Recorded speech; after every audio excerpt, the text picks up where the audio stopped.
Thank you. I would like to call the August 23rd, 2021 Salina City Commission meeting to order and start off by confirming that the Kansas Open Meeting Act required notice has been properly provided. Yes.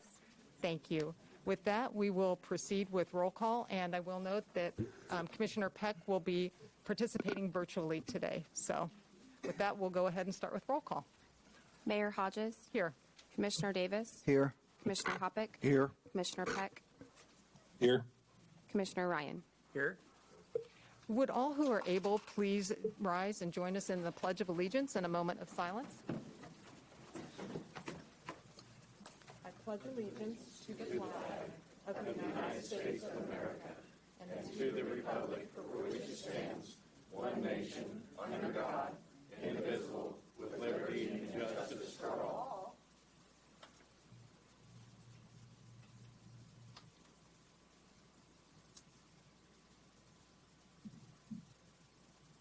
Thank you.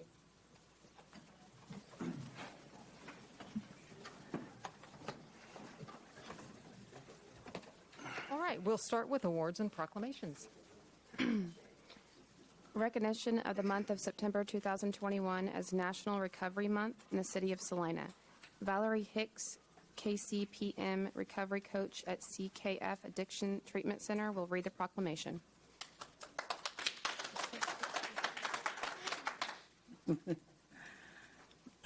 So mental health and addiction affect communities nationwide. But with commitment and support, people can and do recover. Each September, the millions of lives that have been transformed through recovery are recognized with National Recovery Month in hopes of increasing awareness and understanding around mental health and addiction. During National Recovery Month, the gains made by those in recovery are celebrated, just as health improvements made by those who are managing other chronic health conditions like hypertension, diabetes, and heart disease are celebrated. It is a chance to educate others about recovery from addiction and mental health. The effectiveness of treatment and recovery support services, and that recovery is possible. The 2021 National Recovery Month theme is Recovery is for Everyone. Every person, every family, every community. A strong reminder not only to those in recovery, but those who support them, that recovery belongs to all of us. This year, all of you are invited to be part of the solution. The stigma surrounding mental health and addiction continues to create barriers for individuals to receive the help they need to get better. By shifting mindsets around how mental health and addiction are spoken about and how mental health and addiction are treated, an impact can truly be made that saves lives. When stories and individual journeys are shared, it proves that each journey to recovery is a unique one, filled with its own challenges and successes. Most of all, it shows that those with mental health and addiction are human beings first and always. For the above reasons, the citizens of the City of Salina are asked to join me in celebrating this September as National Recovery Month. Wonderful. Thank you very much, Ms. Hicks. What an inspiring theme for this September. Do you all have any activities, virtual or physical, planned to help us celebrate this? You may have seen all the signs around Salina. Yes, I might want They're to speak everywhere. to yes. Actually, we do. We have the CKF. It's the first annual color run. Awesome. It is at 9 a.m. September 11th in Oakdale Park. And then shortly following that, we do have our Recovery Month celebration.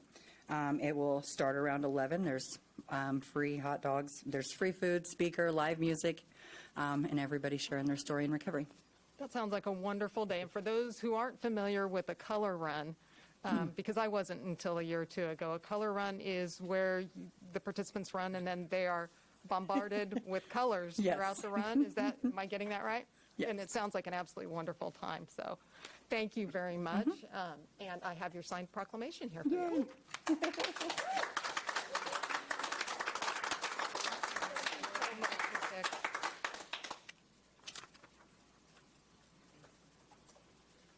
That brings us to Citizens Forum. Citizens Forum is an opportunity for any member of the public to speak on an item that does not appear on today's agenda. I would ask that you limit your remarks to 3 minutes. And please identify yourself by your first and last name and where you're from. I noticed that we may have some speakers here about the Tri-Rivers Stadium, and I think that we will go ahead and address that under item 7.4. So if you were wondering when it's appropriate for you to speak, I think that we'll hold off on the stadium remarks until item 7.4. And with that being said, is there anyone who would like to comment?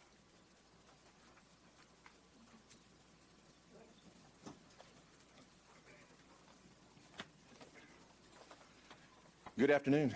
Chad Farber from here in Salina. I realize that this body is not going to meet again for a couple of weeks due to Labor Day and end of month and so forth.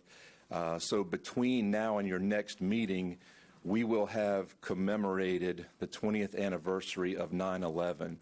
And I think that is important for all of us to not only take some time and remember, but to honor our first responders. I know there's a lot of questions in the air right now with fire department and everything, but I do believe our first responders need to be honored, and I think it would be good for our city to not only honor them, but remember the sacrifices that so many of them made. And I think it's also good for us as a community to stop and remember the sacrifices that took place back on 9/11. Just wanted to bring that up. Thank you very much. Is there anyone else who'd like to speak at Citizens Forum? And do we have anyone who's here, who's participating virtually, who would like to participate? I don't see any hands raised, so we will proceed to public hearings and items scheduled for a certain time. We don't have any of those, which brings us to the consent agenda. Item 6.1, approve the minutes of August 16, 2021. 6.2, award project number 21018B, minor concrete curb and gutter repairs to Davis Concrete Construction of Salina in the amount of $97,355.75 with a 5% construction contingency for a total project not to exceed $102,223.54. 6.3, authorize the city manager to execute a specialty contractor agreement with ALS Global USA Corp. For, to design Phase 2 laboratory support chemical testing of soil and water at the former Schilling Air Force Base site in the amount not to exceed $156,768.80. And item 6.4, the board appointments resolutions. Okay.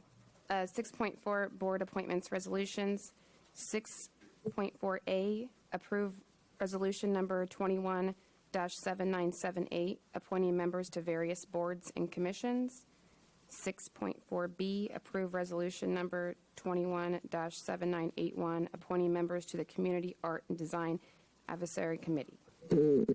Thank you. Thank you very much. And as you were reading through the consent agenda, I realized that staff had requested that we remove an item that appears later in our agenda, item 7.7, which was a second reading of an ordinance levying special assessments against certain lots and pieces of property to pay for the costs of repairs of sidewalks. Since the first reading of this ordinance on August 9, 2021, city staff determined that the sidewalk repairs procured by the city incurred damage after the repair being assessed was complete and will require additional work. So city staff met with the property owner and determined that an acceptable proration to the property owner and the city. Payment for the property owner's share of the repair was received today. Therefore, it is no longer necessary for the city to assess the abatement. And I would accept a motion from the commission, first of all, to remove item 7.7. So moved. Second. We have a motion and a second to remove item 7.7. All in favor, say aye. Aye. Aye. Any opposed? So we have that item removed. Now, going back to the consent agenda, are there any items that a commissioner would like to pull from the consent agenda? Mayor, I'd like to pull item 6.4A and recuse myself on that particular item. And I would like to do the same for item 6.4B. And in addition, I would also like to remove item 6.3 for discussion. So with that being said, if we could get a motion to approve item 6.1 and 6.2. Mayor, I move we approve items 6.1 and 6.2 as presented.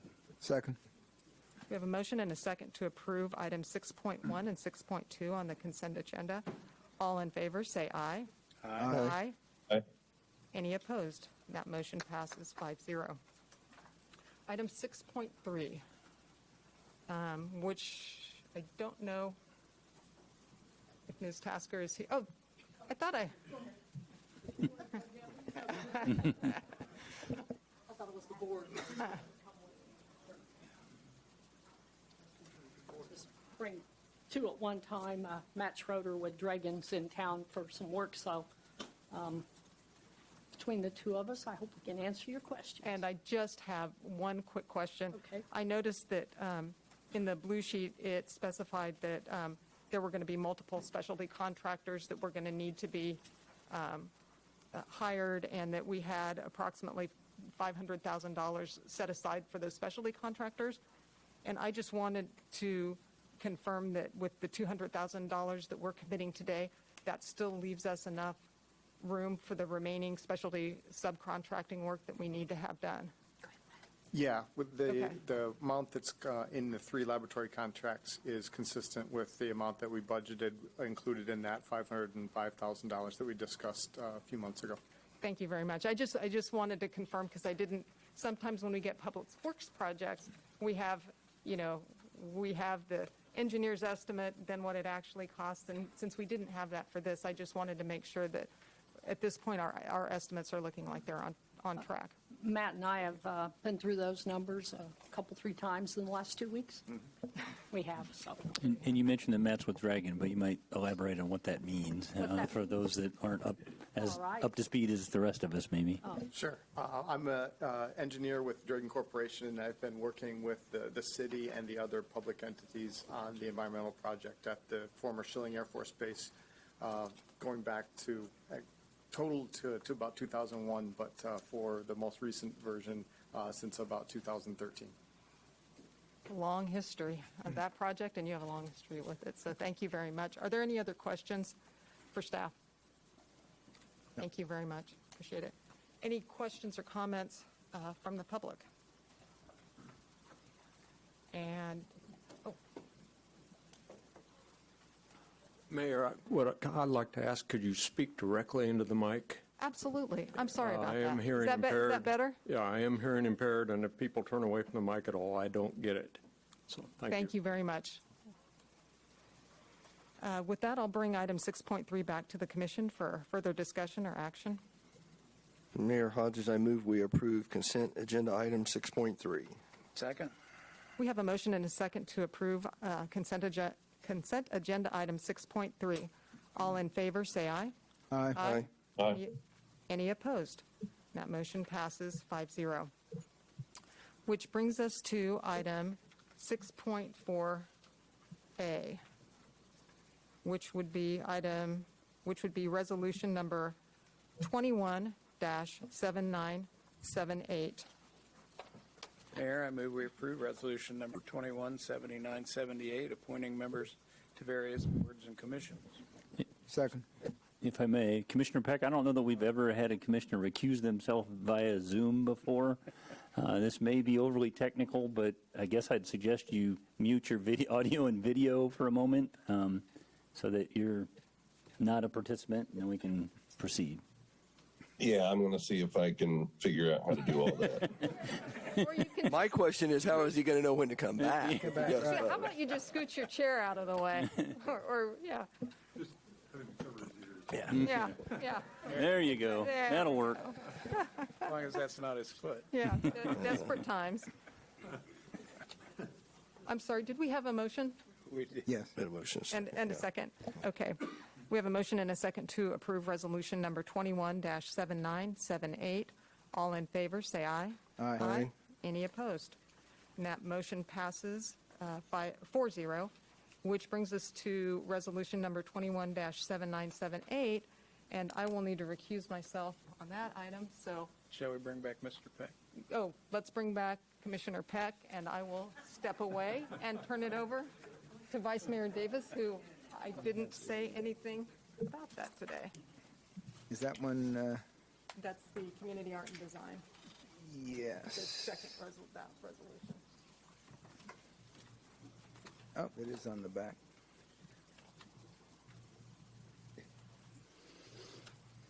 To the clerk, do you have Resolution 21-7981? I It's have, on the- I didn't know. It's on the Does it have- back. Does it have to be read, or is it, I don't believe so, since it's a, well, it's already, it's yeah. already announced. I move that we approve resolution number 21-7981, appointing members to the Community Art and Design Advisory Committee. Second. Okay. Any discussion here? It's been moved and seconded to approve resolution number 21-7981. All in favor, say aye. Aye. Aye. Any opposed? Motion carries 4-0. And we can invite the mayor back in the room.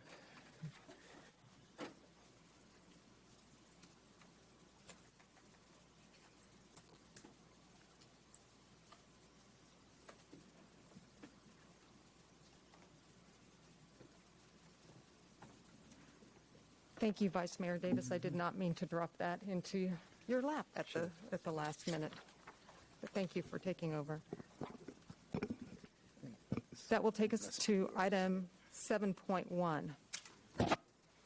Second reading ordinance number 21-11069, adopting and appropriating the 2022 annual budget.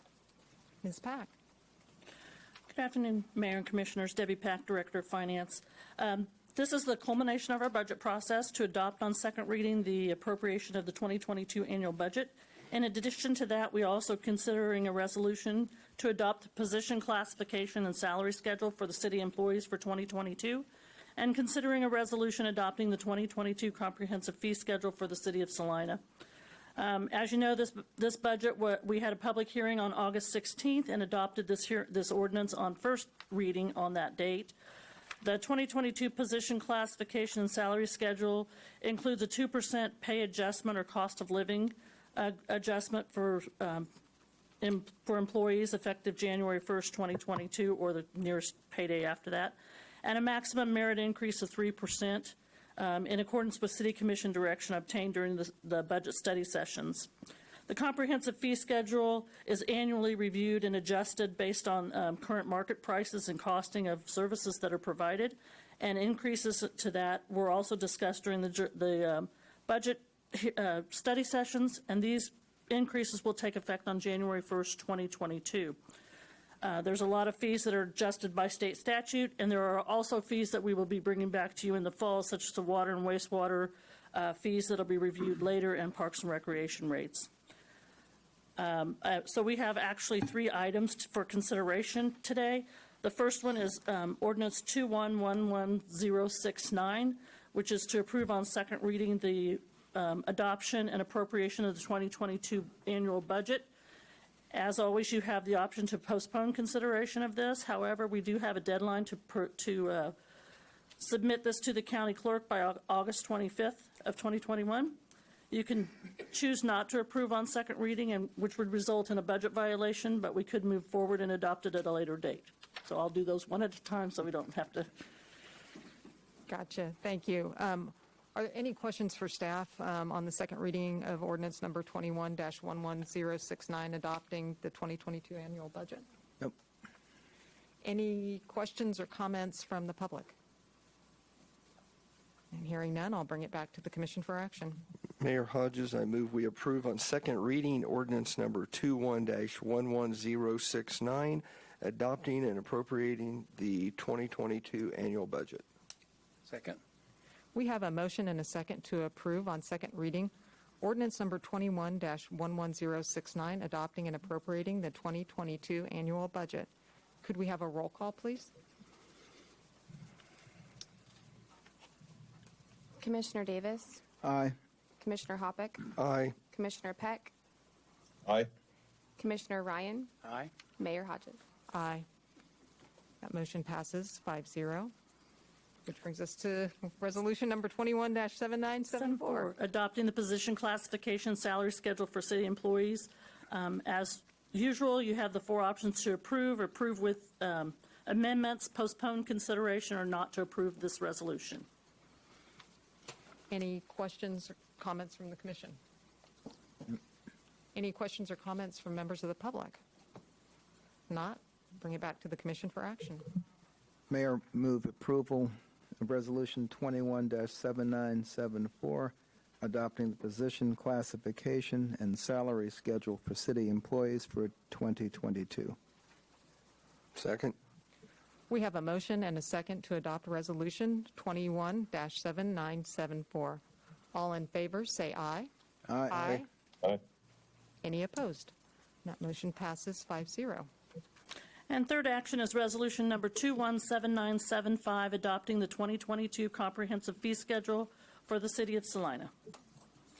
Any questions for staff? Nope. Any questions or comments from the public? Not, we'll bring it back to the commission for action. Mayor Hodges, I move we approve resolution number 21-7975, adopting the 2022 comprehensive fee schedule for the city of Salina, Kansas. Second. We have a motion and a second to approve resolution number 21-7975. All in favor, say aye. Aye. Aye. Any opposed? That motion passes 5-0. Thank you very much, Ms. Pack. That brings us on to item 7.2. 2020 Audit Report. Thank you again, Mayor and Commissioners. Debbie Pack, Director of Finance. Today, we're presenting to you the annual audit, or what we call the culmination of the audit, which is the comprehensive annual financial report. A copy of that report was submitted to you in the staff report.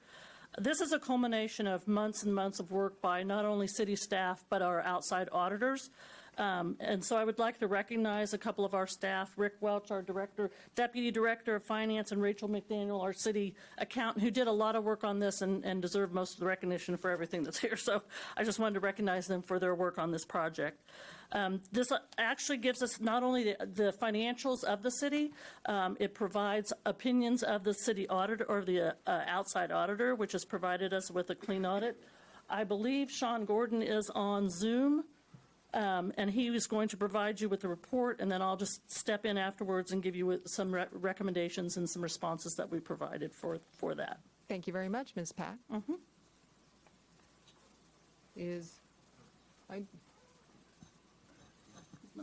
Mr.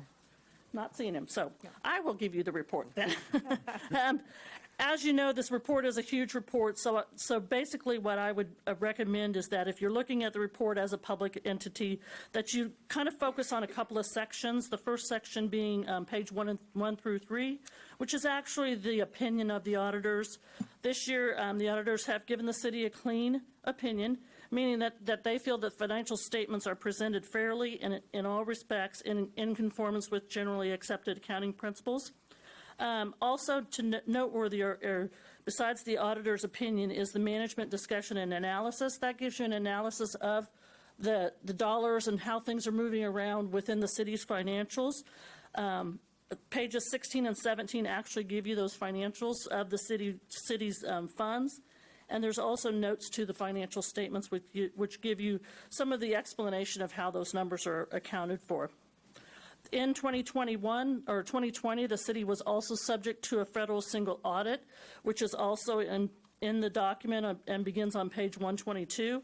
This is an audit of federal grant awards, and there's a limitation that if any municipality expends $750,000 or more in federal grant money, they are required to have an audit done of those fundings to make sure that the expenditures were spent in accordance with the awards.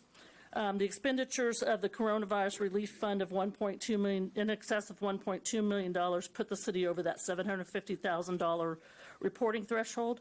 So you'll see that in this in the book at page 122. A big part of what auditors do is they look at the internal controls for the municipality. So they'll take random samples of processes and make sure that things are going through the processes correctly. And once they do that, they determine whether we have any material weaknesses or abnormalities or anything like that as far as our internal controls and how those are working.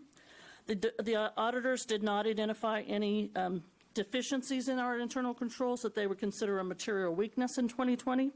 However, they did make 3 recommendations, and the management has provided responses to those. Those were that we should void any checks that are 2 years or older, which staff has already started to work with our bank and with internally to provide a list of those items and get those voided out and out of our system. They found one credit card transaction that we paid sales tax on.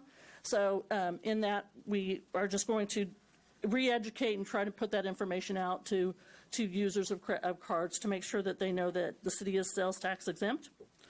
And they found one bank account that had an old employee still on the signatory. So we've put into place an annual review of all bank accounts to make sure that the signatories were up to date and kept accurate. There's no fiscal impact of receiving the audit, and the action from you today, your options would be to move to receive the audit, to move to receive it with amendments, or to postpone it and ask for further information. And I would be willing, and I'm sure my staff would be willing to answer any questions you might have.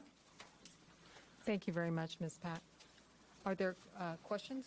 Yep. Comments? I just had a couple real quick questions dealing with, because of the comments. Do you currently use stock checks, or do you guys use laser printed We checks? use laser printed checks. Okay. And then second question, do you guys do positive pay? Yes, we do. Okay, perfect. Can I reveal my ignorance and ask what positive pay is?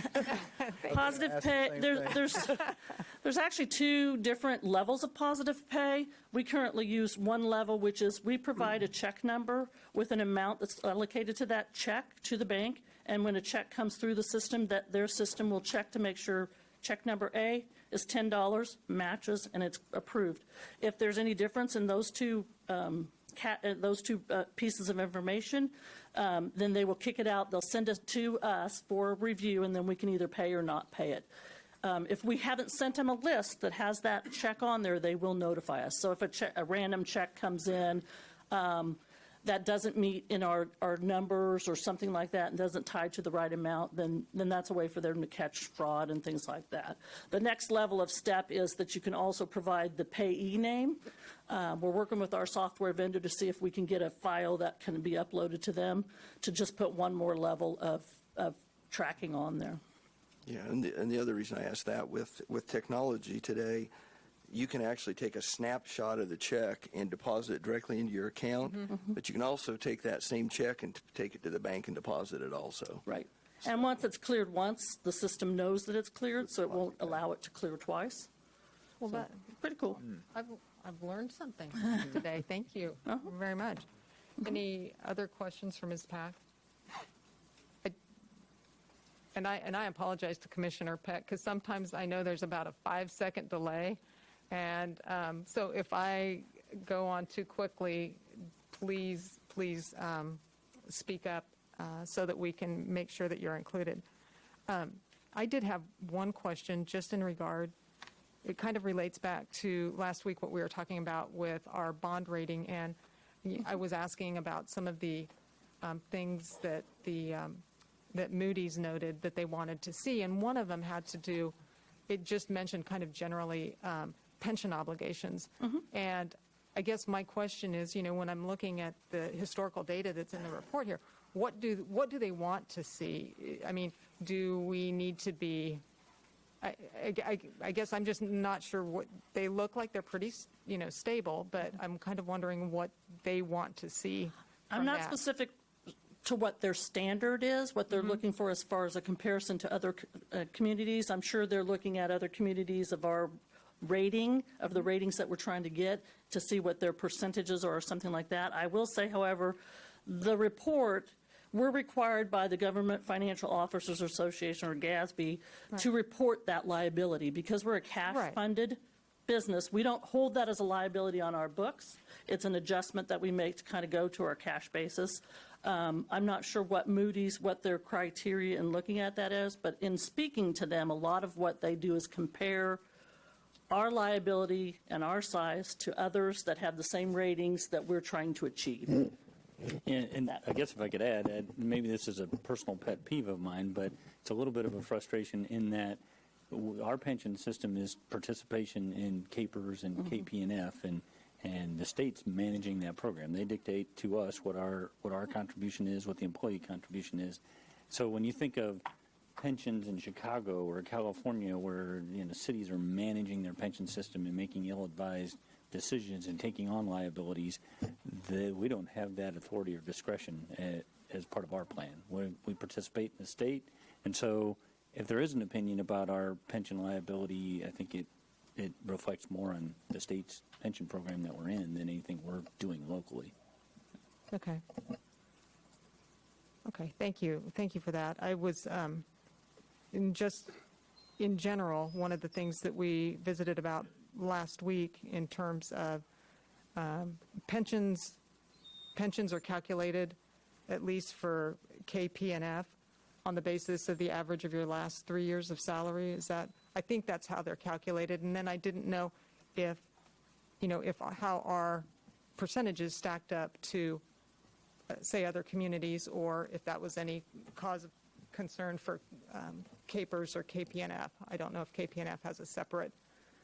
I know the contribution to CAPERS is the same for every municipality in the state of Kansas. So what we're paying as a percentage of our payroll into CAPERS or KP&F is the same as any other municipality would pay. It's the same for every. I believe that's the truth. I don't know if Natalie's here or not, but but as far as a percentage of what our payroll is, I don't have that comparison. I could probably get it, but no, that's good. Thank you. I appreciate it. Are there any further questions for Ms. Pack? And if not, we'll take any questions or comments from members of the public on the audit.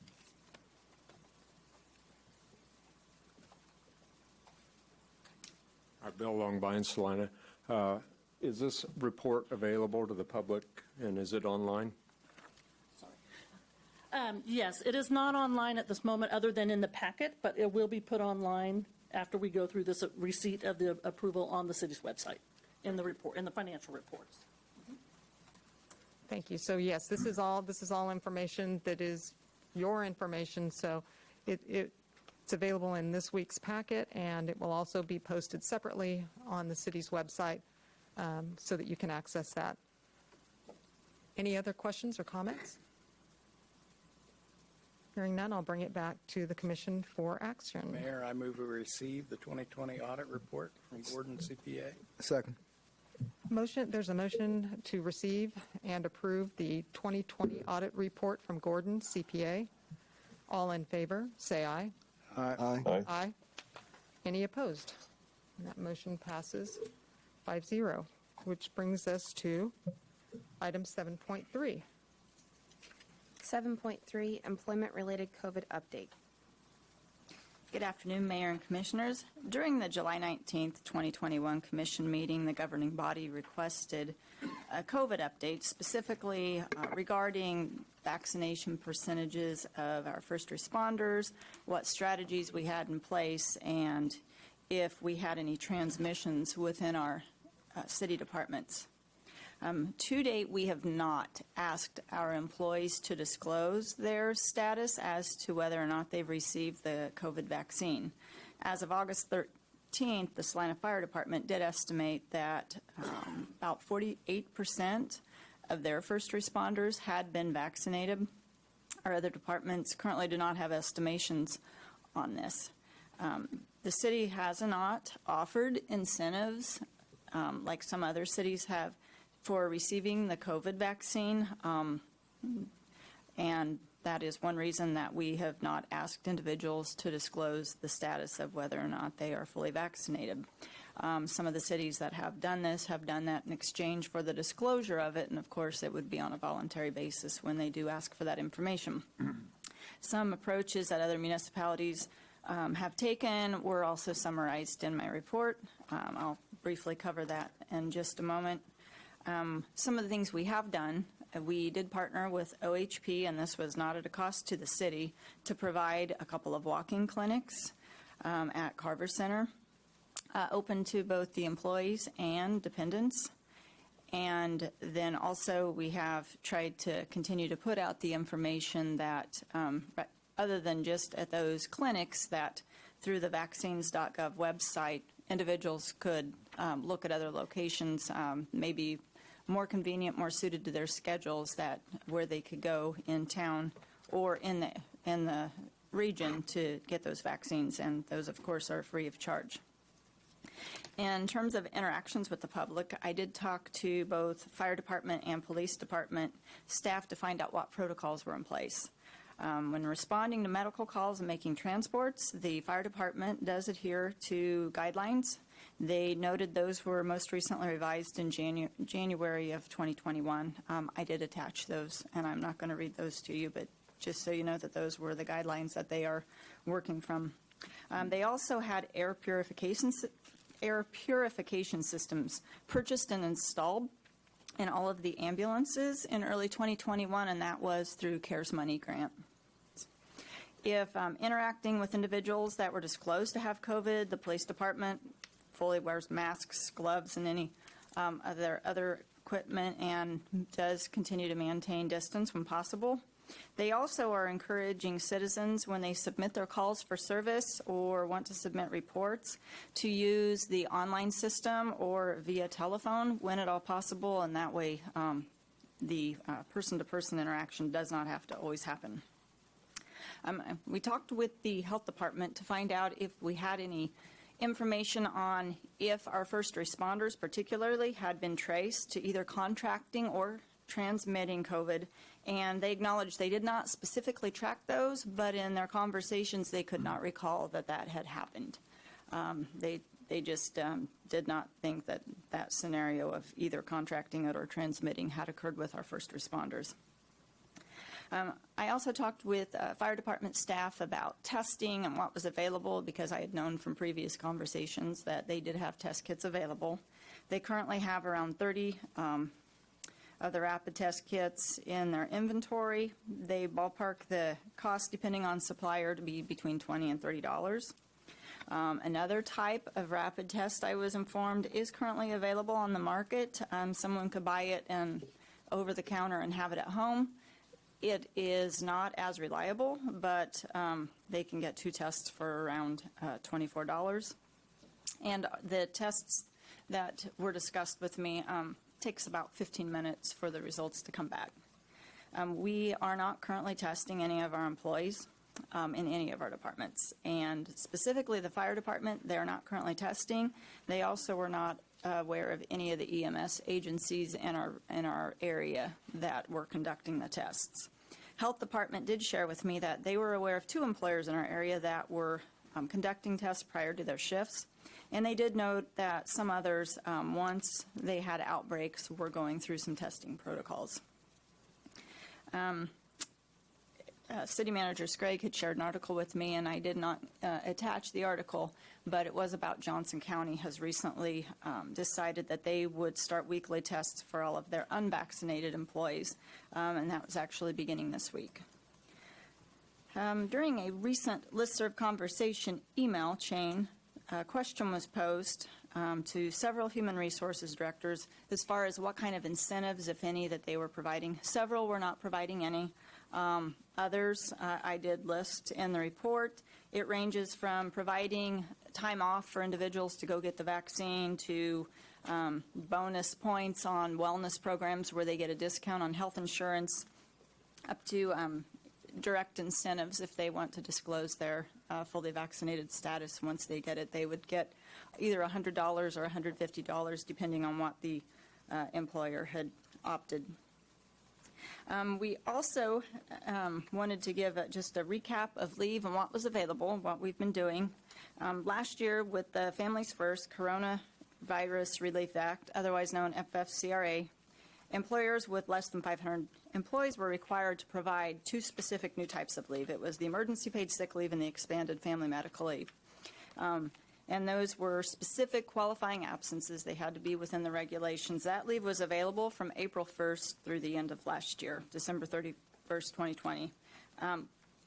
As far as if the municipalities had voluntarily extended that, a couple of them did. The ones that have extended it indefinitely, what I wasn't clear on is if they had extended it from the beginning or if something recent that they had opted to extend it, and those were in the Kansas City area that were experiencing some exposures and a lot of individuals being impacted.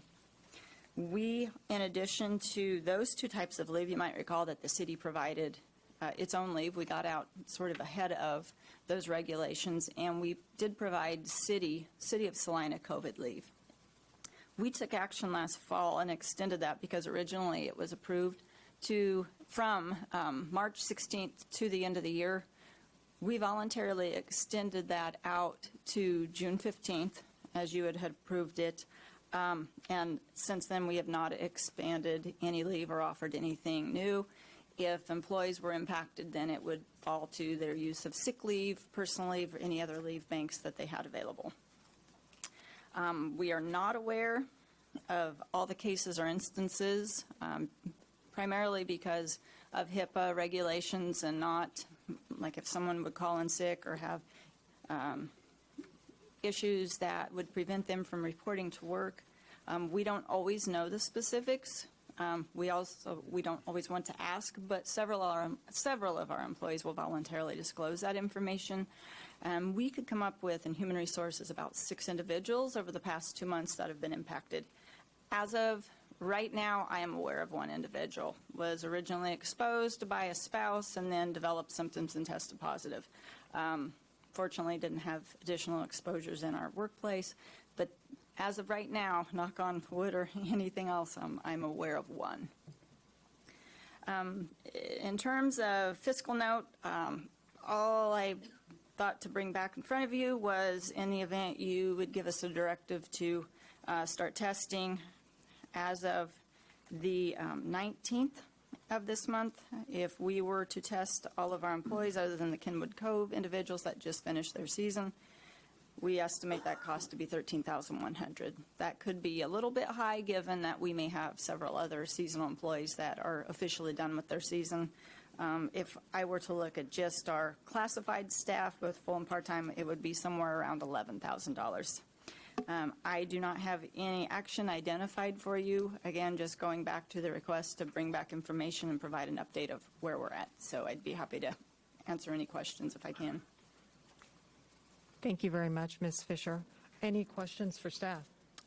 Ms. Fisher, is there any information out there about the monoclonal antibody therapies, and is that something that is here in Salina and available to either our staff or the public if they desire that? I would hesitate to even try to answer that because it's not anything that I've researched or that I am currently aware of or that has been provided to me. We may have other staff or individuals that work in that arena that might be better versed to answer that.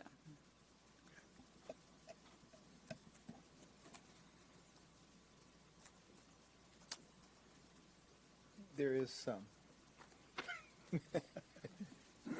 I had a reference that I had to refer to before I answered, but in certain situations it is available. That's good to know. Any other questions for Ms. Fisher? I had just a couple. You referenced Johnson County has gone to, for unvaccinated employees or for employees who don't want to provide proof of vaccination status, they're requiring weekly testing. Is that limited to is that throughout the entire organization, or is that limited to, say, like the first responders, the pre-hospital employees? My impression from the article, and it was very brief, Right. is all government employees. Gotcha. And I don't know that this is a question for you as much as it is just to note that the federal government has, and I don't know what action they've taken, and I don't want to put our hospital CEO on the spot here for a completely unrelated thing, but tying Medicaid and Medicare reimbursement of nursing homes to the vaccination status of its employees.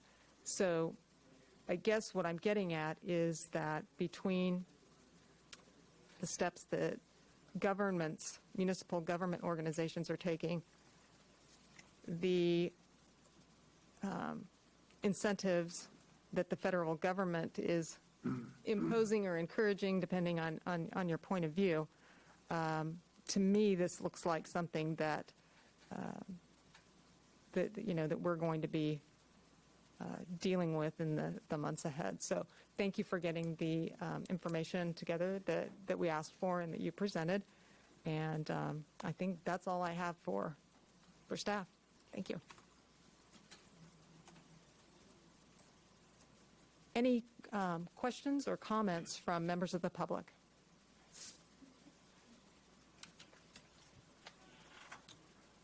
Dennis Benoit, I'm from Geneseo, but I was born here, so I consider this my hometown.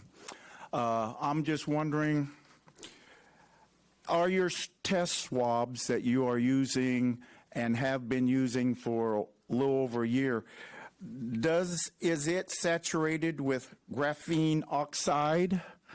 And then for my second question, who thought it was a really good idea to vaccinate the first responders first? Because I've heard other things, but who's going to take responsibility for that decision? Thank you. Thank you. Any other questions or comments?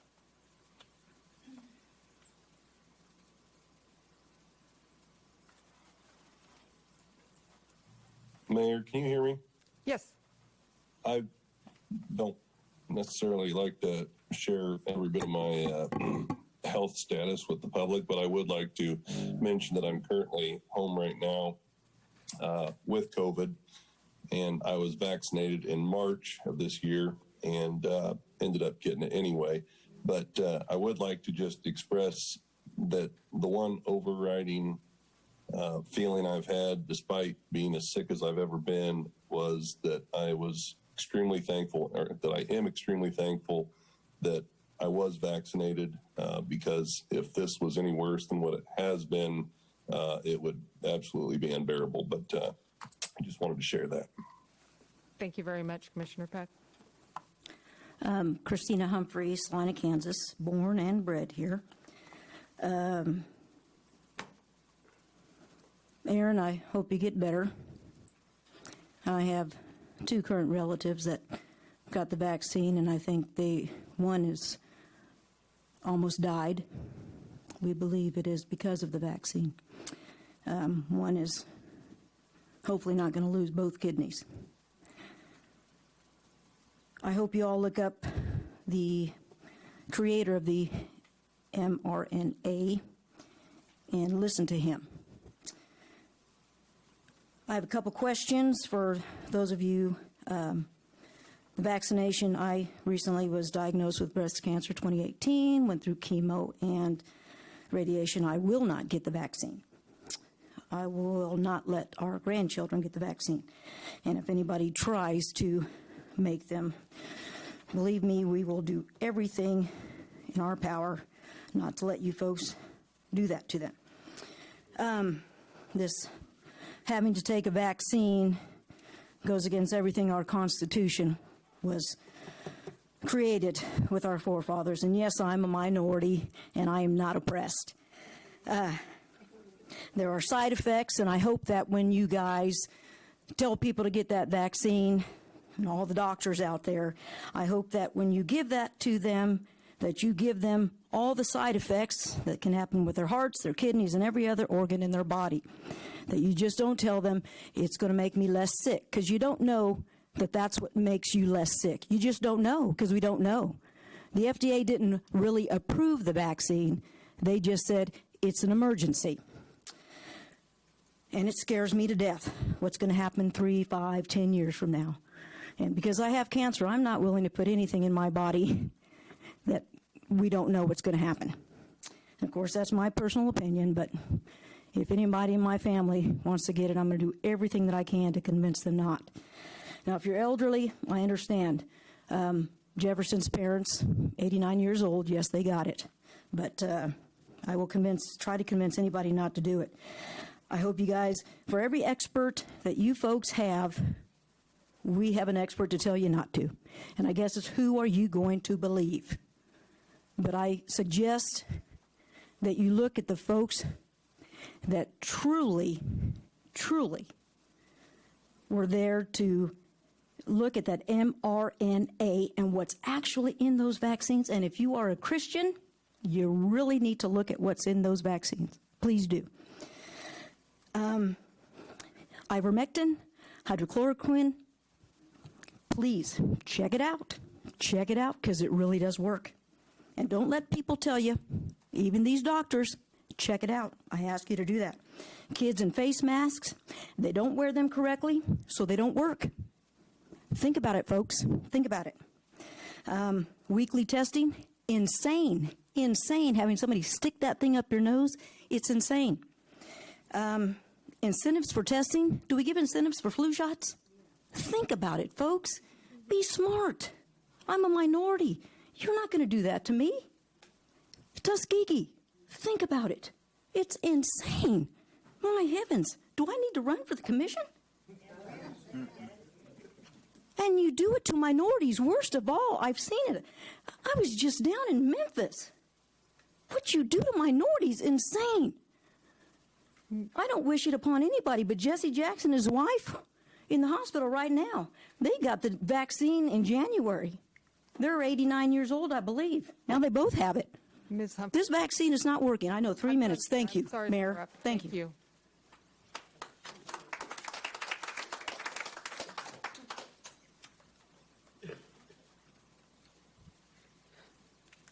Thank you for letting us come up forward and at least have some say. I appreciate that. Sherry Harp from Salina. Can't hear me? I could probably talk louder without the microphone because I'm pretty loud. But anyway, how many, you guys all, now I know we're not supposed to ask this, but it seems like it's a question. How many of you commissioners have had the vaccine? I know I shouldn't ask that. That's really HIPAA regulations. I don't like that question being asked to me, whether I take it or don't take it either. I really get frustrated because I'm happy to disclose my vaccination status. And that's okay. Yeah. But if I asked you if you had other things, if you had HIV testing, do you have syphilis, gonorrhea, diarrhea? Diarrhea. Yeah, that's a good one. Anyway, my whole point being our personal health care should only be between us and our doctor. But I went to Walmart the other day because I had heard that they don't really give you what was involved in the medication that is in your arm. They don't give you a printout. So I asked for a printout of it since I will not take the shot yet. It's an experimental shot. I have no intentions of taking it. I don't take the flu shot, but it's like I say, you can divulge whatever you want with people you want.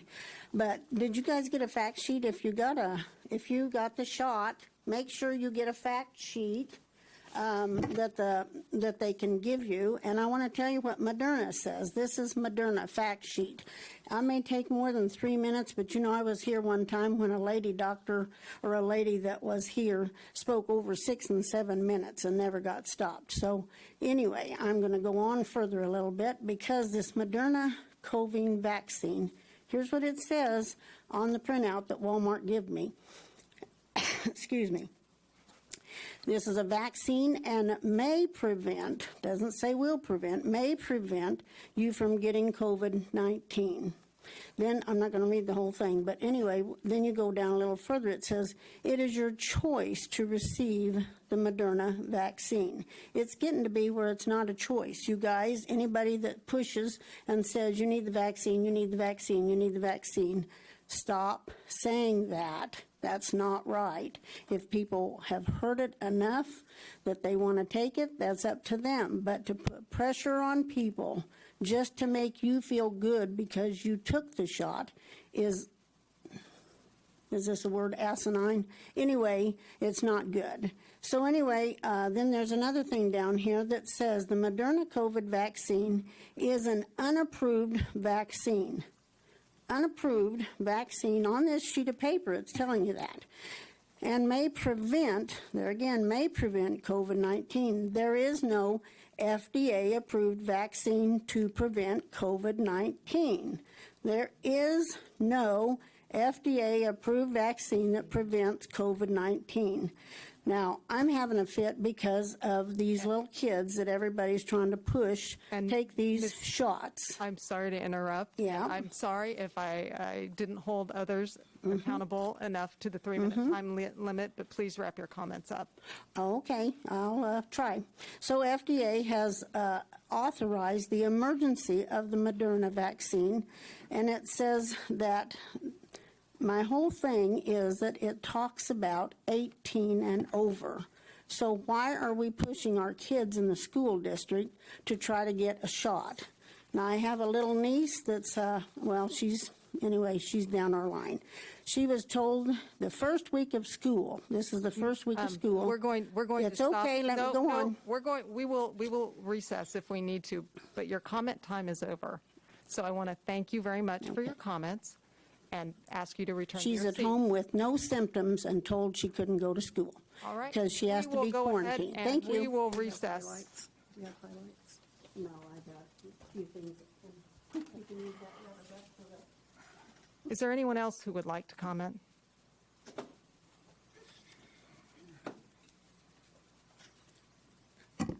Kevin Korb, Salina. I wasn't planning on talking about this, but I just want to say that just offer you a different perspective, a different opinion. I feel like all of the incentives and the coercion and everything is going on is actually one of the aspects that causes people to not trust this thing, to feel like, maybe there's some other agenda going on or something, because there's never really been quite a push like this for other things like the flu shot. I actually know people that have taken the flu shot before but won't take this just because something seems a little weird. So I think you should definitely consider that in your decision before you decide to create any mandates or anything, whether it be for employees or in any other aspect.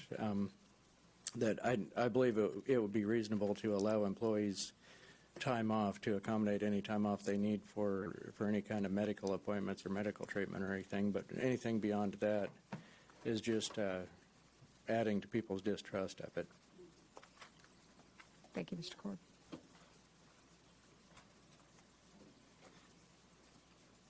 Sharon Calabrese.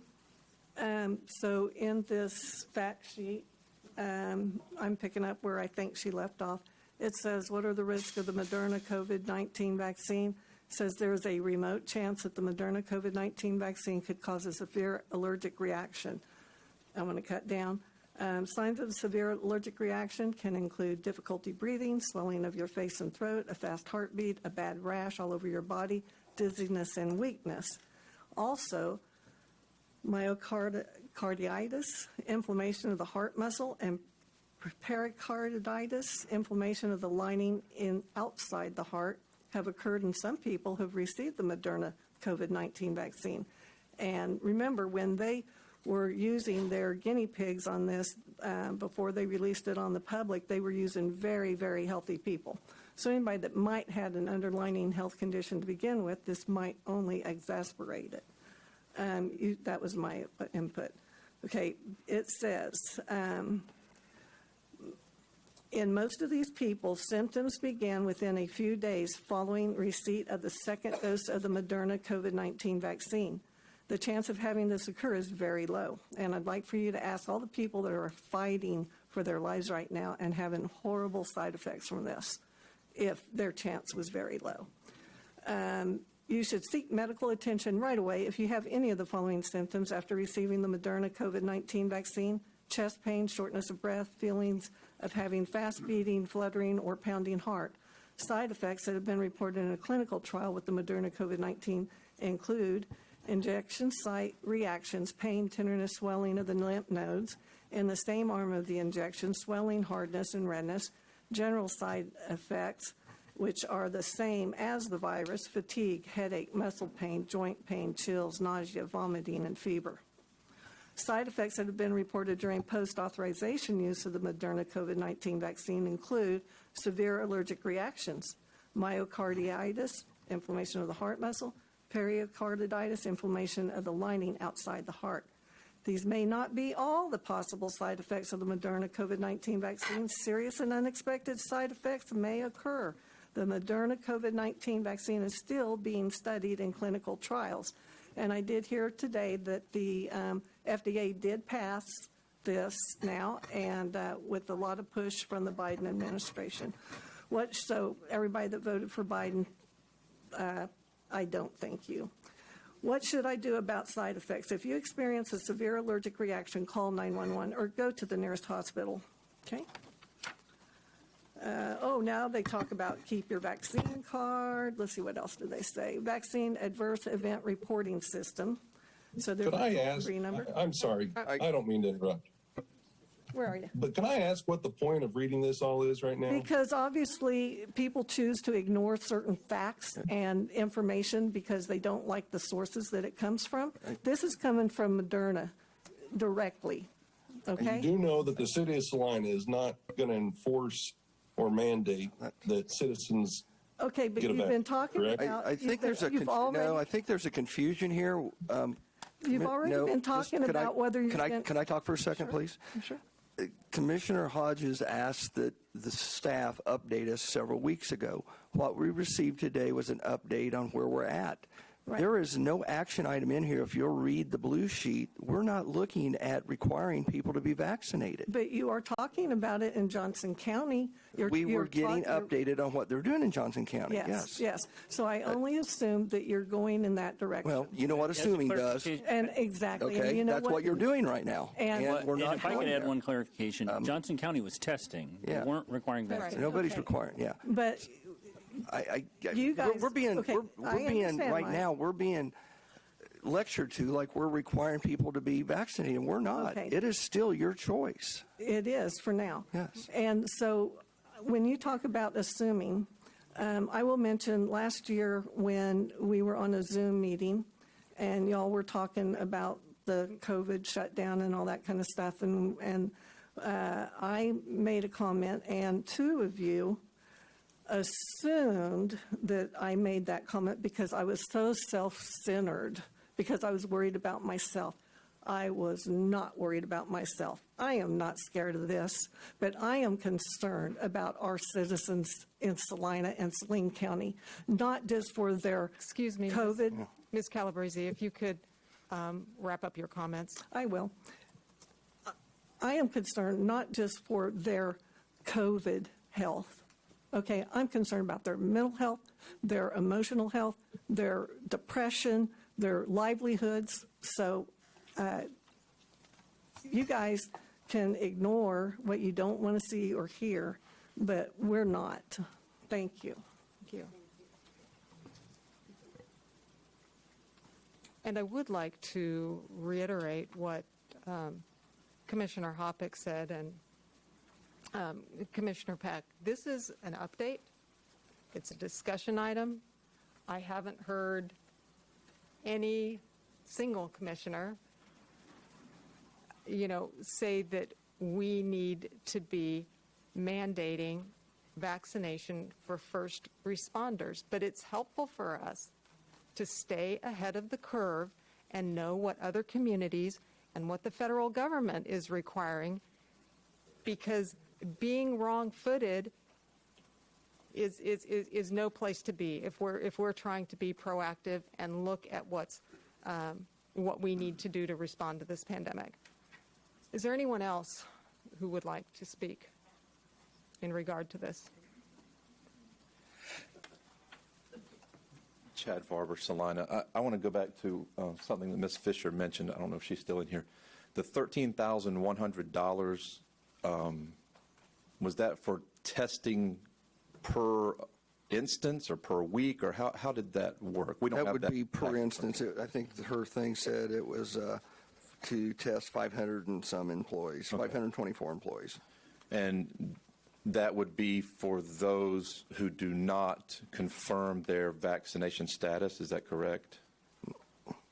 We haven't made any policy decisions. No, I'm just She asking was, from the I think, information. to answer your question, she was giving us an estimated cost for rapid COVID test of employees of $13,100 if we were to test all employees at one time. Okay.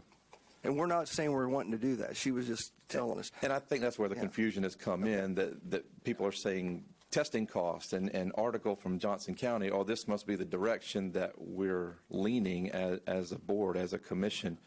And I hope you're not. I hope you don't even consider that. But I think that may be where some of the confusion came in. We're not leaning anywhere. We would be ignorant if we didn't sit here and look around to see what the rest of the world is doing. Don't think that this is the first county in the world that's encountered COVID. Sure. It'd be stupid to not learn from other people's experience in this. So we would. Please don't insult my intelligence. Now, if you don't look to see what options are, when you get your back up against the wall and you have to make a snap decision, like we did a year and a half ago, you're making it with relatively little information. We're trying to be as well prepared, because when you dial 911 because one of you gets sick, you're going to certainly hope that the majority of our fire department is not out sick with you. So as a business, we have to look at the best business policy for trying to keep as many of our employees healthy and working, because they work for you all. Now, we would certainly want to, just like companies have wellness programs, we advise people to make those decisions that will keep them the healthiest, because an employee who's out sick is of no use to you. And we're not forcing people to do things, but if you're going to look up one word, look up the word pandemic. All right? We're not talking about the seasonal flu. We're talking about something that's taken almost 1 million Americans who probably would not have died in the last year and a half, who've died. Like it or not, this is serious business. And if you wait till the last minute, unprepared, we have no chance of surviving. So we're listening, we're finding out what the options are. We're not leaning in any direction, we're listening. But we're trying to keep your government up and running so that, should disaster befall us, we have a plan. Or at least we know what the options are so we can come up with a plan. And I appreciate the report that was brought up, and that's, you're listening, but we're listening too. And there are a group of citizens that were listening the same way a year ago when we were saying, no, we're not going to mandate, and then all of a sudden, mandates pop back on the scene. So you have to understand that there are a group of citizens in Salina that are not trusting the idea that we're not leaning one way or another. You're wanting to listen, but it seems like you're listening from one angle. Even one of the ladies was cut off by one of the commissioners saying, what does this have to do with anything? Listen to all of us. The lady that came up here that had cancer, that's some of these things are dangerous for people. And not everybody wants to be tested. It's not a fun thing to be tested. I think a lot of us have been through that. There are businesses within our community that are losing employees because they are mandating and requiring. And I think as a business, if that's what we're wanting to look at this as, we also have to take that into consideration. Are we willing to lose good employees because of their own personal medical choices that they make? If a doctor tells them to wear a brace on their ankle and they choose not to wear a brace on their ankle, are we going to fire that employee? Well, I would think not, but that's their own medical choice. Mr. Farber, could I ask you to wrap up?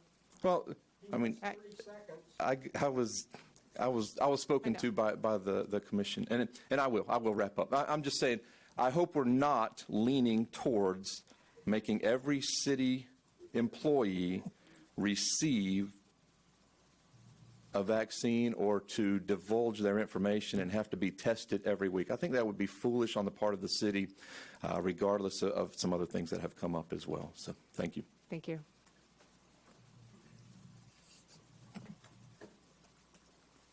Any other questions or comments from the public?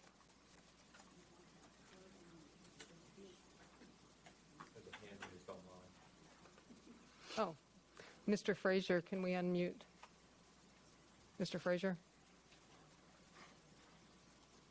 Yes, hello. Can you hear me? Brian Frazier, Salina, Kansas. I just wanted to make a little bit of a statement as to what the gentleman said about requiring testing and stuff. Doesn't the city require their employees to take a drug test? Thank you. Thank you, Mr. Frazier. Anyone else online or in the room wanting to speak to this? If not, I will bring it back to the commission for further discussion. And I had a few things written down that I would like to say in response to some of the comments made here today. The FDA did approve the Pfizer vaccination unconditionally today. It's not just approved for emergency use. It's received its full approval, and this is after decades of research, and I believe I read that 350,000 pages of documentation were reviewed by the FDA in granting this approval. The second thing is that as a governing body, I think we'd all acknowledge that we have a duty to protect our employees, and I appreciate Ms. Fisher and the Salina Fire Department sharing their COVID protocols with the commission and with members of the public as well by extension, and would encourage, and I will give this to Ms. Fisher, that to ensure that our first responders' guidelines align with the CDC's. It looks like they do like 90% of the time, but there might be areas for improvement. So we've got a duty to protect our employees. We also have, as Dr. Davis mentioned, a duty to protect members of the public. If you call 911 for a broken leg or a heart attack, you don't want to end up with a heart attack and being positive for COVID. You don't want to end up having a broken leg and having COVID. We have a duty to protect and to ensure members of the public that when they do call 911, that there is someone there to respond, and that person that's going to be there to respond can do so safely to both himself or herself as well as to the member of the public. And then the final thing I wanted to say in regards to protection is, as Dr. Davis mentioned, we have a duty to protect our department. If we don't have adequate fire response, police response, if we have any illness that runs rampant through a department, that's going to have a huge impact on not only your quality of life, but the safety of your life. So there are a lot of things that we need to take into consideration when we're looking at formulating policies that keep everyone safe. And while I appreciate reading the warnings from the vaccination warnings, I tell you what, if any of you take prescription medication or have a surgical procedure done, I mean, read all of it, because everything that we agree to medically, whether it's taking a prescription or having a surgical procedure, comes with risk. And the lawyers make sure that every risk of everything is included in the cautions that you receive with those. So we're not looking to impose a hardship on employees, I don't think.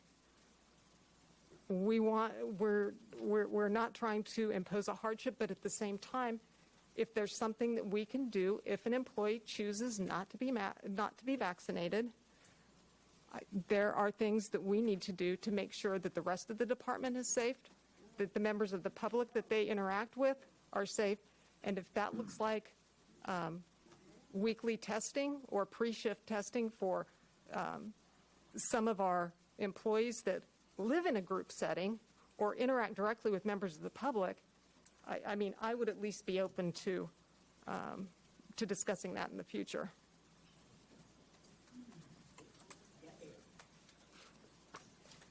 Does anyone else have anything?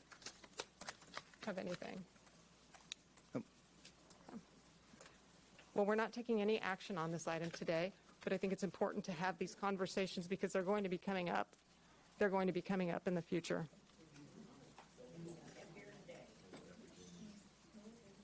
All right. You know, I find the condescension in here is just... I'm sorry. With that, I'm sorry, Commissioner Ryan. If he's going to speak, he should come to the mic unless the mayor's closed the floor. I've closed the floor for this item. Thank you. I'm done. All right, item 7.4.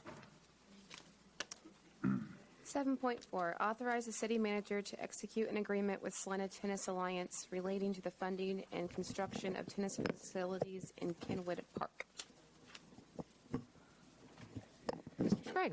Thank you, Mayor and Commissioners. As you well know, this is kind of the culmination of a lot of conversations and interrelated projects, and there's been recent conversation before you that kind of makes a connection between this project and the rodeo. So.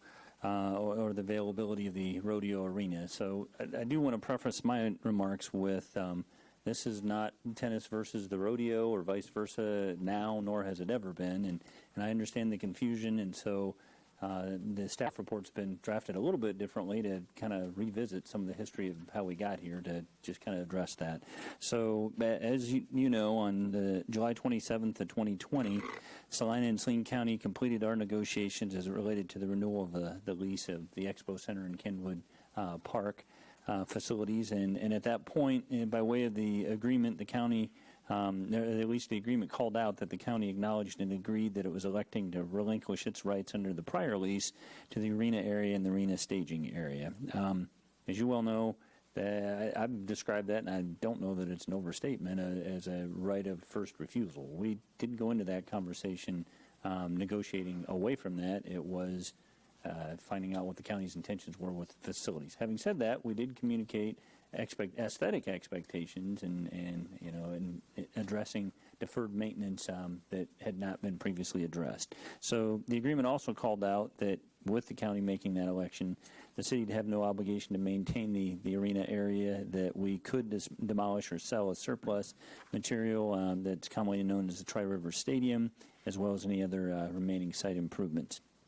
As I'm sure, well, quite a few of you were involved at the time, but this conversation, I didn't go back to its absolute inception, but I was able to verify that we took a joint tour of the facility between the city and the county commission in June of 2017. So that just kind of demonstrates the length of the negotiations.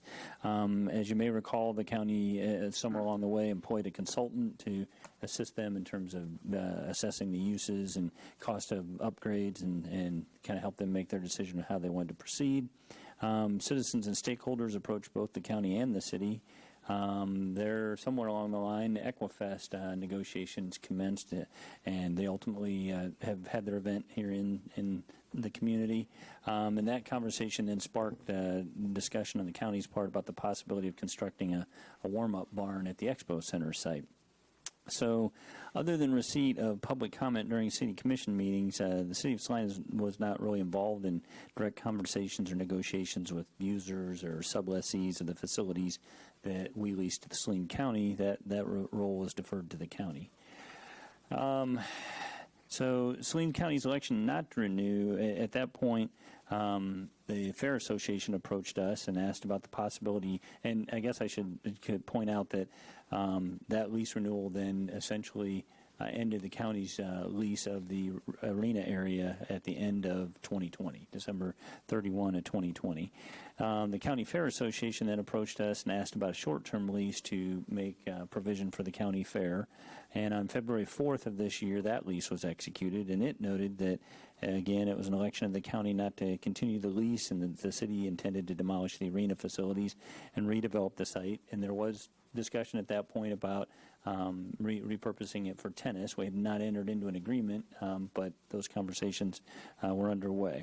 So March 1st of this year, then, you adopted Resolution 217937, which expressed your intent as a governing body in response to a proposal that Salina Net Generations made to you about upgrading in a public-private partnership the Kenwood area and building a tennis complex. Based on that direction that was provided to staff, we've been regularly meeting with representatives of Salina Net Generation on a weekly or every other week basis, as well as their design consultant. And we've been coordinating negotiations with the school district as well, who had interest in the project and also had interest in the Jerry Ivy Tennis Complex, which is another item on today's agenda. So Salina Net Generation has since established themselves as a not-for-profit under the name of Salina Tennis Alliance, and the agreement that's been prepared is pursuant to that resolution of intent that you passed. It's very similar in format in terms of the agreement that we did with Baseball Enterprises. Probably the most notable difference is, and some representatives of Salina Tennis Alliance are here who can speak to it, but this agreement's a little bit more open-ended in terms of dollar amounts because they're actively fundraising and want to keep their options open if they were able to raise additional funds to expand the proposed project. So this agreement's written as if 12 courts and lights are the base project that they would be committed to, and then it anticipates that ad alternate bidding would be used, where a number of possibilities would be put out to bid. Once the bids are received, they would then have the ability to assess the cost compared to the funds that they have available and kind of finalize that scope, which maximizes their fundraising, maximizes the impact of the project. So as I noted, you today have 3 related action items. This one is addressing the agreement with Salina Tennis Alliance.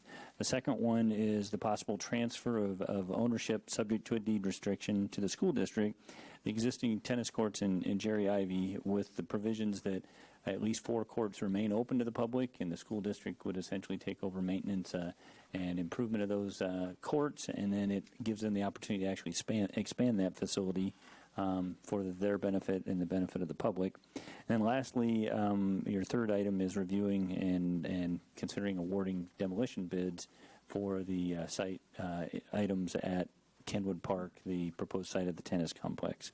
So, as that conversation has evolved recently with the 2021 fair completing and you being approached and the county commission being approached by supporters of the arena, I've tried to pay attention to the conversations that are going on at the county level and certainly don't want to speak for them, but did want to make sure I was kind of accurately conveying the status of the county's position on the matter, I guess. And so this statement is been vetted with the county, and we have confirmed that the county commission has not taken a vote expressing any desire to revisit any part of the existing lease on property in Kenwood Park, nor have they directed their staff to include discussion of such a vote on any future agenda.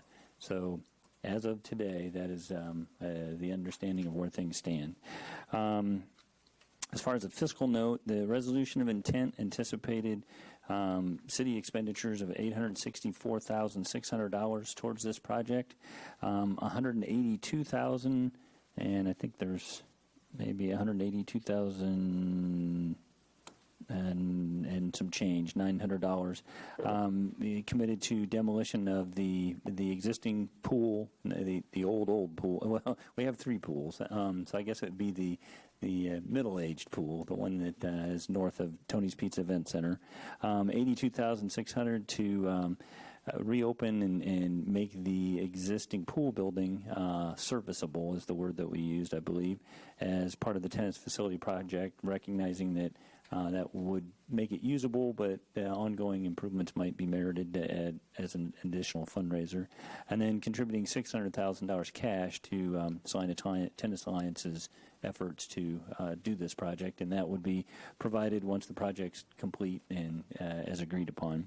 So Salina Tennis Alliance then would fund the remainder.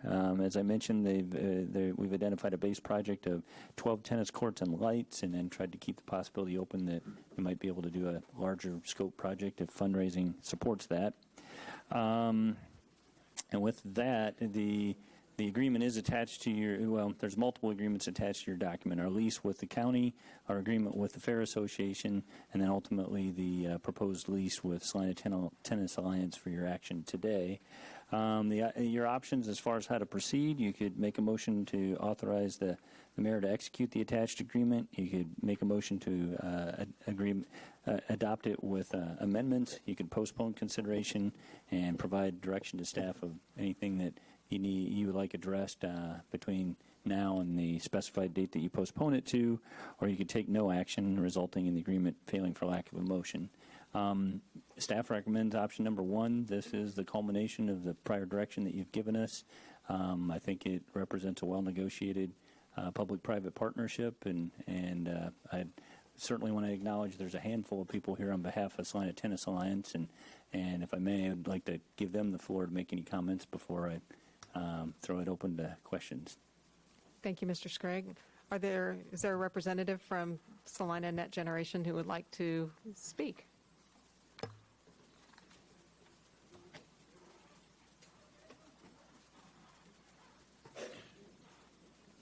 Clark Renfro, member of Salina Tennis Alliance.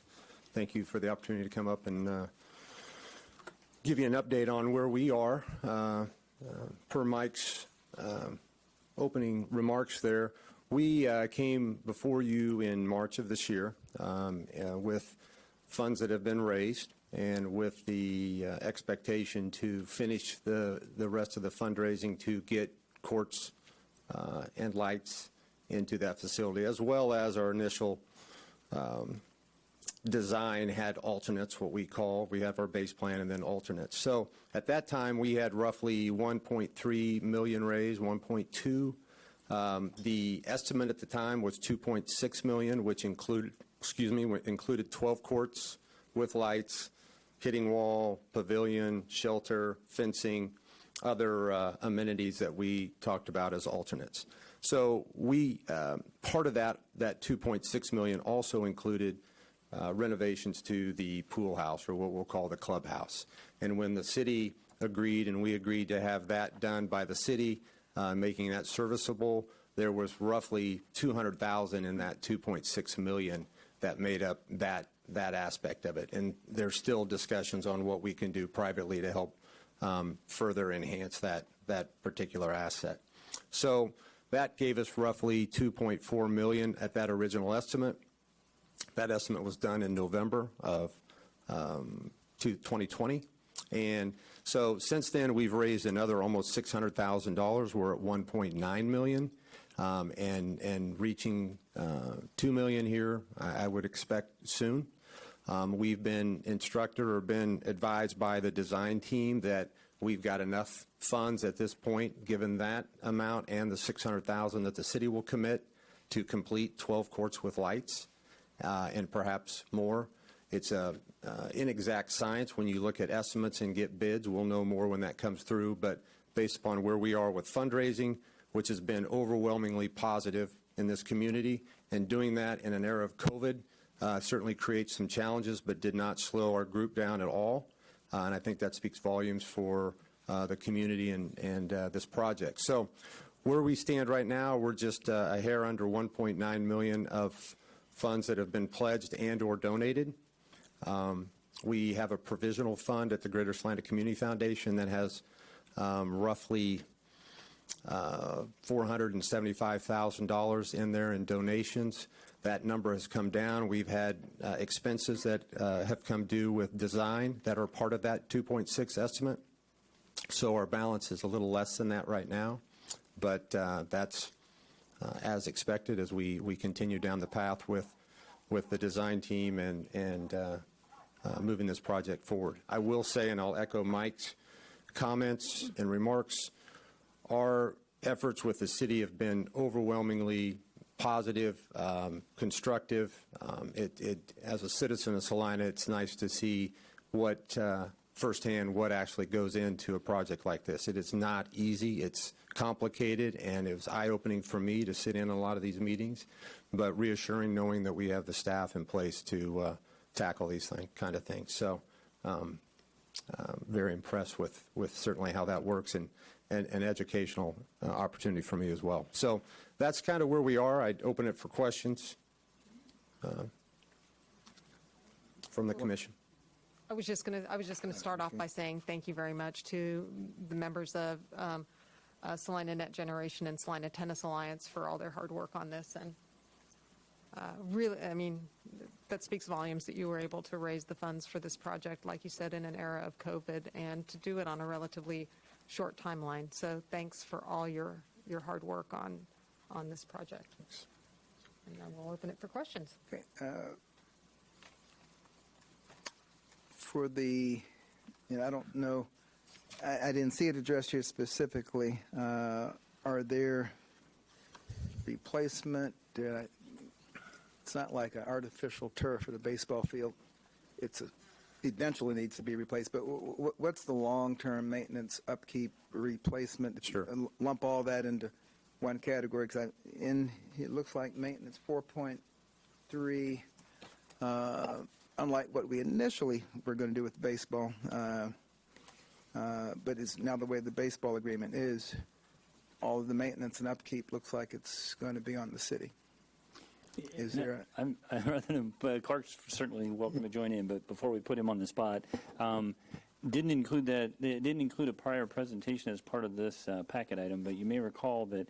And one of the things that staff did was walk you through the condition of the tennis courts in our community today, and then also estimate the ongoing cost. And with respect to tennis, we came to the conclusion that our challenge is getting new courts on the ground. With what they're proposing in the way of post-tension concrete, we provided cost estimates of repaint lines and the surface and replacing nets, but we don't anticipate we anticipated that we could absorb that as part of our operational budget if need be. Okay, because one of the reasons that I didn't want the increased transient guest tax to be designated just baseball is that if this project has, and it probably won't be as big as the baseball expense, but if there's some expense that we know is coming 10 years down the road, sure, that then becomes a fund from which that could be. Right. And we certainly could try to amortize that a bit. I think it's just going to be more ongoing maintenance than, turf wears out at whatever point out in the future and it's a full-blown replacement. Is there an anticipated life of these courts? Well, from a resurfacing standpoint, Commissioner Davis, we've got resurfacing roughly, I think Chris Cotton may be able to address that, 7 to 10 years. I believe Central High School's courts were built in 09, 10, and they're going through resurfacing as we speak, and they get some pretty good playability. It isn't necessarily a function of activity as it is weather and wear and tear, but generally that's what we've learned, roughly 7 to 10 years, and then you've got about $5,000 per court expense there needed to resurface, and then long-term, those courts with being post-tension concrete as opposed to asphalt have significantly longer lifespans and less maintenance for them. So that, in turn, I think bodes well for sustainability and long-term I guess outlook. to put a finer point on it, 5,000 a court, 12 courts, that's 60,000 compared to, we're talking millions when we talk turf. And that's after, even they wore out quickly 5 years, but 10 years, I mean, it's a long enough time to set the money aside. I mean, a reasonable period of time. Just a few questions. And this is probably for you, Mr. Renfro, and City Manager. In the blue sheet up front here says the $600,000 from the city is paid upon completion. If this were a house, it would be like completion occupancy, but completion of the courts. In the fundraising documents and actual agreement, it looks as if, okay, that would be, I think, 2.1.3. And I'm sorry, which document are you referring to? The agreement, the one just in front of the pictures in the back.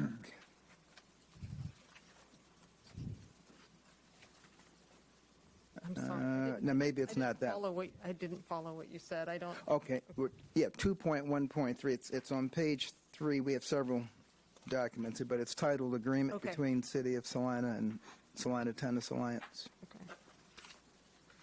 You know, Oh, okay, correct. top of page 3 of that. The fundraising, if I'm interpreting this correctly, allows that their fundraising only has to come up to what they need minus the $600,000, which would suggest that that $600,000 is, it's a promise that's being literally taken to the bank. But Yeah, actually it is. But on the blue sheet, it says that we don't give the $600,000 until it's complete. Is that $600,000 part of the money that would be needed to get a construction loan or get construction started? Well, and I'll quickly turn it over to Clark, but we had a conversation about that, and you may recall with the Field House was the first public-private partnership that I'm aware of that we had a group that was able to get basically a letter of credit or a line of credit based on pledges, and so that approach is kind of what we're trying to articulate here. And Clark and I have had conversations about their intentions to secure a letter of credit that accounts for the city's $600,000 being released at the completion of the project. So it's basically we're just a very fancy pledge then, up until completion. Yeah, hopefully we're as reliable as the rest of them, but yes. Yeah, and so we've got obviously commitments and obligations as we go through the construction to meet, and then the city kind of checks off, and then we get done. We've done what we say we're going to do, and the money comes over and we transfer it over to the city. That's our understanding. But it can be built without our $600,000 being in your account. Yes, yes, we will have a line of credit established, yes. And I don't want to make light of our reliability. This agreement would bind us to make that payment. No, I know what you're saying. You're basically saying we've got to have the funds, and then when we get done, but yes, that's how it would work. No different than really a construction line of credit or something where you've got it, and then when it's done, Right. term out or Down, pay it off. just two questions. You had a question. Well, I on was that? just going to, it's on the same item, 2.1.3. And I just had a question that at what point will we have the certificate of availability of the funds? Because 2 items from now, we're going to be potentially letting a demolition contract. And so I was wondering, will it be possible to have that, that certification prior to our actually engaging a demolition team to come in and start work? This is structured to require it to be available before they enter into contracts and commit to things that would require that expenditure. We've gone for it, recognizing the timeline that we're trying to coordinate here. We went forward with the demolition bids in part to make that first step, and then secondly, to clear that site regardless of the tennis complex. I mean, part of the conversation for quite some time has been, when are you going to get rid of that old pool, and what are you going to do with the rodeo grounds, or the Tri-River Stadium, now that the county's not renewed the lease? So we've gone into it as that's kind of a standalone site prep. We have every reason to expect we're going to follow right on the heels of that with the tennis project. And I actually had 3 questions, and that was the one I decided, I'll keep that one away. But I was going to ask if our demolition contract should be separate from this action. It is. It's on today's agenda, but it's a... It is separate? Well, it's... Whether it should be merged, you mean? No, well, my impression was that they were merged. No, it's separate. Item 7.6. But when we approve this agreement, does this agreement include just the $600,000, or does it include the whole $864? Yes, it commits us to the demolition, the making the building serviceable, and the $600,000. So we're approving the money for the demolition with this one, and then we're making good on that by awarding the contract. Specific. Okay. Right. All right. So still got 2 more to go. As far as for lack of a better term, use and control. I believe it's 4.2 called scheduling priority. And I understand certain entities will have priority at certain times, but the city will be giving up $864,000. We are giving up our neighborhood tennis courts, and I'm interested in getting a bottom floor for the percentage of time that would be available for open play just for ordinary citizens who are not part of Parks and Recs, USD 305, the tournaments, the colleges, the school, just the average guy who would have just got his bike, gone over to Sunset or wherever, played, and then gone home. Yeah, let me address that. First off, not getting rid of neighborhood courts where Sunset courts will go away. Right. Jerry Ivy will be retained, and Oakdale, essentially across the street, will be there. So roughly, we've got 3 courts at Sunset we'll have to deal with.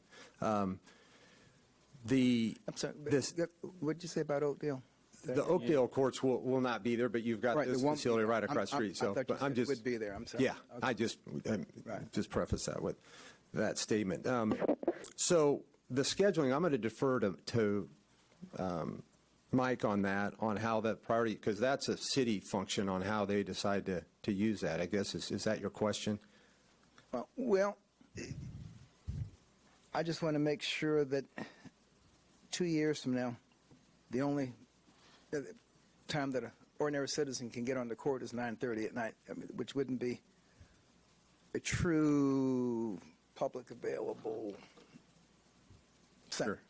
Yeah, our intention is these are free courts. This is a function of what the city decides and how they want to manage it. And we've had conversations of, how that might look and feel, and where that comes with tournaments that are scheduled and how that arrangement's made. That's a function that the city ultimately will have to decide. But the intent is to build these courts and have them exactly how they are today. You can go down with your family and walk on and play tennis. Now, will there be a point in time where there's tournaments like the municipal golf tournament, or golf course, you have a tournament and can't play for a few hours due to that tournament? Probably. And but will be no different than that arrangement the way I understand it. Yeah, and to just elaborate on that a little bit, the priority uses listed there is intended to be in priority order. So the number one priority is public service programming, which includes open courts. The model, again... Is that only through Parks and Recs, though? I guess I interpreted that to mean only if Parks and Recs was organized. Well, if they're organized, I guess it technically wouldn't be open play. This is all my verbiage, and open court was intended just to be truly open court walk-on, as if it's a Park and Rec provided tennis court, not necessarily a Parks and Rec scheduled open court. I guess we could go to that level of detail. But then the other thing I would point out is, as we tried to put this language together, and again, somewhat modeling it off of the baseball agreement, what we've been able to put together with the baseball agreement is identifying a point in time where all requests need to be in, and then we can address this prioritization. So I think we'd be doing something similar. We'd have to work out when the school puts their schedule together, that type of thing. But this language also includes assuming there is enough flexibility left for public uses of the tennis facility throughout the year. And that's very intentionally in there to underscore the fact that these are public courts. They need to continue to be public courts. We're trying to be cooperative, but open public use is a priority. All right. And I guess to piggyback on that, I think what we're trying to say, if I remember right, is these don't get locked up. They're open like at Oakdale currently. Is that right? Well, that's been something we've been discussing, because from a sustainability, longevity standpoint, I think you've got to look at having some sort of security there.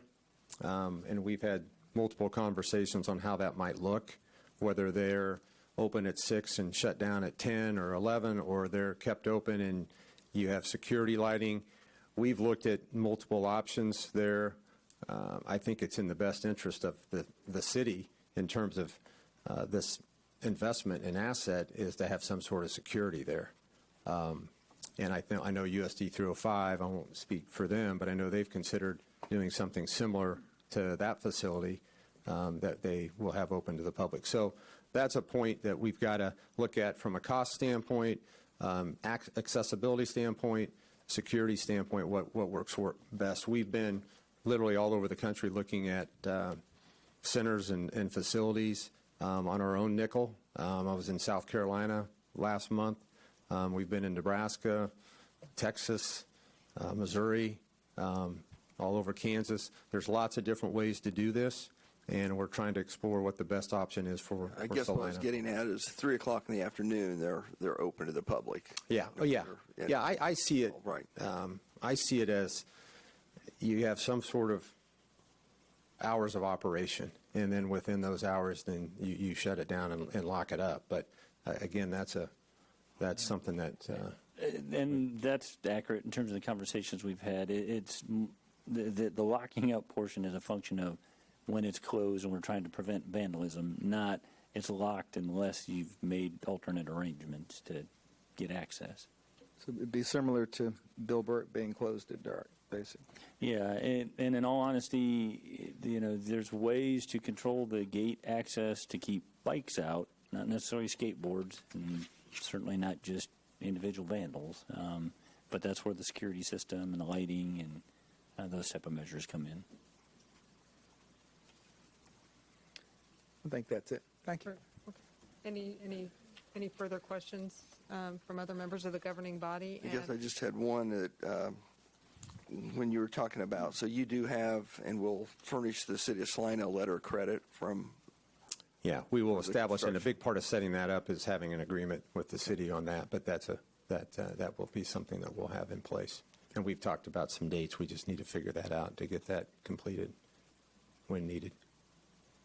I just had a couple of further questions, just in terms of, as we were discussing the priority of uses, I think that I share some concerns with Commissioner Davis about seeing the reservations in general listed pretty much dead last. And I don't want to take up a lot of the commission's time reprioritizing this, but I honestly think that needs to be included under the public service programming. That the availability and the reservations for the general public. Obviously, as Mr. Renfro said, if you've got Keisha with a state tournament going on here, of course that's going to take priority. Or if you've got Parks and Rec lessons going on, But I think that I would like to see it moved up just so that it keeps our priority of use even, at least consistent with that of USD 305 programming, if not higher up on the level with the public service programming. And I think I understand your point. If I may, my suggestion, and if it's agreeable to Salina Tennis Alliance, would be to add a bullet point of Parks and Rec Department reservations, because part of the intention of that reservation category is someone that's not any of us. It's not the city, it's not Salina Tennis Alliance, it's not the school district. Someone else comes in and wants to make a request for a tournament reservation or something. If I just want to go by myself, I guess I'm not sure the difference between open court through Parks and Rec and individual. Would I have to call Parks and Rec and make a reservation, or would I make an individual general reservation? Open court, to me, is no reservation. There's just a block of time that the courts are not reserved for anyone, True whether reserved that's open a court. portion of the complex or the entirety of the complex, truly open to, take your chances, see if there's an open court you can walk on and play. Parks and Rec reservations, if we implement a reservation system, could be, Trent Davis has court 3 reserved from 1:30 to 2:30 on Saturday afternoon. The reservations in general category is if outside of the Parks and Rec program, we have a group, I don't know, scouts that want to have a tennis unit or But who would be a administrating? tournament sponsor. Who other than Parks and Recs would be administering those individual reservations? I guess unless we had some alternate arrangement outside of this agreement, most likely it would be Parks and Rec. I'm just, in terms of priority, I viewed it as if you have an outside vendor that wants to make a reservation for a tournament, that probably is a lower priority than a straight up individual 1 hour reservation for a citizen. Right, and that's the reason I'm wondering, for just citizens who don't have their other courts, they could take a chance, just like a basketball court. And most, right. Maybe, if there's nobody on the court, you play, and if they're playing, you can sit there on the side and be the Right. next team on. And that's the third one in the public service programming list, open court. All right, now if I, on the other hand, am only free from 7 o'clock to 9 o'clock at night, don't want to go over there and sit for an hour, but I want to make a reservation to make sure I can get on the court, then That would be my suggested addition as the 1, 2, 3, 4, 5th line under public service for Parks and Rec reservations. Putting that under the, what you suggested was putting it under the public service. Correct. So moving that one up to the. Correct. Or adding that as a Do we take reservations now for Oakdale? No. Are we trying to make this too complicated? I mean, I think you guys are, I think you're overthinking this, guys. I mean, I think you walk on and you play. The only time you make reservations, and I'm not a tennis player, but I think it's school district if they're having, a tournament. The tennis association has certain tournaments, I know, during the year. Westland, I think, is involved. Wesleyan, but yeah, as far as individuals walking on, I don't think we want our Parks and Rec department answering the phone for reservations for court usage. But we reserve our picnic areas. We reserve a lot of things. Now, if there's no one there and there's no reservation, you're free to go use the picnic shelter. If we run into a problem where we have too many people wanting to play, then I think that's a good problem. We can deal with that then. Well, I'd rather be in the position of having to loosen control than try to pull it back once it's already taken. I mean, and maybe it's just me. I don't think it would be unreasonable for people on a busy schedule to want to know that court's going to be available. And there may not be that many. If there's not that many people, it won't be a big burden. Well, yeah, who's going to be there? How are they going to know that it's reserved when they get there? Using shelters as an example, there's a reservation posted, but there's no parks employee there confirming that you don't have a reservation, you need to leave. And No, but if make room for this I person. reserve park shelter number 1 and I come up and But you do that. you're having your birthday party, I can say, here's my reservation for park You shelter do that number 1. usually weeks in advance a lot of times. I'm just thinking if my grandson's in town, I don't play tennis, so we decide it's 1 o'clock, at 3 o'clock we want to go play tennis. On a Saturday, there's nobody at the Parks and Rec department to call. Well, in that situation, then you would be at the mercy of whether or not there's an open court. But if I knew in advance, I mean, it is a nice option to have available. Excuse me, I noticed that there's a lot of conversation in the back of the room, and it makes it a little bit distracting and hard to hear up here. So if you have conversations to have, that's cool. If you could just take them out in the hall, please, I'd appreciate it. I would just comment, the way it works today, and I don't have all the knowledge of how they set it up, but we've got it. It works today where Lakewood uses Oakdale at a period of time. Sunset Park is available for South Middle.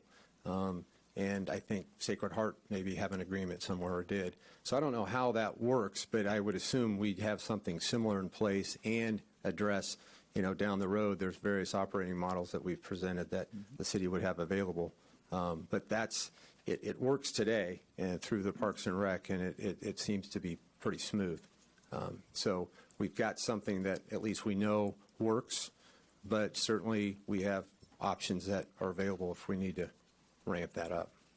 And just speaking for myself, I don't know that I'm as concerned with the exact operational model in terms of creating the reservations, but just from a philosophical point of view, because this is our agreement that we'll be referring to in the future in the event that there is a dispute or one group or another doesn't think that they're being treated fairly. The priority of uses is going to be what we refer to. So just philosophically, you had suggested adding another bullet point under public service programming, and I don't remember exactly the terminology, but I would be open to that, just something that puts that expectation out there that these courts are for the public's use. And I know that ultimately that's what you guys want to encourage too, because you want, somebody from the neighborhood or somebody who's passing through that wants to play tennis for an hour or two, you want them to be able to use that. But I would just feel a little bit better if somehow that were reflected in that first list of bullet points. And my suggested wording was Parks and Rec reservations. Okay. But it depends on whether it's agreeable to Salina Tennis Alliance. Yeah, I think we're open to that. That's the reason where these courts are being built, is to make them accessible to everybody, and that's what isn't available today. Right. And so. And, yeah, and I hate to put you all on the spot, but this. No, this was created by the. I totally. We're I think in agreement. Okay. I'd feel very comfortable with that. And certainly, even with the priority of uses, if there's a Kansas high school tournament going on, that's going to bump up from number 3 to number 1 for the length of that tournament anyway, which would be understandable. Yeah, practically speaking, there will be an agreed upon point in time where all calendars need to come together. We'll have to balance school programming, tournament programming, take a look at, is that reasonably making the courts available for open court and public use? And we'll have to balance that. We've got park supervisors that currently do that for all of our other facilities. I'm just trying to protect public use now, so 8 months from now, I can refer back to this meeting. Okay, thank you.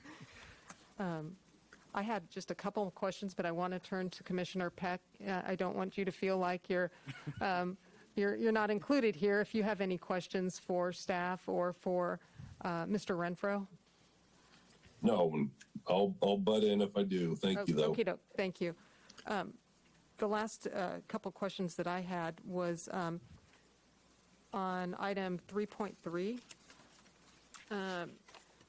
under project management and contracting. It refers to a selection team, and I guess I was, and I may have very well overlooked it in this document, but I kind of wanted to know what the composition of the selection team was, if that's, tennis group in the city, if it includes Jones Gillum, if it, who's on the selection team, and in the event that there's a disagreement about something that, that's going to be contracted for, what's the, how are those potential, hopefully unlikely, but potential disputes resolved? I may have to rely on the city legal counsel's memory of the document. I know we've discussed that, and there is essentially city manager review and approval provided, but Greg, do you? Yeah, at this point, it does not identify the makeup of that group.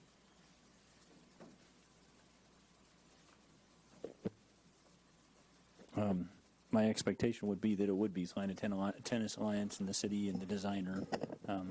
Is that something that we could specify, once we get our questions answered, if we could take even like a 5-minute recess, that there's some way that we could at least delineate who the selection team is, so that everybody's on the same page in terms of if there's a team meeting, who all is going to be invited and who's going to weigh in on that. I would just feel a lot more comfortable if that were actually defined somewhere in the agreement,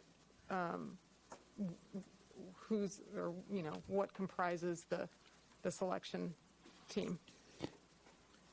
I'm not even sure we need a recess, to be honest. I think 3.3.2 could be reworded that Salina, STA and the city agree to the utilization of a selection team comprised of a representative of STA, the project designer, and the city manager, their designee. And we can incorporate that into the document if you like. Okay. And then something that Mr. Renfro said caught my attention in terms of the renovation of the pool house. I'm a huge fan of that the architecture of that pool house is, and just because, and you guys are going to be the recipient, or I don't know how to say this. We've had some dealings with Baseball Enterprises in terms of not getting exactly what we thought we were going, the full scope of work. So I just wanted to be really clear. You'd mentioned something about maybe the pool house not being included, and I just wanted, did I hear that? No, what I was stating was our original estimate of $2.6 million included roughly almost $200,000 of pool renovation. Okay. That's now been transferred over to the city. They've agreed to make it serviceable. So that comes out of that equation. So we have stated this in our meetings. We have the opportunity, if we raise money, we can help make that a little bit more. It's not going to be Taj Mahal. No, but it's, no. we have, if we have the resources, and we've talked to city staff that how we would coordinate that if that's available to us. If it's not, we've got the city's committed to making it serviceable and making it, to a point where people can use it. Yeah, and I would add that. Is that like for our $600,000 commitment then, or would that No, be in addition to that's that? at 80. It's 82 something. Okay. Yeah. I just want, I just Sure. didn't want the pool house to. No, and that was one of our primary objectives, was Right. repurposing and utilizing that, and that's what we want, for sure. Well, and then I would add that the city staff's looked at what is going to be involved, and so replacing the roof and the soffit and the Okay. exterior, but it's all on the presumption that we're starting with the bones that we have and getting it back into shape. Cool. Thank you. I appreciate that clarification very much. sure. And then my final question is, in the past, I know that we've referred to Salina, we worked with Salina Net Generation, and then when we have the contract in front of us, it's Salina Tennis Alliance, and I just wondered maybe if you could speak to, same group, different group? You bet. So roughly the same group, we set the 501c3 to be able to allow us to engage in a construction and to have the legal documents to set up and still accept donations and handle the line of credit and the banking documents. So that Salina Net Generation was a grassroots effort. It was made up of volunteers, of donors, of stakeholders that really had the game of tennis and doing something with our public courts. And that's how it originated. It was purely a grassroots effort. It was not formally put together. It was not a 501c3. Our ability to get donations was afforded to us by the Greater Salina Community Foundation, who has been spectacular and is a total asset to this community. And so we've been able to set up a provisional fund with them so donations could come in and be tax deductible. So, but we were not a 501c3. With this next step, with engaged with the city and begin construction, we needed to have if we were going to build it, to have a 501c3. We had lots of discussions on how that would be done.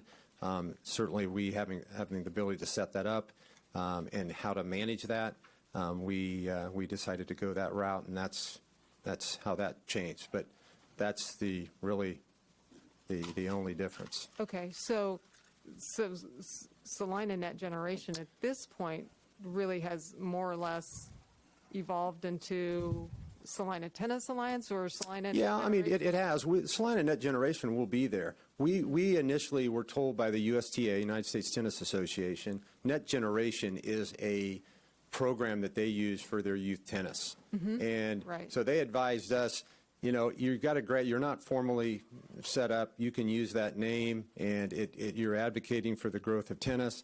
But if you set up something in a 50c3 format, and you come to us for funds, you're probably not going to have a whole lot of success, and you may have some problems using that name. So we understood that. They said, you're fine using that, advocating it, but as you create this 501c3, look at a different name. We felt certainly Alliance and Salina Tennis, we've got partners across the board working on this, and we felt that was the name, and this is what we need to do to get set up to engage to get the facility built.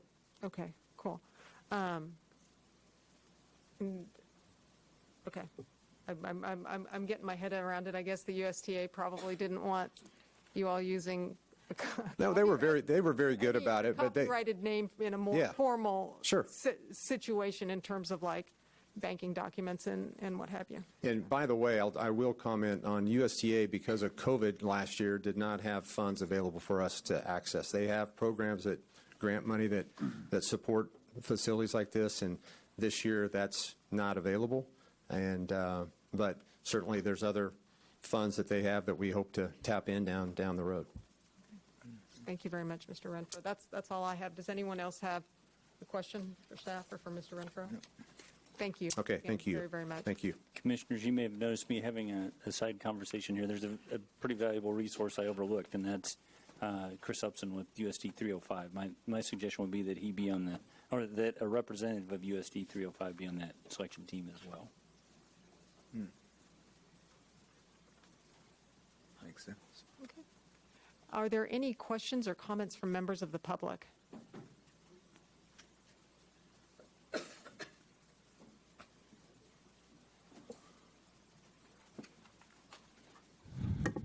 Commission, Carity Robbins. I'll try to keep my comments concise. I do have quite a few questions. I will try to keep it concise, go a little faster. I just wanted to say that my family homesteaded Saline County somewhere in the 1880s. I've been here about 140 years, and we are part of the culture of this town. We are part of the culture of this county, and that is the agricultural portion of this. And as you can see, and as you have, I'm all been sure that you've been made aware, the agricultural portion of Salina is highly disappointed to have this entertainment venue that's valuable to us disposed of. And certainly it feels like our portion of the culture of Salina is not valued and being disposed of.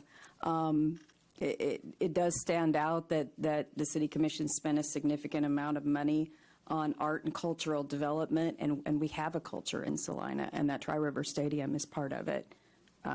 So that's all I have to say about that. But I think a lot of the reason that this has gotten through, we've talked before about the public not being made aware of it as well because of COVID. A lot of the meetings happened during COVID, and a lot of people missed out on a lot of what happened. But there also, as I've dug deeper and deeper into this, there have been a lot of misrepresentations on this project. And I'm continually shocked at some of the things that I found on this. And I want to hit a few of them real quickly. The facility was misrepresented. Absolutely. This facility was misrepresented to the public and to this commission. Jason Bell, citizen and former county employee Jason Bell, got up last week to let you know that, as has been said so many times, it's just used 4 days a year. It's not just used 4 days a year. It's used for a lot of other functions as well. And there have been an even greater number of functions that it's been mismanaged and have been turned down. In fact, I know of one example. The National Junior High Rodeo asked Salina to do a bid for their finals. That would have brought about 15,000 people into Salina for 7 full days. Think of the economic impact that those people could have had. And they were just told, no thanks, we're not interested in that. So that's a facility that could have had a lot greater economic impact than it has. And it certainly has had a lot greater economic impact than a sport that does not generate ticket sales. And that was in a lot of ways misrepresented. Another thing that I've noted, Salina's desire for a tennis complex or a tennis need was misrepresented in a lot of ways. In fact, according to Step 2 of the public engagement process of the tennis complex planning, There was the citizen survey that was done to establish whether the citizens of Salina desired an upgrade of our existing tennis courts. And what you found in your survey was that citizens did not rank the upgrade of tennis courts nor the need for pickleball courts very high on the survey. So I'm not arguing that the courts that we have don't need to be fixed. That's not my area of interest or expertise, nor am I arguing that tennis isn't a very important and wonderful sport.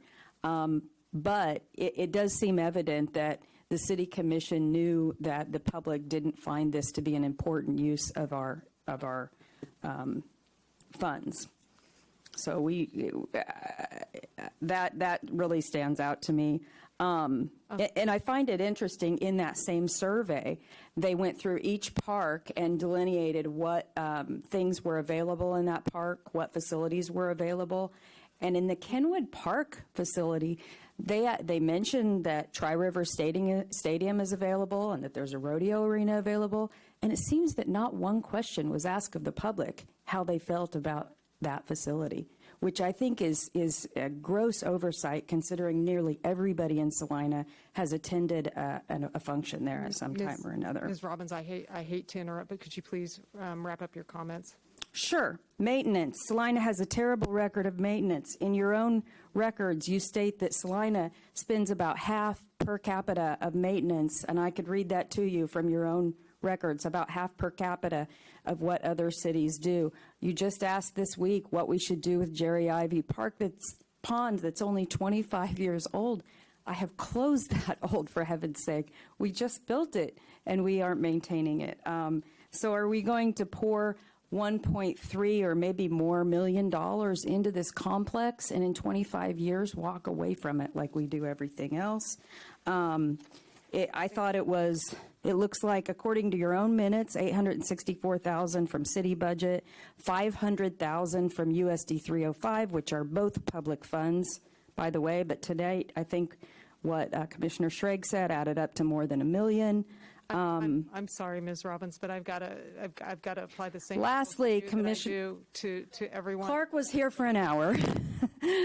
Lastly, Commissioner Schrag said tonight that it was not mentioned until the county gave up on the squeeze play because they couldn't afford the $1.6 million worth of upgrades to the stadium, that they gave up on July 27th, 2020, that this property was never part of the tennis complex. But that's not true. You know that it's in Salina Net Group's flyover video from 2019 that they plan to demolish it then.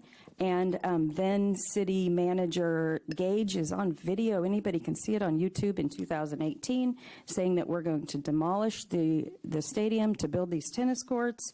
So there's been a lot of misrepresentation, and I would challenge you that if tennis is what the public wants, then that's what the public should have.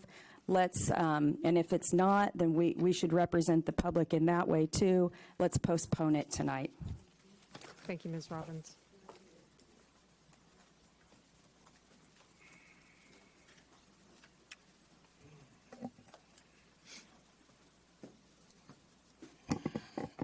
Good evening. Jason Bell, Sling County. I'm not here to talk about the survey you did in 2018 where they said they don't really care about tennis in the city of Salina. I'm also not here to tell you about a majority of Salina thinking that you're forcing art down our throats. What I am here to tell you is I'm begging you to think of it as in another perspective before you vote tonight.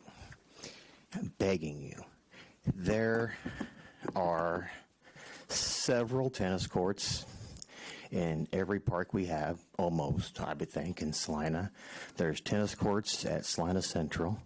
I believe there's tennis courts at South High. We have one rodeo arena. If you think about it in this perspective, reverse it. Let's say we had rodeo arenas at every school and in several parks in the city of Salina. And we came and said, we're going to tear down your one tennis court that you have, and we're going to build a rodeo arena there too. One. You're taking away a venue that means a lot to a lot of people. I also want to challenge you, Mayor Hodges. You said you like the architecture of the pool hall. We love the architecture of that stadium. I do as well. It means a lot to a lot of people. Look at the petition. It's almost 6,000 people that love that stadium. And I'm honestly up here about ready to tear up, and I don't know if you can hear it in my voice, because I don't want to lose that stadium, nor do the other people in the city of Salina. There are a lot of places that NetGen or Salina, whatever that place is, whatever he's calling it, can build tennis courts. Renovate the ones we have. Renovate them. Leave the stadium. Let the fair board take it over. I will manage it for them for free. I do that. I will put the events on. I'm a promoter. I own Bell Bucking Bulls. I put on Sidewinders, Bulls, and Barrels in Odin, Kansas. Population 20, maybe 21. We have 1,500 plus people there. We had call-ins last night for my rodeo, because I have call-ins for riders to come, right? I filled up my bull riding in 20 minutes. We could do that in Salina too. You don't understand what kind of revenue that place could bring into the city of Salina. I promise you it would, if you would actually let the right people look at it and bring that money in. The people that were in charge of it had no livestock background. They didn't give a rat's butt whether it went away or not.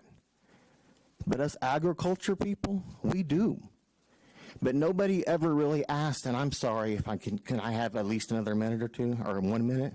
I apologize. I know, Mr. Bell, I would just ask you to wrap it up. I know. I seen you look, and I apologize. No. But I'm begging you, look at it at another perspective, and at least postpone it tonight.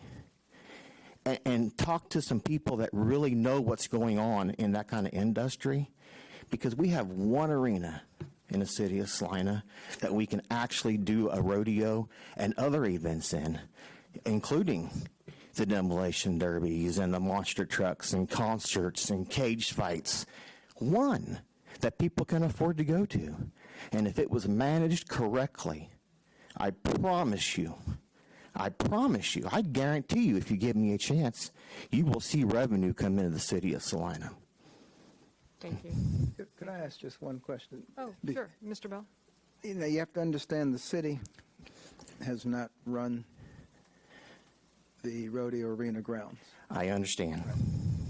And for someone driving by casually, you know, there's very little activity on those grounds over the last 15 years, other than during the fair.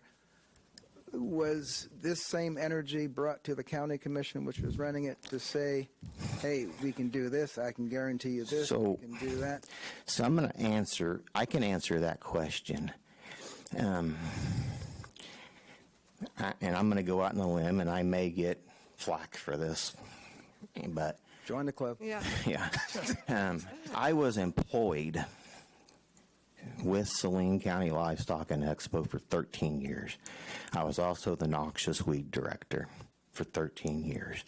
I left the Expo Center because of those kind of reasons, that I seen events and venues wanting to come, but they didn't want to bring them. I don't know why. I do know why, but I'm not going to say. There was events that called all the time, because I also worked in the office at that facility. I mean, I helped, and there was events that called all the time that wanted to rent that outdoor facility, but it was too much work, or too time consuming, or they didn't want to pay the overtime. You know, just excuses, but we could have used it, and I promise you, we can use it. We can use it. And I also would promise you that if given a chance with the right people, we could get that money, and I guarantee you, we'll paint it whatever color you want us to paint it. You want us to paint it pink, we'll paint it pink. But we don't want it tore down. We can make it look nice. And I guarantee you there's enough public out there that want this arena. Again, look at the petition. We can get the money to make it nice.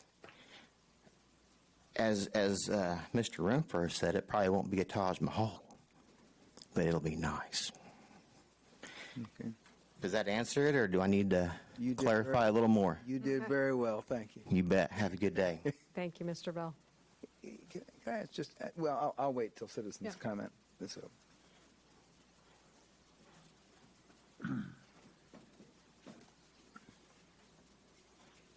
Terry White, Salina. I don't know if you guys realize, but Tri Rivers Stadium has been around since at least 1924, which in that case I would think would be historical. It was a home for a baseball team called, I think it was the Salina Millers. Now, my grandparents lived here, my parents have lived here, I've lived here all my life, but I would think as historical as Salina is and how they want to protect their heritage, they wouldn't want to demolish something that reminds Salina of the baseball history that they're so richly involved in. If you look them up on the internet, it will say Salina has a rich history of baseball. You know, the stadium is part of Salina. It's not just something to tear down and put some tennis courts up. You know, the Central, you can't even play on the tennis courts over there. They're locked all the time. So you can't play there. You can play on the ones at Jerry Ivy. But who's going to get stuck when we build 12 tennis courts and you have to reserve them and, oh, well, you know, you can't go at a certain time because you're only available here or there. The public's going to get basically screwed because they're not going to be the ones that are held up for this. It's going to be the people that, oh, well, I can only be here at a certain time or, you know, let's go play tennis here, and they might already be reserved. There's only 12, if you're going to build 12 courts, there's, you know, they're never going to have time to go. They're never going to get to go. It's just, I think you should reconsider the demolition of Tri River Stadium because it's rich in history. You know, you've put historical tags on homes and buildings downtown that, oh, they couldn't be destroyed. Well, what's the difference if you put that on the stadium? I think you need to postpone your decision or just throw it completely out. Thank you, Ms. White.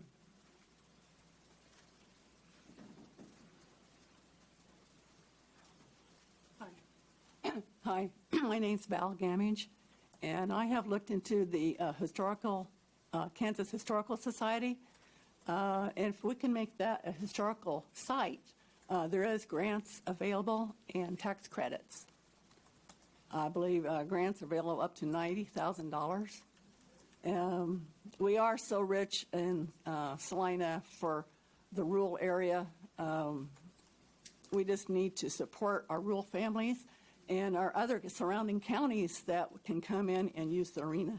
And I have heard that we interfere with Abilene's rodeo. Well, let's make our rodeo either before or after. I mean, who says we can't change our date of our fair? Let's have it either before or after Abilene's. And that way the cowboys can plan to go from one rodeo to the next. And you will see the competition get bigger and bring in more money for our county. That's all I need to say. Thank you. Thank you, Ms. Gamage.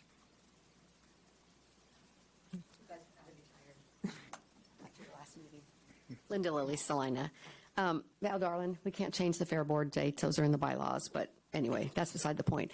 I'm here again for a plea. Please postpone the voting tonight. It seems like you guys had a lot of questions anyway, as maybe some more things need to be worked out before you decide to destroy the stadium and put tennis courts up. Now, I remember, because I'm old, and I do remember going to Oakdale playing. I love tennis, but I was not very good at it. But I went over a lot in high school and played. We even knew how to turn the lights on and off over there. We'd play till dark. We'd turn the lights on and then leave. So public use is probably going to be very important if this gets through. But I'm wanting to know, have we really done a study on how many people are playing tennis these days? Interesting enough, actually, over the last 2 years, did you really look to see what the need was before all this has come up? And I'm sure maybe Clark can answer that. But Since the last meeting, I did drive around different times during the day, just kind of see if the courts are being in use. And the only tennis court that I saw in use was Kansas Wesleyan. Kids are back in school and they were on their court playing. That's the only courts in Salina that were being used over the last week. And I drove by random times during the day. So I then kind of asked some people that do play tennis, where do you play? They play indoors at Genesis.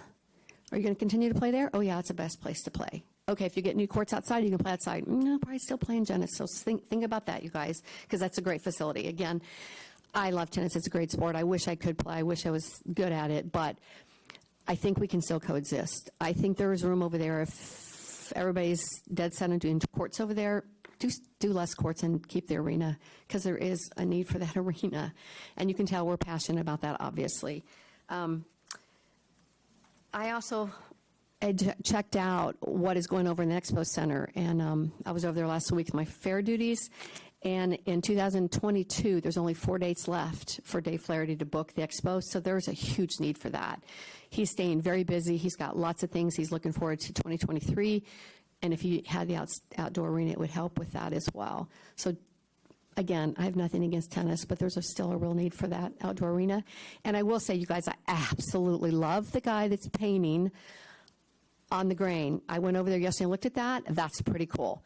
Think about the backside of Tri-River Stadium being, oh, by the way, I have all these baseball articles, which was 1938, darling, on when it was built. 1924, because I lived on it, and then I verified again, and I lived with my grandfather. This one says 1940. Well, it says 46 and 52, but whatever. Whenever it was built, think about that guy painting on the backside of Tri-River Stadium, a great Western, some kind of a cool scene, and then baseball on the other side, just to kind of represent the heritage, the history of that stadium. So please think about all this before you guys vote tonight. Postpone it, get some more information, let us try to fundraise. Thank you. Thank you, Ms. Lilly.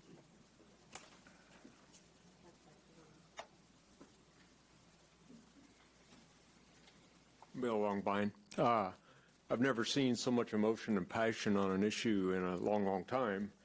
And I agree with the history of the stadium, but I do also see that need to do something with the old pool. And I concur with Commissioner Davis on when we do these partnerships, that's a good thing. I like it. But then the city owns it and we maintain it forever. And, I don't know how we budget for that. But I just thought I'd throw something out there. How many courts could you put where the pool is? Could there be a compromise? Do we need that many 16 courts, 12 courts? Could we refurbish what we have and have a nice tennis facility where the pool is? Thank you, Mr. Longbine.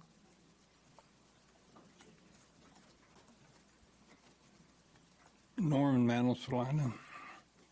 Back to the Tennis Alliance, this Salina Net generation. On this reservation system, it will fail because the KDWPT is having problems with reservations at these state parks. People will reserve these spots. Then they don't show up, or they turn around and rent them to other people. Or there will be spots that are reserved, nobody uses them. So we don't need this tennis court because it will not be utilized to its full extent like the rodeo grounds has been. But the Kansas Department of Wildlife Parks and Tourism is having problems with this reservation system. So as the people are telling you, you better postpone this. I'm suggesting you postpone it and look into it, so if it is more feasible as a rodeo grounds or as a tennis court. Thank you, Mr. Mantle. Just speaking to something that Mr. Longbine brought up, and of course, Mr. Renfro, Mr. Hampton, Mr. Phelps can correct me. I believe that there was a minimum number of courts that is necessary if you're going to have tournaments like whether it's KSHA or whether it's KTA or whatever, and I believe that number was, the very minimum was 12. And I think that maybe even 14 was preferred and was proposed at one point. So there is if if we're going to look to this as being a tennis tournament destination, there is a scale that has to be there in order for that to work. Any other questions or comments from the public?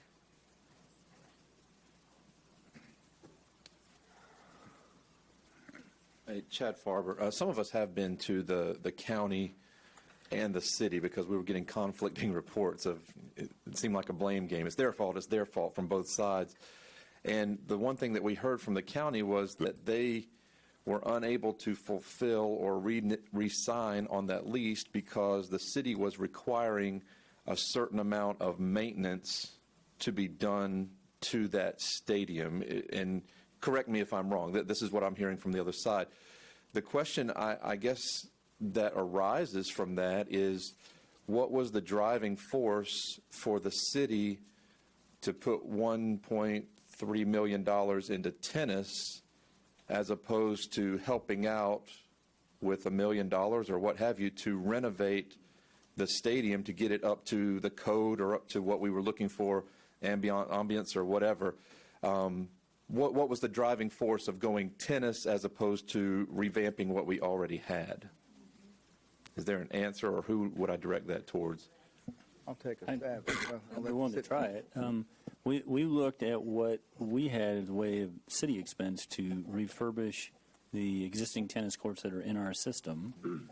We didn't look at the cost associated for the rodeo because that's a county-maintained facility. So in terms of this public-private partnership, financially the city's coming out far ahead of this group raising the private funds to build post-tension concrete courts and give them to us and have that be minimal maintenance compared to what it would take to either do it ourselves across the community or even maintain the existing tennis court, try to patch the existing tennis courts.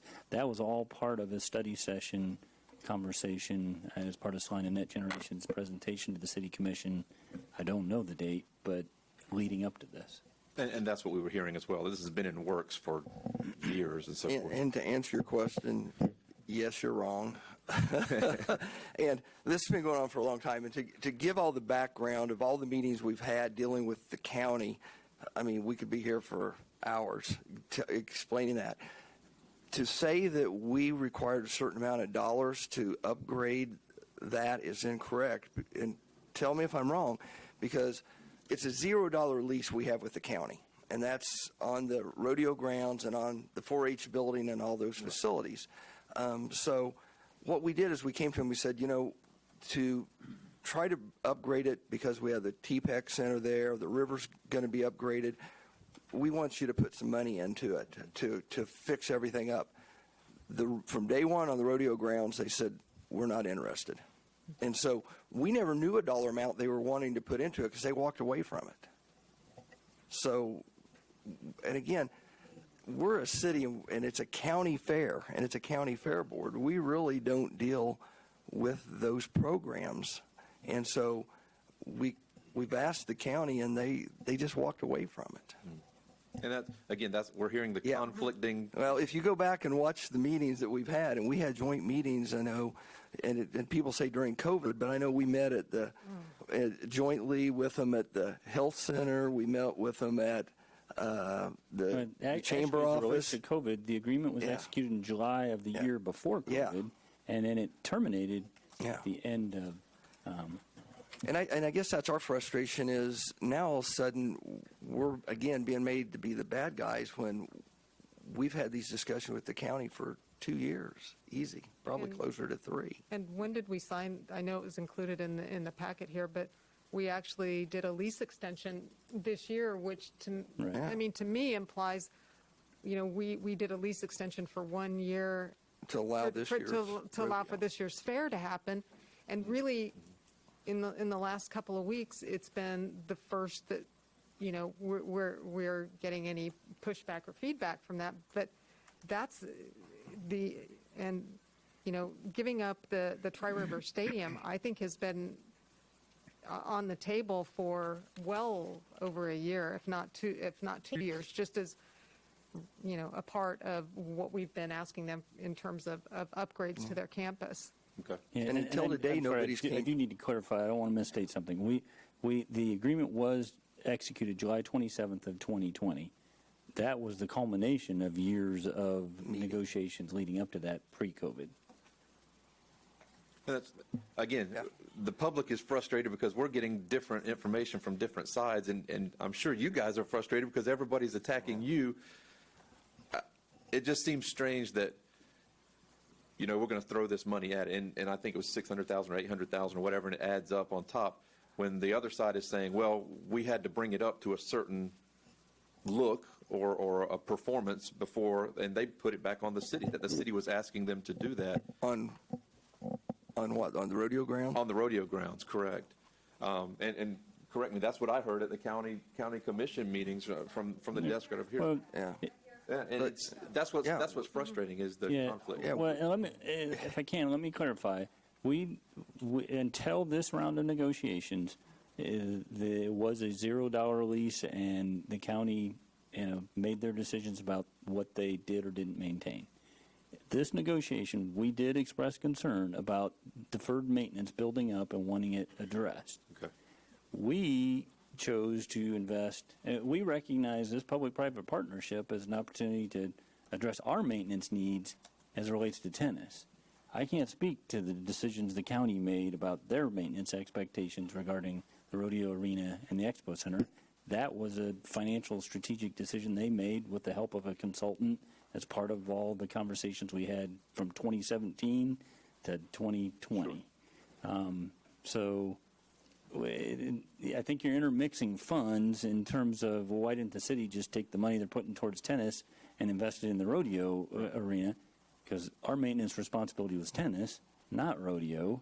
And I want to go back to a point I made previously. We treated it as essentially a right of first refusal on the part of the county. If you wanted to continue that lease, we negotiated that all the way out before we passed a resolution of intent as related to tennis, let alone started negotiating this agreement with the tennis group. So we played out the county's commitment and their desire to renew first, and then when we had that answer, then we picked up the tennis conversation as far as negotiating an agreement. Right. And I think to put another, it was never, for us, it was never tennis versus the rodeo. If the county decided to keep the rodeo grounds, tennis courts could have come, but they couldn't have put it there. But we negotiated, as Mr. Sprague said, with the county to get them to do as much as they could. But I guess it's sort of like a person who buys an old apartment building, and you walk in and all of a sudden the tenants are upset because this hasn't been fixed and that hasn't been fixed. Whoa, I just bought the building. Yeah.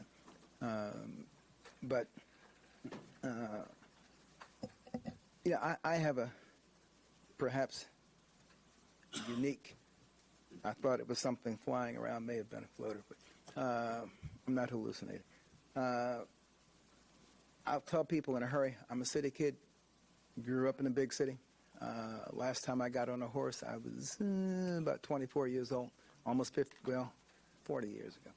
But when I first came here, I heard a lot about Tri-River Stadium, that Mickey Mantle did some minor league stuff here, and all the stories you guys probably grew up with. And years ago, when we were talking about river renewal, people said, oh my God, you're not going to do anything about that. And way before we actually had anything passed, but just, the river renewal conversation has been going on way before I got here. In the last 10 years, I really haven't heard anybody stand up for that stadium. I've heard in unsolicited comments, people say, my gosh, not that many people are there for the rodeo. Most of the people there don't even live in Salina. That's a lot of real estate for 4 days a year. And what it would cost to truly fix it up is, a lot of money. I said, well, just, keep the wall if you want to give homage to Mickey Mantle, and do something with the dirt and the stands. But there really hasn't been a groundswell of clamoring. Now, of course, we're not privy to what happens when folks like Mr. Bell or whoever would want to go put on a presentation at the arena grounds, because kind of wasn't our business because the county was running it. So we are kind of blinded to those conversations. And I don't want to detract from your time, but when we're ready, I do want, I can ask if you can prepare. Are you able to pull Exhibit A, Jacob, up on that screen? The picture.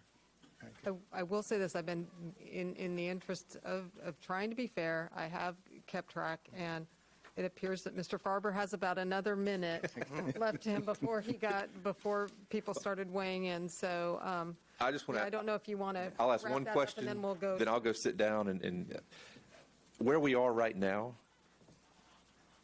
with all the negotiations that have taken place and the voting and everything that has taken place, if you wanted to change the direction and go back to the stadium and go away from the tennis courts, is that possibility even on the table for the city commission right now?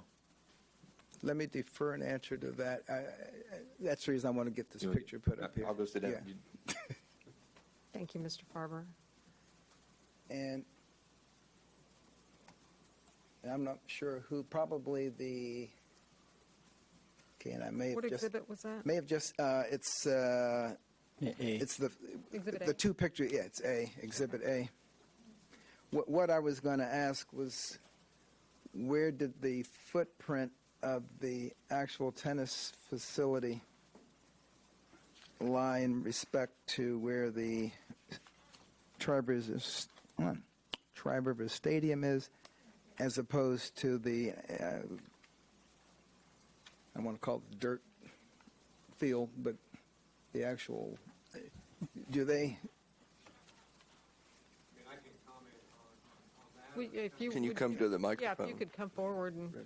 I didn't know whether one abutted the field, the tennis abutted it, or whether it actually overlapped and replaced it. So if you look at the pool area, that's where you've essentially got 12 courts. They've got to sit at an angle due to USTA tennis regulations based on sun.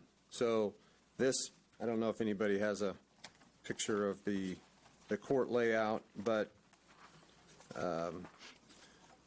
the kind of the from Jones Gillum here. Let me bring this up. So the question So- is, how far will the courts encroach I can. on the arena? Is there another slide, Jacob? We don't have that in this Okay. packet, sorry. All right, so they're laid out, in that configuration. There's a little bit of difference there from what you're seeing in what is the design. But as you see that, and there's a hitting wall up in that upper kind of left-hand corner. That's what that is. And then those gray courts there, that's alternates. And then there's a shelter house there. But those are set up in a way that they have to be configured that way. You can't put a court sideways and this way and then kind of fit them all in there. So that's why we're somewhat limited on spacing. And so we looked at lots of alternatives there, and that was based upon the courts, and then the ability to not be landlocked afforded us that site.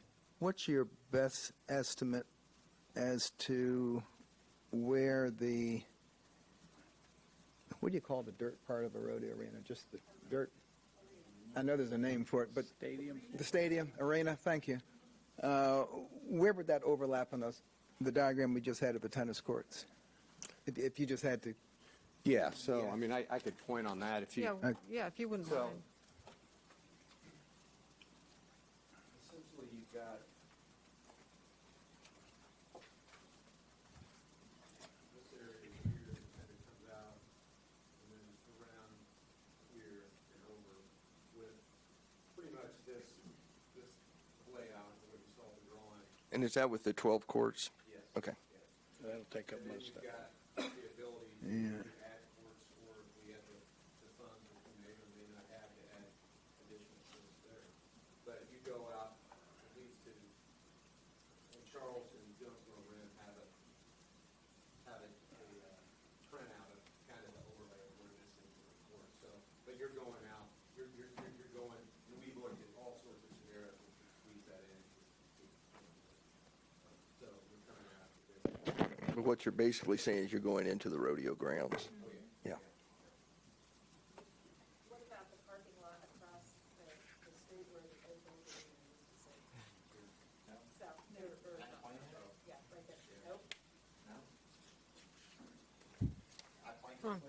Yeah, real quick. My question is, as well as hers probably is, we have a paved parking lot. We have a swimming pool that can house tennis courts. We have a big grassy area here that butts up to the paved parking lot. Tennis courts, arena, all in one spot. Thank you. Thank you, Mr. Renfro. Does that answer your question? Answers my question. Thank you.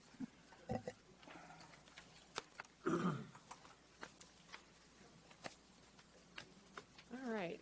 Any further questions or comments for the public, from the public on this? I just have to say one thing. You got 6,000 people on a petition, is that right? Don't take lightly them. Don't just think about the money. Think about 6,000 people that have expressed an interest in keeping that. That's a lot of people in Salina. Thank you. Question for the people with the petition. Has anybody done a count of how many of those are Saline County residents?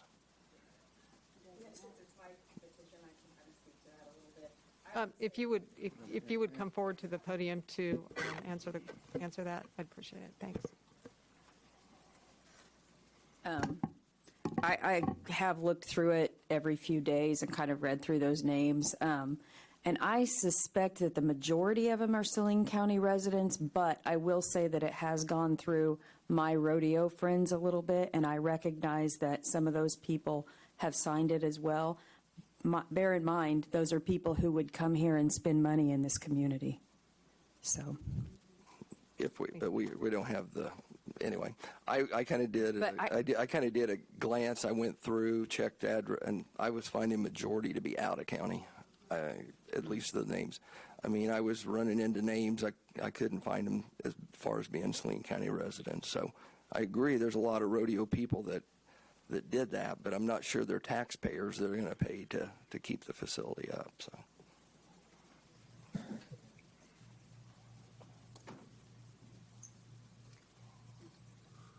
Right. I'm sorry, we have one go round per person on an issue, so thank you. All right. If there aren't any more questions or comments from the public, I will bring it back to the commission for further questions, discussions, and action. One question that's going to sound crazy. How much would it cost to move the stadium? Where are we going to put it? We don't know where to put it. 100 yards to the east? But, I mean, the thing's been there for 60 years. It ain't coming out the ground easy.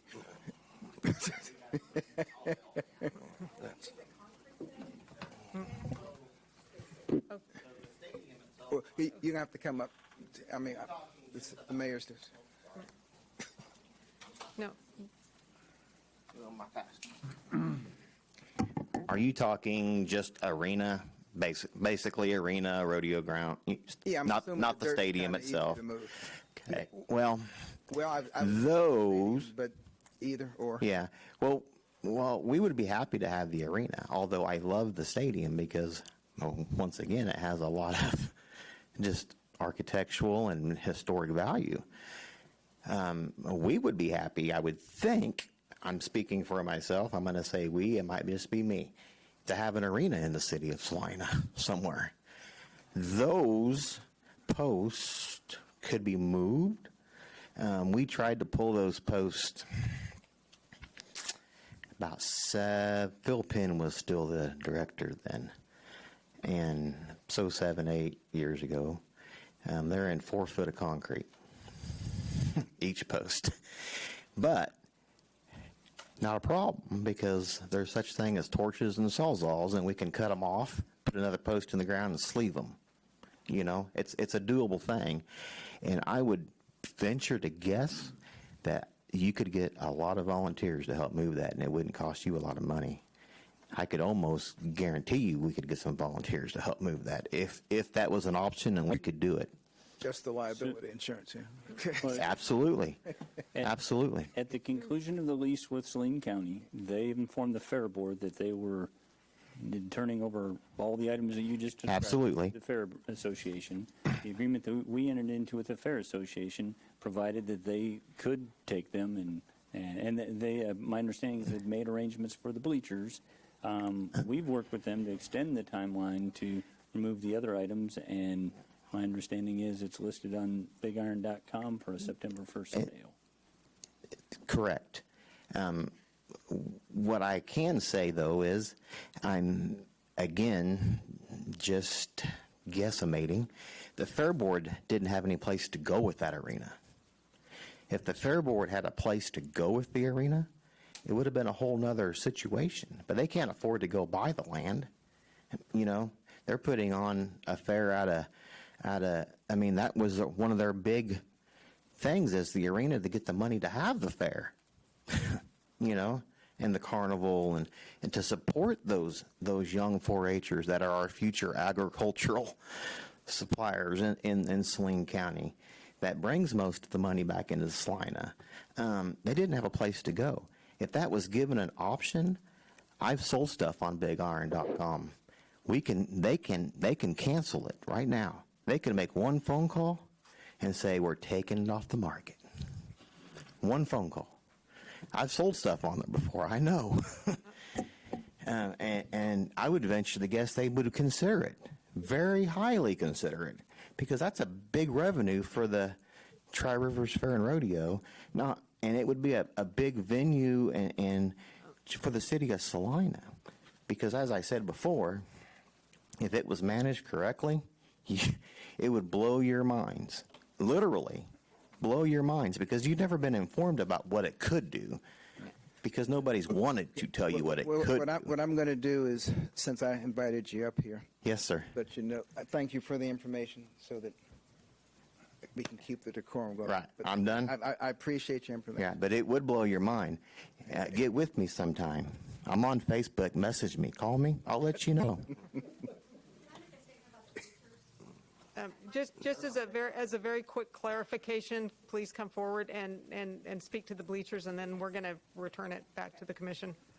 It's important to know that those bleachers, only 4 that the Fair Board maintained, they are now out at the Land Institute for them to use for their event coming up. So only 4 have been held onto by the fair. The rest of them all are on Big Iron. If we happen to lose the arena, bleachers, Clark, they're like $4 and $5 a piece, and they're really nice ones. So there's only been 4 that the Fair Board kept. The rest are on Big Iron. Thank you. I didn't realize that. I was under the impression you kept them all. Thank you. Thank you for the clarification. All right. Further deliberations amongst the commission. Well, I'd like to, it took a while to get me convinced that a central tennis facility probably would benefit more than having, and I say more folks in the city at large than the neighborhood courts financially and quality of courts, et cetera. And that tennis complex does have to be built the right way. I mean, I'm a firm believer if you're going to do it right. I would like to at least investigate. Now, I'm just eyeballing this picture. It kind of looks like you could slide that rodeo arena to the east and fit in the space that's now the dog park. I mean, there's parking there. We've already ourselves talked about expanding the paved parking on the other side of Midway. Anyway, I just think we're opening up a whole new can of worms. I mean, we're still talking about them moving somebody. Well, even if it's not moved, I mean, even if you built just one from scratch, I mean, that stadium was not built originally for rodeo anyway. It was a baseball stadium.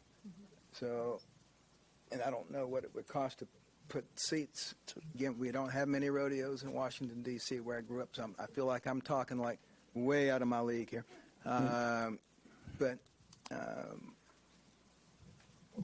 you know, there'd be the expectation that indeed it would be used. And I don't want to address, you know, the fervor for putting on shows or address what could have been presented had those running it agreed. I mean, but it's you know, just throwing out possibilities.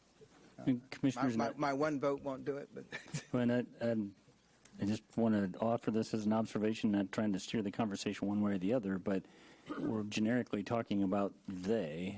I think the prior model has been county staff, so I'm not sure if we're saying we're going to offer an opportunity, I'm not sure who we're offering it to. Yeah. well, right now with the tennis facility going in, the area that's, I think most people know it as the impromptu dog park, that area is still vacant. And- Correct? With that? It's, right, I mean, with the tennis, with the map of the tennis complex now, the area. So, the original, when we came, I don't know, last year, the entire footprint was afforded us for naming rights. So that's where we looked at, what can we do, which was very much appreciated given us from the City Commission. So we looked at that entire footprint as this opportunity for the tennis facility. And so we've gone out, that's certainly been a driving force for us to raise funds, but we've looked at that whole area as our master plan to solicit funds and be able to generate the funding needed to build this based upon that entire footprint. And that also gave us the opportunity to build additional courts and not be landlocked, and that's why we're where we are today. And to being critical mass, which is that 12-court model, essentially the city has 15 courts today that are all in disrepair, and they're going to have 16 courts now and only have to maintain 12 because the 4 at Jerry Ivy is going to go over to USD 305 as part of this initiative. So we look at that, and I think I just caution you that if you look at moving something, and we're not, again, this is a tennis pride, you then lead yourself into where are you going to, if we have to have more courts, moving it again. And so you've got to look at, we've been afforded that entire footprint to get naming rights, and it has. It's been successful for us. But that's, when you look at that model, that's something that we've addressed. And just between, amongst the commissioners here, and first of all, one of the speakers said something about our feeling attacked, and I can't speak for everybody else, but I certainly don't feel attacked. This is obviously a community resource that is very special to a lot of people, and I would hope that in the weeks and the months ahead, if, as Commissioner Davis has suggested, if there's an alternate location that can be considered, I think that's a conversation maybe for another day. But today, I feel like we've got the agreement with Salina Tennis Alliance in front of us, and that's what we're looking at today. But I don't think any of us feel attacked. This is a part of our community that people feel very strongly about, and a heritage that we really, we need to acknowledge and to celebrate. But just to kind of focus our attention on item 7.4, I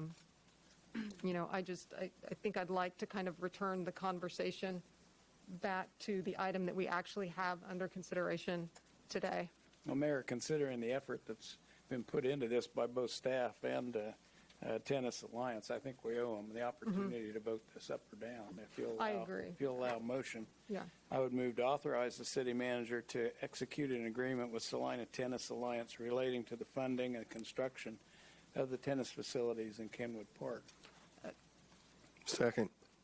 May I ask a question? We had identified 2 amendments or changes to item 3.3.2 in terms of the I personally think we should just get it built first, and certain future commissions may ferret out those delineating those scheduling issues, but if that, No, as far as that's important, I'm so comfortable I think with it's the that. selection committee. the selection committee, and then just adding the bullet point that Mr. Scragg recommended under the priority of uses. It was just those 2 things, I think, were the only things that were identified. And if that's not acceptable to the motion maker, then, that's. I'm okay with that if staff has some clarity. Yeah, I can try to articulate those if you'd like. So amending section 3.3.2 to read general contractor selection criteria, STA and the city agree to the joint appointment of a selection team comprised of a representative of Salina Tennis Alliance, the project designer, the city manager, their designee, and a USD 305 representative for evaluation of responses to the RFP based upon the following criteria in no particular order. And then there's another reference to the selection team later, but if we've articulated the selection team. And then amending the priority of uses found in section 4.2 by the insertion of a 5th bullet point under the heading Public Service Programming for Park and Rec Reservations. If that's Commissioner agreeable to you. Davis, that gets you where you wanted to be? Yeah, the amendments to that, yes. And the only other comment I was going to make, because I think this will pass and probably should pass, but if there are those who want to keep the rodeo tradition going, or what sounds like resurrecting it here, to get together. And I'm making a little diagram of the size of this rodeo area on the map and just moving it around to see where else it might fit. I mean, if it's something that there really is a deep desire to continue, just like the Tennis Alliance. I mean, you're going to have to be organized and come with a plan, and so we can see if there are options that are feasible. Mayor, I don't know if you want to cover that now or not, but if we are, I'd have a very pertinent question.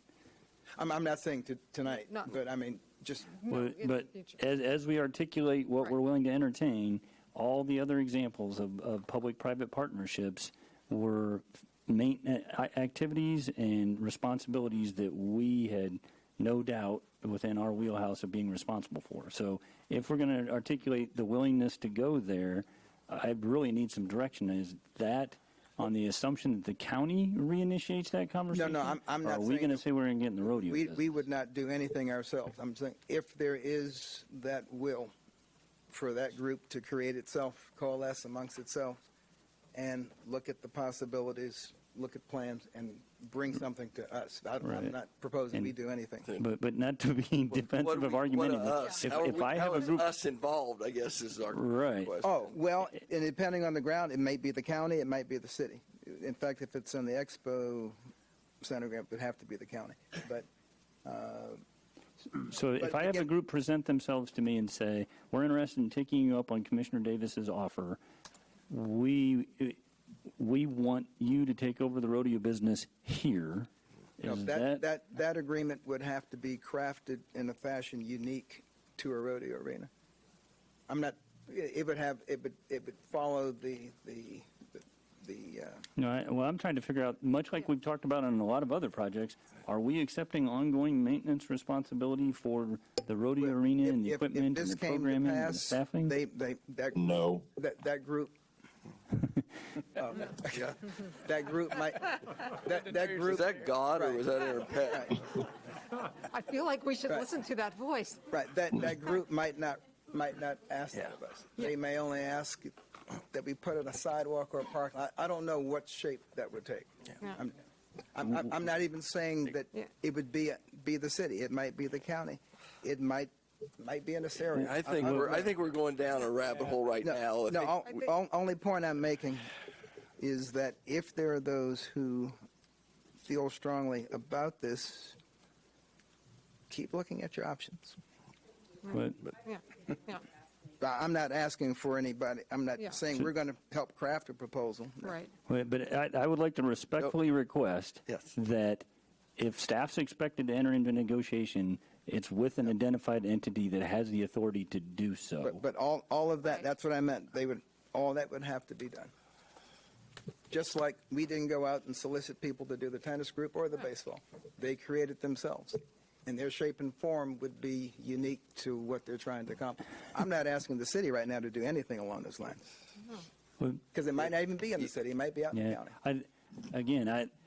I think we're left with a significant amount of confusion that's going to end up in frankly, my lap in terms of the citizenry coming to me and wanting me to tell them how to proceed on this direction. Well, in an effort to go ahead and deal with this tonight and to move the conversation along, because we could be having, this is kind of a circular conversation we could be having for hours. What I would suggest is if you're looking for direction from the City Commission, that in the weeks or the months ahead, that we schedule a discussion item or a study session item on that, and we can see if there's a consensus to give staff direction. First, somebody has to come with it to us with direction. Absolutely. We have a motion and a second. That's the only point. We have a motion and a second. The only point I was call for the question. Yeah, we'll call the question.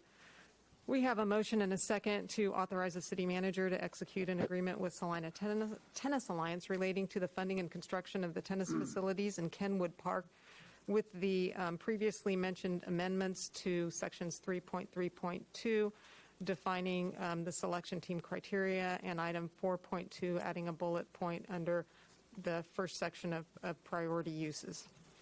All those in favor say aye. Aye. Aye. Any opposed? That motion passes 5-0. And again, I do want to thank you all and for coming and speaking, and thanks again to Salina Net Generation and Salina Tennis Alliance for the years of work that you've done on this project. Okay, I've lost track of where we are. Are we on item 7.5? 7.5, authorize preparation and publication of notice of proposed transfer of park property to USD 305 for the purpose of maintenance, improvement, and possible expansion of tennis court facilities to Jerry Ivy Park. Mr. Sprague. As I touched on in the previous report, this is kind of a companion item to this this discussion. USD 305 schools have been a participant in the ongoing conversations and have been supportive of the Kenwood Park Tennis Complex. And they also then broached the possibility of accepting ownership and maintenance responsibility for the 4 tennis courts that are currently city tennis courts in Jerry Ivy Park. They've indicated an interest in a larger footprint to give them the opportunity to expand tennis courts in Jerry Ivy Park and have that support their South High School location. And so we've had conversations about that. The proposed approach that's before you is a deed that's been negotiated with the school district to include reversionary interest. And so I think most of you are familiar with that, but it basically spells out the terms under which they agree to use the property, and if those terms aren't met, then the property would revert back to city ownership. It does involve the transfer of park property, so it is subject to Kansas Statute 12-1301 that specifies a process of public notice and the possibility of a protest petition as it relates to transfer of park property. So the first step for you to authorize as the governing body would be the preparation and publication of that notice. In the staff report, there's an excerpt from the statute. If I were to boil that down even further, the statute essentially says before making a trade or exchange or sale of park property, the city must first publish notice of such proposal in the official city paper. If within 30 days a protest signed by 10% of the electors who voted at the last city election is filed with the city clerk, then a majority of all votes cast on this proposition is required at a regular special election in order to proceed. So based on the last city election, that appears to equate to 653 signatures to have a valid protest of that action. So the first step to kind of get this item in motion would be for you as the governing body to authorize preparation and publication of the required notice. With respect to cost, there's this particular action item would only carry with it the publication of cost associated with publishing in the official newspaper. As we've discussed previously, the ultimate outcome of all of this is city avoidance of maintenance cost, repair or maintenance cost of the 4 courts in Jerry Ivy. I think it's worth noting or going over the provision of the reversionary interest of the deed just a little bit. It basically reversion could occur if the school district fails to resurface the existing courts within 365 calendar days. It does make provision for a revised deadline if we mutually agree. If they fail to allow us first right of refusal at no cost for the currently inoperable lighting system at the tennis courts. If they fail to reconstruct the existing courts, including the hitting wall, to an equivalent standard as new courts that they might install. If they fail to allow year-round public access at no cost at least 4 of the tennis courts and the hitting wall, except during scheduled PE classes and practices or events sponsored by CASHA. And then there's a process for written notice and a 30-day cure period. If they fail to use the tennis facilities other than the public courts for tennis for a period of 18 consecutive months, if they just kind of abandon their use of the property, there's provision for a written notice and a cure period of no less than 6 months. And then if they attempt to contract or convey that property to anyone else and basically transfer ownership beyond their ownership subject to these covenants, then that could invoke it as well. And then lastly, it does provide for retention of an easement where the existing walking trail is amongst the trees on the south side of Jerry Ivy south of the tennis courts. So, in the end, the school is agreeing to improve the courts, make repairs that we otherwise would need to make. They have indicated desire to expand the footprint to 8 courts, upgrade them all, and continue to commit to public access to 4 of those. It does, I guess our concession in all that is it does make those courts available for use by the school, South High, for gym classes, tennis practices, and scheduled tournaments. With that, I'd be happy to answer any questions. I'm repeating myself just a bit, but this is a 2-step process. You would be authorizing preparation and publication of the notice tonight. We would go through that notice process, see how that plays out, and then if it is not subject to a valid protest petition, we'd bring the final action back to you at that time. And I'd be happy to answer any questions. Any questions for Mr. Scruggs? No. Any questions or comments from members of the public? Oh, I guess I should say that Mr. Upson from the school Right. district is here on behalf of the school as well. Welcome, Mr. Upson. If you've got anything that you need to add, feel free. Otherwise, any questions or comments from members of the public, either here tonight or virtually? If not, I'll bring it back to the commission for further discussion. Oh, I'm sorry. Oh, there we go. Ms. Ward, can we please unmute Denise? Yep, can you hear me? Yes, ma'am. Go ahead. Okay, I just had a quick question. So they're planning on giving a larger footprint to USD 305. I understand that is part of where the basketball court and the sand volleyball is. Has staff identified a new location for those facilities for the public? I'm sorry, my microphone was off. Yes, we would need to relocate those. If you envision the footprint of the existing 4 courts, the expansion goes eastward about that same distance, but it still leaves additional ground in the park. So you're planning on just moving them down? Yes, the sand volleyball courts and basketball courts could be moved further east as one possibility. Okay. I was just wondering if, the public was going to lose the access to those, because those are used a lot more than the tennis courts by the public. So, thank you. So just to confirm, there are plans to relocate those, the volleyball and the basketball courts? Yes. Okay. Thank you. Is that written anywhere? It would be a city project. It wouldn't be something that we've required of the school. Okay. So we have funds for that? Yes, we'll take it out of the park maintenance budget and the annual allocation. All right. That cost pales in comparison to the tennis. Would those be relocated around the same? We'll need to coordinate timing, but at the point that they're going to be removed, then we'll need to coordinate replacement. Okay. Any other questions or comments? And if not, I'll bring it back to the commission for action. Mayor, I move we authorize preparation and publication of notice of proposed transfer of park property to USD 305 for the purpose of maintenance improvements and possible expansion of tennis court facilities in Jerry Ivy Park as required by KSA 12-1301. Second.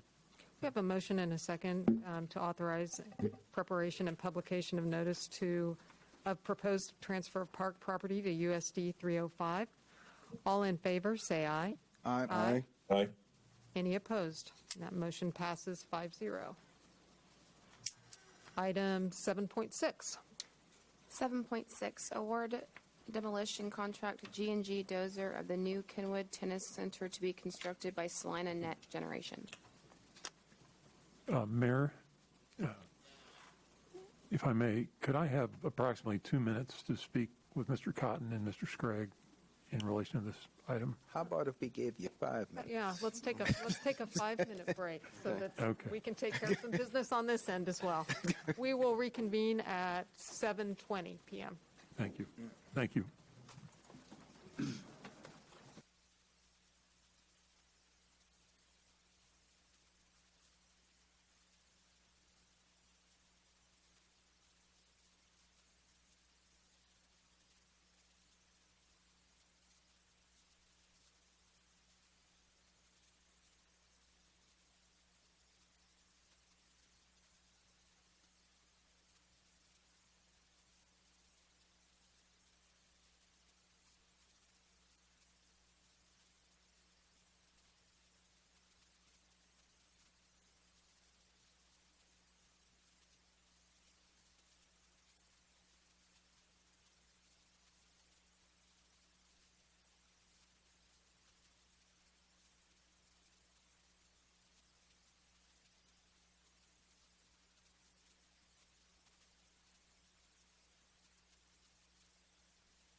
right, we're good to go.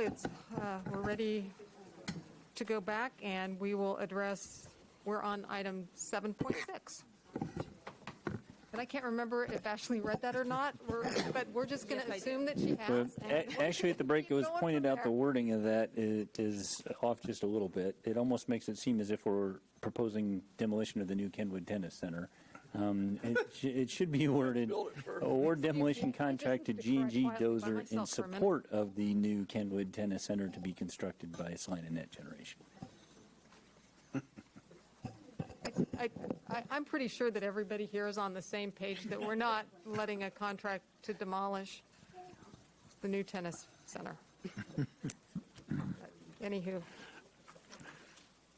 All right. I'll turn it over to you, Mr. Cotton. Yes, ma'am. Good evening, Mayor Hodges, members of the commission. As you're aware, the Parks and Recreation Department was approved via Resolution 21-7937 to work in conjunction with the Salina Tennis Alliance to develop a new tennis complex on the grounds of the former municipal swimming pool and rodeo arena.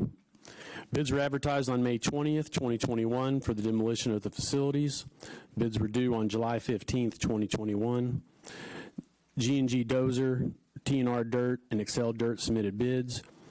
GNR Dozer had the low bid in the amount of $142,400. G&G Dozer's reference checks were excellent, and they are praised for their expedience, professional, and methodical approach. G&G Dozer is currently licensed with the city, has done work for the city in the past, removing dangerous buildings, and were employed by RD LLC for the removal of the Hilton Inn Phoenix Motel. The city held a pre-bid site visit on June 3rd, 2021. The purpose of this site visit was to make sure that all prospective bidders were familiar with the responsibilities and requirements of the project. As mentioned in the blue sheet, G&G Dozer and TNR Dirt both visited the site in advance of the formal RFP being issued and gave early estimates on the cost of the demolition. Those estimates were used to bring forth the budget estimate for the demolition of the facility for your consideration. To be clear, G&G Dozer called staff one day in advance of the pre-site visit to request to be excused from the site visit. The owner of the company was in the process of moving his mother into hospice. She passed a few days before the bid opening on July 8th. As G&G Dozer had visited the location and were familiar with the site and the expectations, they were excused from the site visit due to these circumstances. The pre-bid meeting was for the city's benefit and aimed at ensuring that all bidders understand the nuances of the project. There is no legal requirement that a pre-bid site visit be conducted under Kansas statutes or city code. In this particular case, the low bidder was familiar with the site and the project on the basis of their prior meeting on the site. They did call in advance to request an exemption based on the specific circumstances of the request and the fact that a representative of G&G Dozer had previously visited the location. They were excused from the site visit. Gary Gorby, owner of G&G Dozer, is present and can answer any follow-up questions on this matter. However, at this time, staff requests the City Commission authorize the city manager to execute the contract for the demolition of the Kenwood Pool Basin, Kenwood Pump House, and Rodeo Arena with G&G Dozer in the total amount of $149,520. This includes a 5% contingency. Thank you, Mr. Cotton. Are there any questions for staff? Yeah. I'm sorry. I'm sorry. Did you have one, Mr. Peck? I do have one Okay. question. I was curious, when it comes to the demolition, is the pool itself going to be filled in with clean dirt, or will there be debris filled in or used to create that fill? No, sir. The pool basin will be completely removed, and the requirements of the demo are that it be filled in lifts and compacted so that it can support the tennis courts. Okay. It's probably in there and I missed it, but I was just wanting to make sure. Thank you. And actually, my question related to somewhat of the same thing, because I didn't see a scope of work included in the report here today. And an item of concern that I have is we did, as you know, we had significant problems in terms of like the field house floor cracking, and it revealed some issues, a multitude of issues. But at any rate, I guess my question is, does the scope of work include any kind of pre-construction, post-construction, soil analysis or analysis of the compaction? Because, it's one thing if the field house floor cracks and we can put a put carpet over it, but we can't do that with the tennis courts. So I guess that's my question is that included in their scope of work to do some sort of soil analysis and confirmation that some drilling to ensure that the compaction is where it needs to be all around in all the spots? Well, we did do a soil test as part of the RFP that went out that has the conditions of the soil, and as mentioned, that the pool basin is required to be done in lifts so that it will sustain the weight of the tennis courts, the post tension concrete courts. So to answer your question, I don't have concerns on that. I don't think I specifically pointed that out, but we can absolutely do that. Correct me if I'm wrong, there's a testing component to the installation of the lifts. There is. By an outside party. Okay. All right. Of the lifts, but not the entire area. Yeah. I mean, I think that, I want to ensure that this project is going to be as successful as possible. And just speaking for myself, I would be comfortable paying for more tests to ensure that we've got like the best compaction and the best base that we can have for the construction of those tennis courts. Because, I will admit, I'm probably gun shy because of the field house, but that is still very clear in my mind that whatever we can do to mitigate a future problem like that, I'd like to deal with it on the front end. So, This is a city kid question again. What's a lift? Just a layer of dirt. Rather than fill the entire pool in and try to compact it from the top, they'll put in a layer, they'll compact it, they'll put in another layer, test it, they'll put in another layer, compact it. Thank you. that's good. I'm glad you asked. I don't know either. Thank you. Any questions or comments from members of the public? Todd Rover, 2539 Dundee, Salina. Good evening, Mayor and Commissioners. I just wanted to make everybody was aware of the bidding process that the City of Salina held on this project and bring a few things to their attention. If you may, I might be able to explain.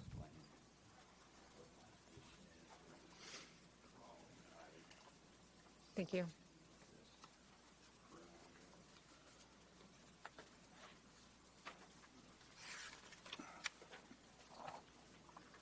And I'm sorry, I did not catch your name. I'm Okay. TNR Construction also. Okay. Just to put that out there. I don't have any beef with Gary Gorey from G&G Dozer. I want to put that out front because we've had business dealings before. Could you speak a little louder? Yeah, I would say I don't have any problems with Gary with G&G Dozer. They do good work. It's the problem that I have is that the request for bid process was, if you look at page 3, I highlighted under the RFP timetable, mandatory site visit was highlighted in bold letters and a date and a time. And then they went down to an additional paragraph that stated a mandatory, highlighted, underlined, site visit will be held on another date and time, and that respondents' interest in submitting a quotation response to this must, which is highlighted again, attend. I don't doubt that he wasn't there and he wasn't aware of the project. But when the city puts an RFP out that puts that bold of language into something, and then they don't require it. I was out of town, so I wasn't able to attend it, but I made sure that one of my staff was there to attend that meeting because I didn't want to get disqualified. And if the city wants to set that precedence that they can make that bold of language in an RFP and then not follow through with it, to me, that's not setting a very good precedence. I know there's language in there that any formality can be overlooked, and which,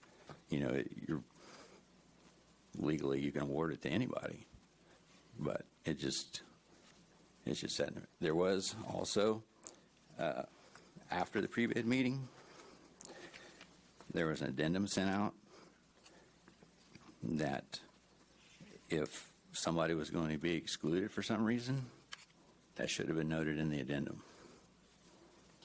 and it wasn't. So I would suggest that we take a look at the bidding process and on this project and see if we really want to set that precedence. Thank you very much. I appreciate I'm sorry, I missed the last part on the addendum. What was the comment there? That Yeah, I'm sorry, could you come forward and restate that? Yeah, so after the pre-bid meeting, there was an addendum sent out that addressed different questions, and that would have been a perfect time to put in that addendum that this contractor was excused from that site visit, that mandatory time and date, and that they were going to be allowed to bid on it. But that was not put in there. Okay, I understand what you're saying.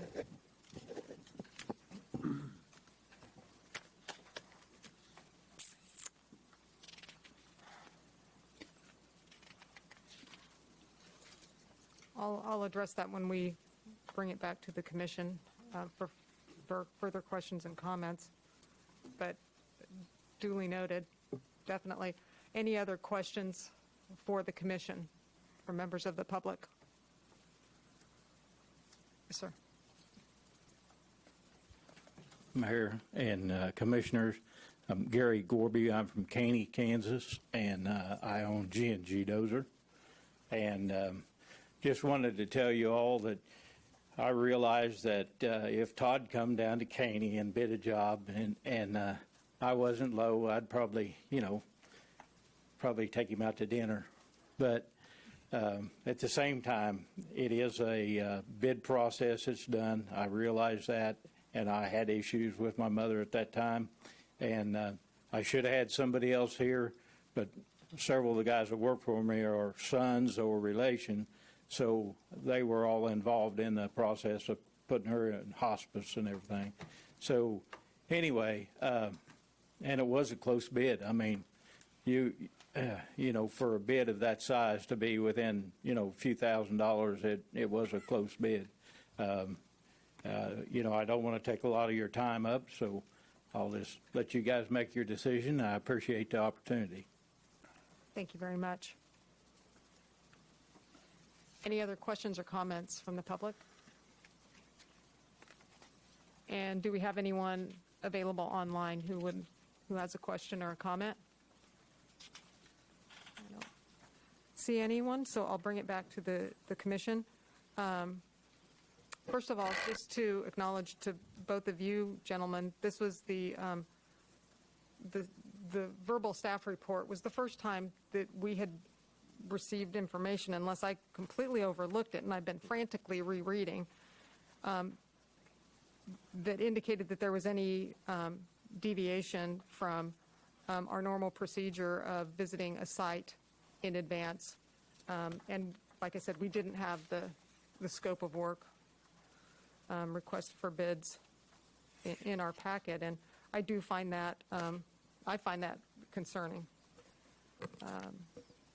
as to whether we want to make a specific exception in this case, or if we believe that the mandatory site visit was, as it states in the documents, a mandatory site visit, then I think that we don't have any other alternative other than to award it to the vendor that complied with that specification.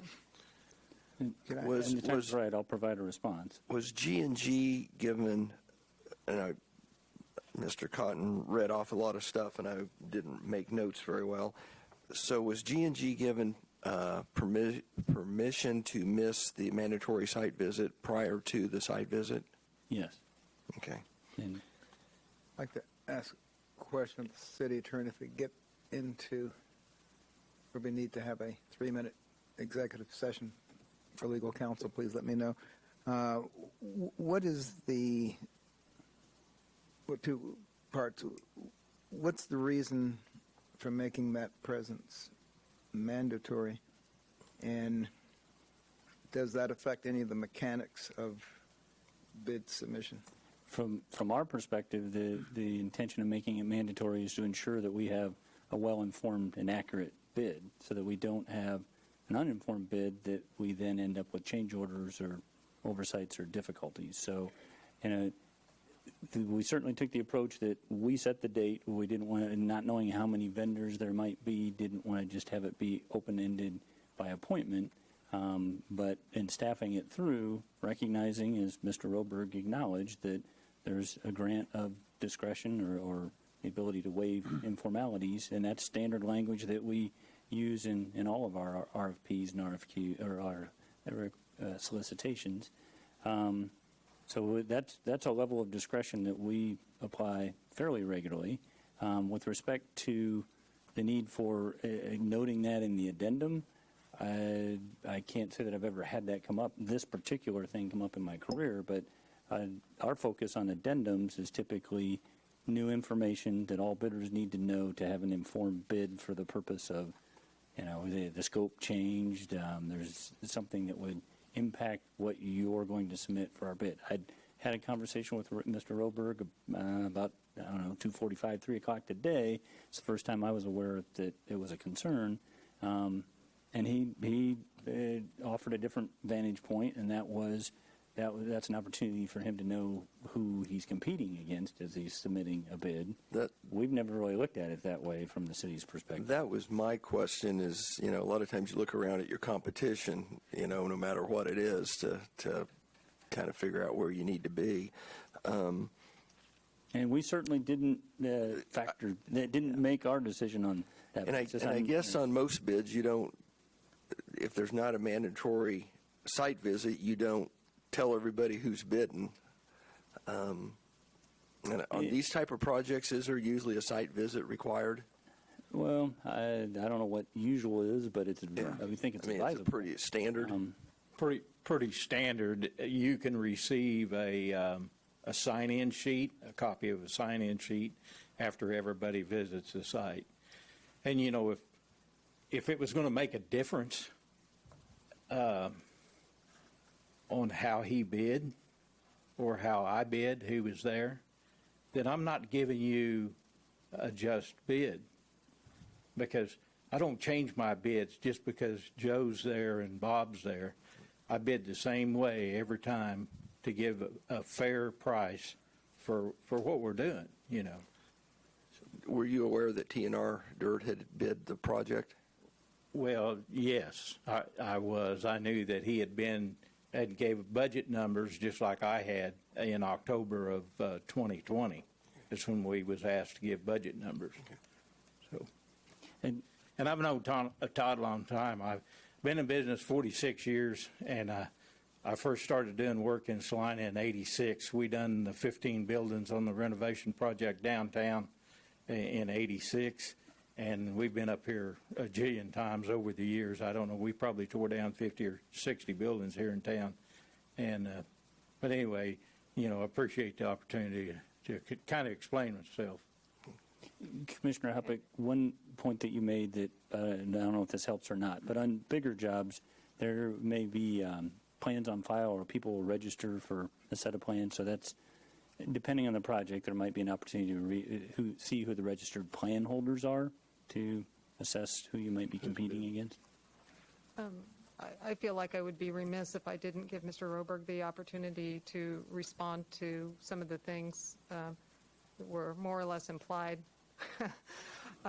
about wanting to size up the competition, and I feel like you should be able to respond to that if you'd like. Well, that is with any project goes in the process of just knowing whether you're, it makes a difference. Like if we're the only local guy bidding and we're bidding against people from out of town because they have more cost to, show up on site and work out of town. They're living in hotels or whatever. So that does go into the process of any bidding project, whether somebody wants to admit it or not. But it's just, that you typically don't see that strong of language in an RFB that it's highlighted mandatory or as a paragraph written specifically for that purpose.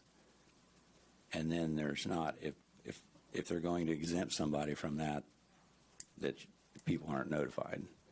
And, I'd visited the site before, but I made darn sure that I had somebody there at that because I did not want to be exempt from bidding on that. because I felt that it was a very strong requirement. If the city was going to make it that language in there, that I felt it was pretty mandatory. So that's. Thank you.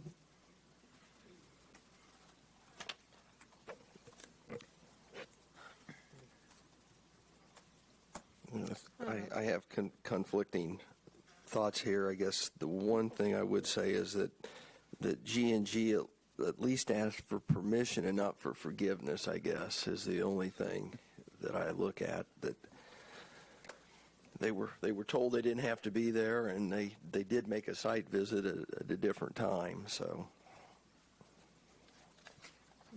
but I see Mr. Yeah. Roberts. You guys both want to rebid it lower? I'm all for a fair bidding process, and that's the biggest concern. Yeah. That's the biggest thing that I have a problem with, is that we set a precedence that it's a fair bidding process. It's not that I have plenty of work going on, so it's not that I need the work or something. I would like to do the work, absolutely. I mean, that's why we bid on it, because we like to work in our hometown instead of having to go out of town, keep the money local. But it's more to me, this is the first time I've ever complained about anything, any project that I've ever bid on or anything here in town. So that's just something I don't do.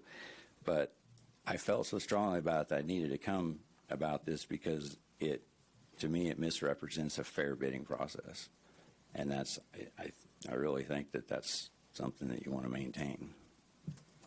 Thank you. A question I have I'm sorry. Go ahead. I was just going to ask if any one of the other, or this would cause a technological nightmare, of the others of us have any questions that we think you might need to ask our attorney in a short legal course. Once I ask a question, I can't pull it back, so I don't. You know what? Technologically, swing away, We Vice are? Mayor. Yes. Okay. Swing away. I don't know the fancy verbiage. Well, if it's helpful, Commissioner, Mayor, if I may, this is the type of irregularity that is subject to waiver based upon the bid documents. That's not to take away from any of the points made, but it is lawful for the city to waive that type of irregularity. The question, I think, is simply whether you wish to, as you consider the award of the contract. Does that get to the point you were hoping to get to? You're 99% there, yeah. Okay. Okay, thank you. I guess my follow-up would be, how often do we claim this waiver? I mean, is it something that's done 4 or 5 times a year? Is it, done 10 times a year? Is it never done? It's hard for me to quantify, but we certainly have conversations about irregularities and whether they're material or whether they are eligible to be waived. It's certainly something that we as staff know that, number one, the bid documents need to be sure to include that language, and then we need to apply discretion. In this particular case, I don't think that it was recognized as a fairness issue. I think it was recognized more as a compassion issue. But I don't know that any of us, if we thought that it was going to rise to an accusation of an unfair bid process, we might have looked at it differently. But could you speak to the onus on us to let the other bidders know after getting the secondary document where the addendum was a potential addendum was referenced? Would we be under an obligation to include that waiver? I think that's, unless the legal counsel feels differently, I think that's somewhat of a discretionary call as well. As I described, our approach when we're dealing with addendums is there information that universally needs to be shared so everyone can adapt accordingly to their bids? And that's why, I'm not trying to cast aspersions on Mr. Roberg or TNR Dirt, but that's why I brought that up. We didn't look at that, the fact that we granted G&G Dozier permission to be on the site on a different date as anything material to other bidders. It wasn't until Mr. Roberg pointed it out to me today that he felt like it was material because it may impact how he prepared his bid. Prior to that, I don't know that we looked at it that way. So were the other two bidders notified at the time of the site visit that there was a third bidder who could not make it? I doubt it. I wasn't there, but in fact, I think there were 5 people that actually showed up or that were on the site at that day. So then from their perspective, a 5th bidder then had a separate site that they didn't know about. There were 5 on the date published, and then G&G Dozier was given permission based on a separate date. So there were 6 at that stage in the process. 3 of them ultimately submitted bids. TNR Dirt and G&G Dozier both came out earlier, as he mentioned. I believe it was the fall of 2020 to give us estimates on the price. But did G&G Dozier, at the time that the request for bids was put out, did they have the same site visit meeting with staff that the other 5 contractors had? No, ma'am. At the designated date, only in... When G&G Dozier came out in the fall of 2020, I personally did walk the site with them and went through the rodeo arena and went through the pool house, went through the pump house and the pool shell. That was the visit when they called to ask if they could be exempt due to the situations with his mother.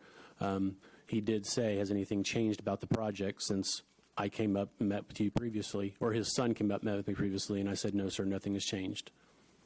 Had it been for any other reason other than the fact that his mother was getting ready to pass, I would not have given him an exemption. Yeah, and I mean... Can I interject a thought real quick in here? Sure. It seems like we're kind of getting into we're just digging into this further than I think we need to. We got 2 contractors that appear to be good, honest guys, and one of them has TNR has an absolutely legitimate beef with how the process played out. I can understand that completely. And whether or not G&G bids theirs that way or not, I understand where TNR is coming from. You try to grab another $1,000 or $2 wherever you can, and if they didn't think the competition was quite as stiff, they might have tried to have a little bit better margin in their bid. I understand that. That's how businesses are run. At the same time, G&G did absolutely nothing wrong on their end. They were advised by city staff they didn't have to be there. Now, could they have sent somebody? I assume if I were them, I would have wanted to do that, but understanding the whole family was tied up with this, I understand that.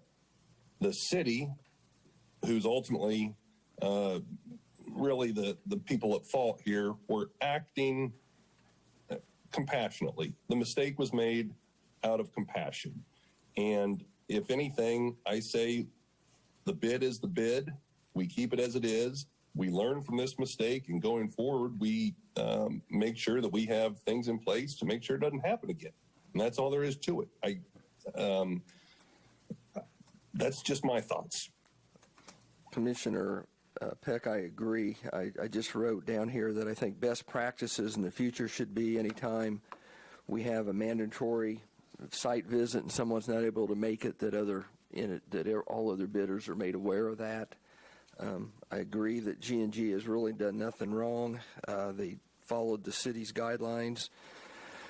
So with that, I move that we authorize the city manager to execute the contract for the demolition of the Kenwood Pool Basin, Kenwood Pump House, and Rodeo Arena with G&G Dozier LLC located in Cheney, Kansas, including a 5% contingency of $7,120 for a total amount of $149,520. Second. We have a motion and a second to award the demolition contract to G&G Dozier of the new Kenwood Tennis Center to be constructed by Salina Net Generation, understanding that we're talking about the pool and the rodeo grounds and not the new tennis development. All those in favor say aye. Aye. Aye. Any opposed? And that motion passes 5-0. And I apologize to TNR, and hopefully we'll get this corrected and this won't happen again.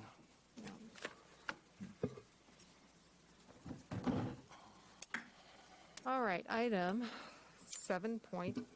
7.8, approve ordinance number 21-11078, unconditionally approving the issuance of general obligation temporary notes by the Salina Airport Authority for the purpose of financing the cost of improvement. Ms. Pack.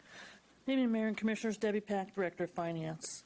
Salina Airport Authority was established in 1965 by statute, and as part of that statute, if they desire to issue general obligation bonds, their board has to adopt a resolution setting forth the principal amounts of the bonds, and that resolution has to come before the City Commission for approval or disapproval.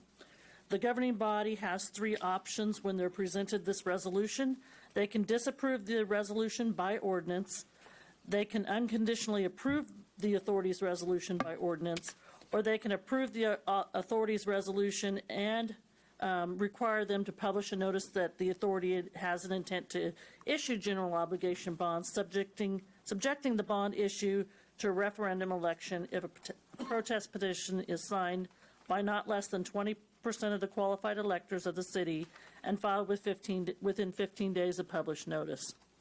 On August 18, 2021, the Board of Directors of the Airport Authority adopted Resolution 21-08, approving the issuance of not to exceed $3.5 million of general obligation bonds of the authority to pay the cost of certain capital improvements, which include but are limited to the construction of 5 new 50 by 50 general aviation hangars, public restrooms, and associated taxi lane, and the MJ Kennedy Air Terminal concourse and gate improvements to provide for additional passenger seating and capacity, and renovation of Building 595 to facilitate the lease of such building for use as a distribution center or other industrial purpose.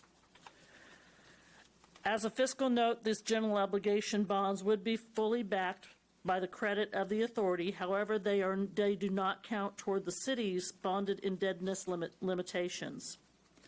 As mentioned earlier, City Commission has three options.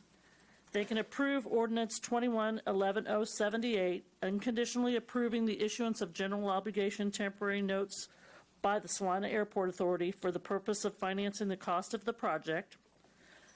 Or two, they can direct staff to prepare an ordinance to disapprove the authority's resolution.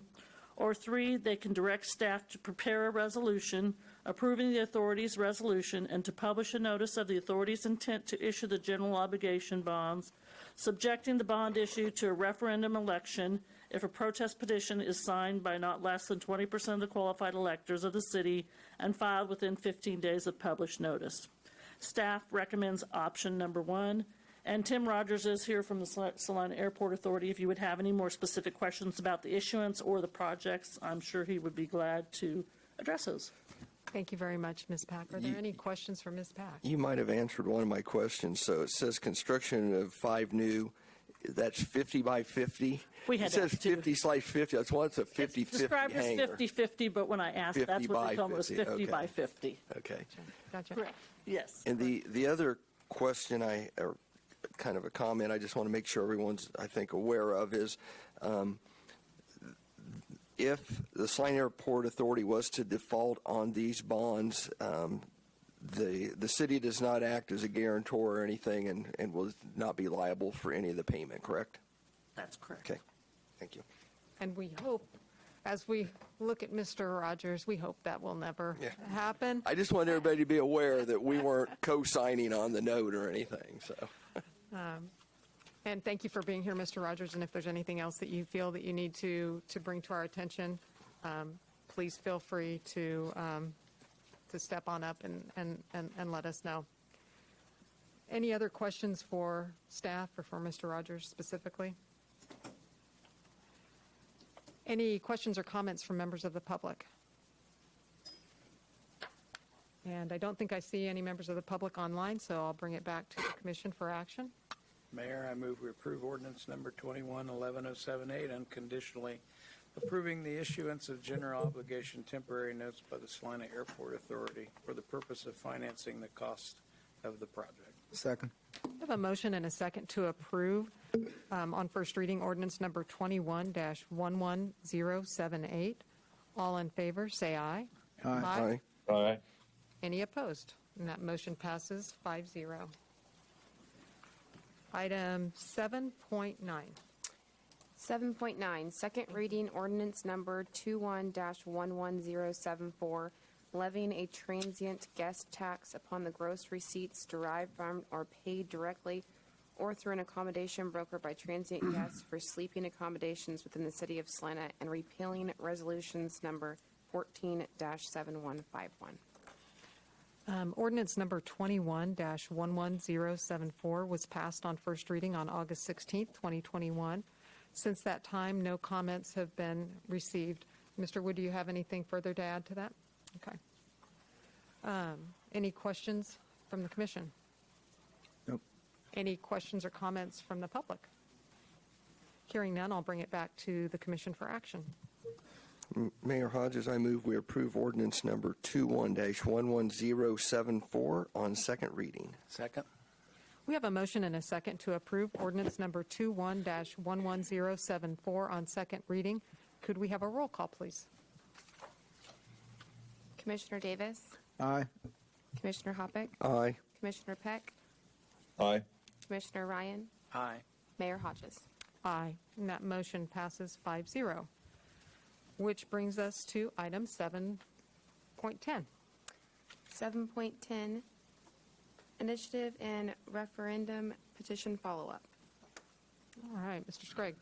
Mayor and Commissioners, last Monday you took up the initial step of the initiative and referendum petition item, and that was consideration of the proposed ordinance.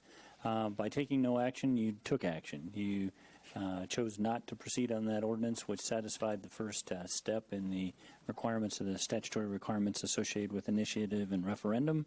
The staff report from last week is attached, and it identified a number of options, additional options for your consideration, and discussed the next step in the process with respect to calling a election forthwith.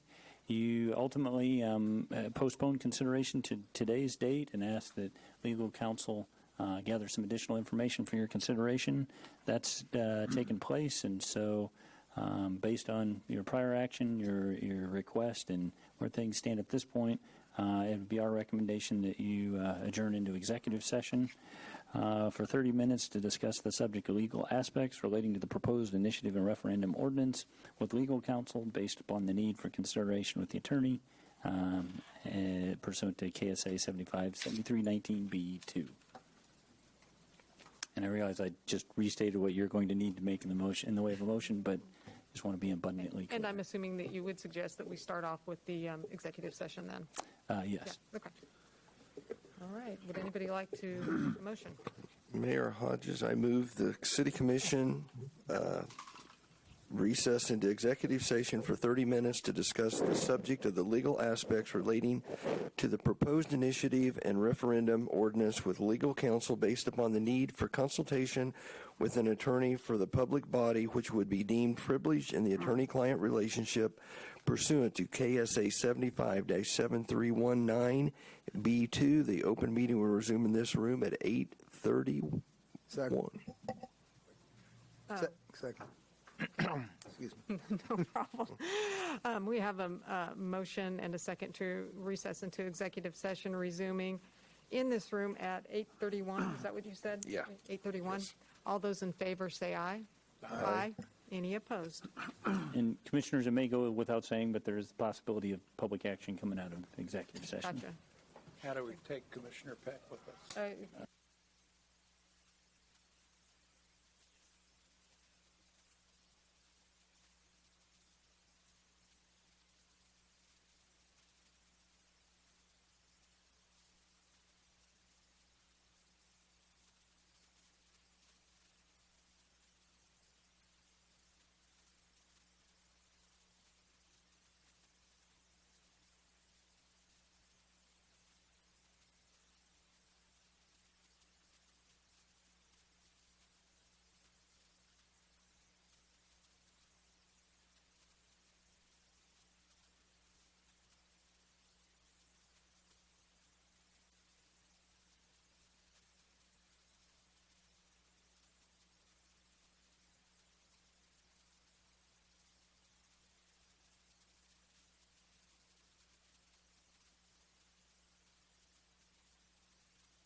All right. And we are back in session, and it appears that we are going to need to extend our executive session. So I will let someone make a motion and declare themselves on how long they'd like to. Mayor Hodges, I move the City Commission recess into executive session for 20 minutes to discuss the subject of the legal aspects relating to the proposed initiative and referendum ordinance with legal counsel based upon the need for consultation with an attorney for the public body which would be deemed privileged in the attorney-client relationship pursuant to KSA 75-7319B2.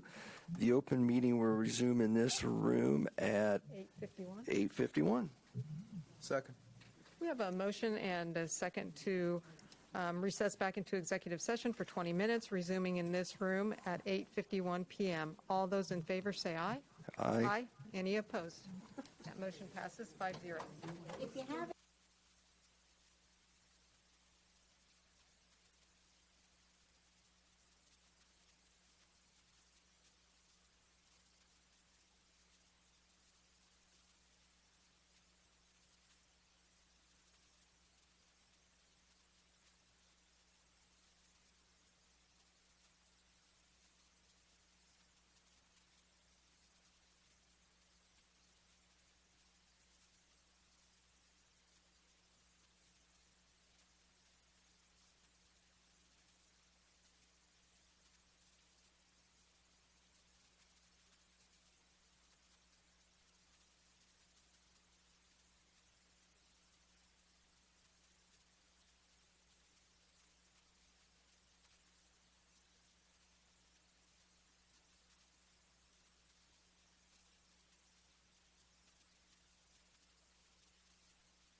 All right, thank you. We are back in regular session, and we are going to take a 5-minute break, and then we will be ready to consider action upon our return at 8:55 p.m. So we are breaking for 5 minutes.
It's going to be a bit. Yeah, Thank you. Yeah. Thank you very much. We are resuming our public meeting. We had been considering item 7.10, which was the initiative and referendum petition follow-up that we postponed from last week. Before we go too far, do we have Mr. Peck back with us, Commissioner Peck? Oh, I'm so sorry.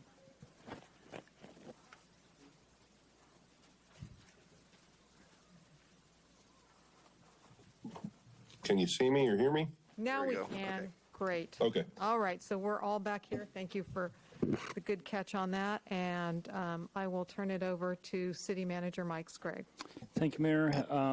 Just for recapping for those that are in the audience, last week and then again this week, you adjourned into executive session to discuss legal aspects with the relating to the initiative and referendum with legal counsel based on the need for that consultation.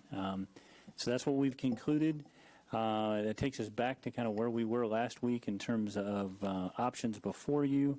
And I think the options essentially remain the same. As I mentioned previously, you made the decision on to not pass the ordinance.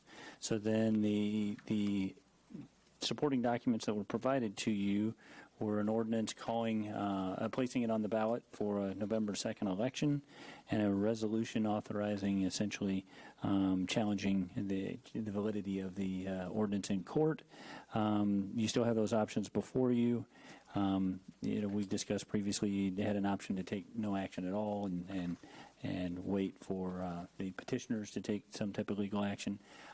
So in the intervening week, the city attorney has amended or improved upon Resolution 7979, which is the authorization to take the matter to court. So he has stepped out to get an electronic copy of that emailed so that we can get it on the screen for everyone's benefit. And I think the next step would be to turn the floor over to him to walk you through those changes for your benefit and the benefit of the audience. And then you take it up for deliberation on your part of how you'd like to proceed.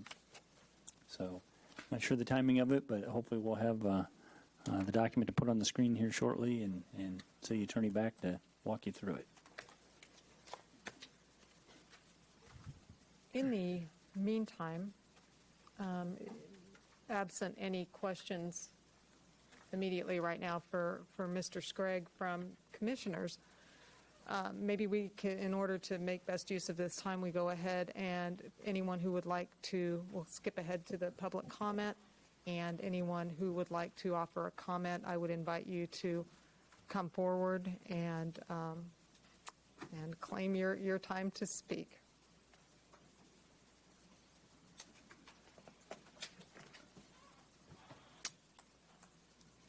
Kevin Korb, Salina. I'm just going to read a couple of lines from this document here that are relevant. The governor has not determined that the city of Salina needs a disaster agency of its own, i.e. a disaster agency separate from Saline County, Kansas. The city of Salina has not established a disaster agency pursuant to the Kansas Emergency Management Act. This is an affidavit signed by Mike Scragg that was used in district court here a few months ago, and you, Mayor Hodges, were present, and you, Commissioner Ryan, were present that day. Last week, you guys were talking about how if we let this go to a vote and it passed, it might tie your hands to deal with the future emergency. What I want to reiterate to you again is dealing with emergencies is not your job. It's Saline County. Saline County has the disaster agency. If a tornado hits anywhere in Salina, that's part of Saline County. It's their job. This doesn't tie your hands in any way. All it does is keeps you guys from infringing on our individual liberties. That's it. That's all we want. We don't want to control how you spend disaster relief funds that are given to you or anything like that. We just want you to put this to the voters to vote on. I would even encourage you to wait and see if you find that it does tie your hands and there's a real need for the city later, then you take it to court and challenge it. But let the voters speak right now. Just remember, you guys represent the voters. Let the voters vote on it. That's all we're asking. Thank you very much, Mr. Korb.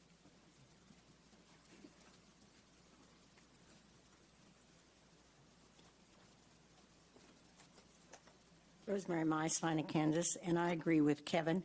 I think having 2,100 plus votes from the citizens of Salina that wants to take this to a vote, I think you need to listen to the citizens of Salina. And if it does not pass on the ballot, we are fine with that, but at least let it go to the ballot and let the citizens of Salina vote on it. And if it doesn't pass, then so be it, it doesn't pass. But at least the citizens had spoken. Thank you very much, Ms. Mai.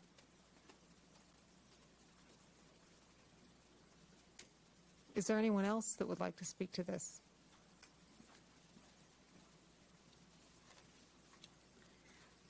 Hi, I'm Janet Hanson, Salina, Kansas, and I'm just standing before you. I know that I found last week's presentation really interesting and helpful and informative, and I feel like there's a lot of questions about this petition, about implications, about whether it encroaches on areas that are really not subject to petitioning.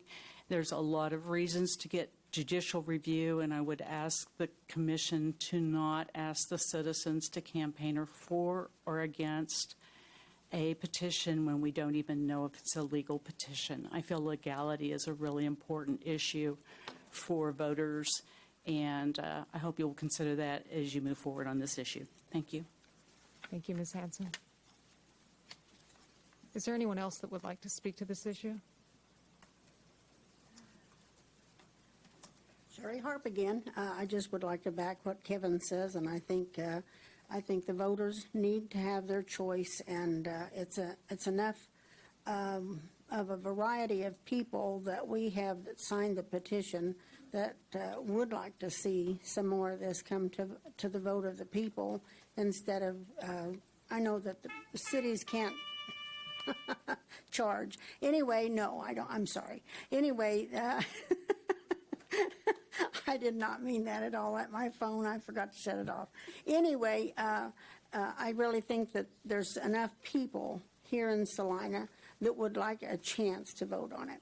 So, thank you, Ms. Hart. Mr. Farber, did you want to?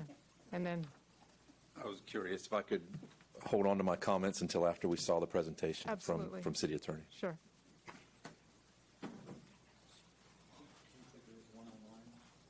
Okay. Oh, I'm sorry. Ms. Ward, can we unmute? Are you there?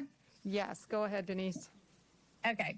I just wanted to say that a lot of the people who signed the petition have a strong belief that we only need one governing body responding to the local emergencies, and that response should be limited to the county government, to the county commission, as they are the ones that have the emergency management division.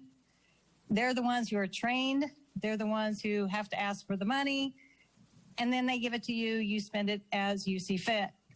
I've heard a lot of people say that instead of an ordinance, that this should be handled at the ballot box as far as who we elect as city commissioners. The thing is, we have handled this at the ballot box because we have a county commissioner that represents us. Salina is part of Saline County. We just feel that there shouldn't be any more of the back and forth. Let's see what the city does. Let's see what the county does. That went on quite a bit last year. I've brought this up several times to the commission that a lot of the citizens have quit using their voices because they don't feel they're being heard. You have a very large group of people who are trying to have their voices heard. You need to let this go to a vote. Thanks. Thank you, Ms. Ward.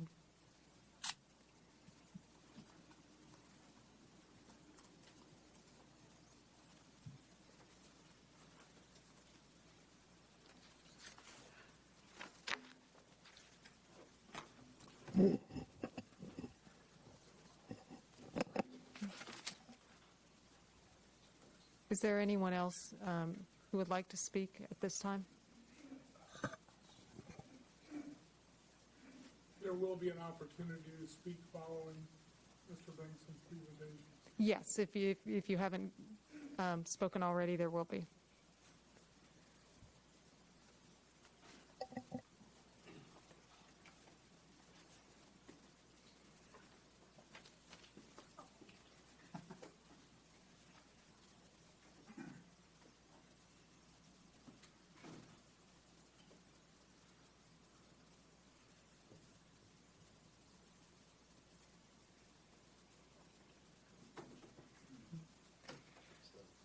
For those of you watching at home or online, your screen hasn't frozen. We're just getting some documents prepared for consideration by the governing body.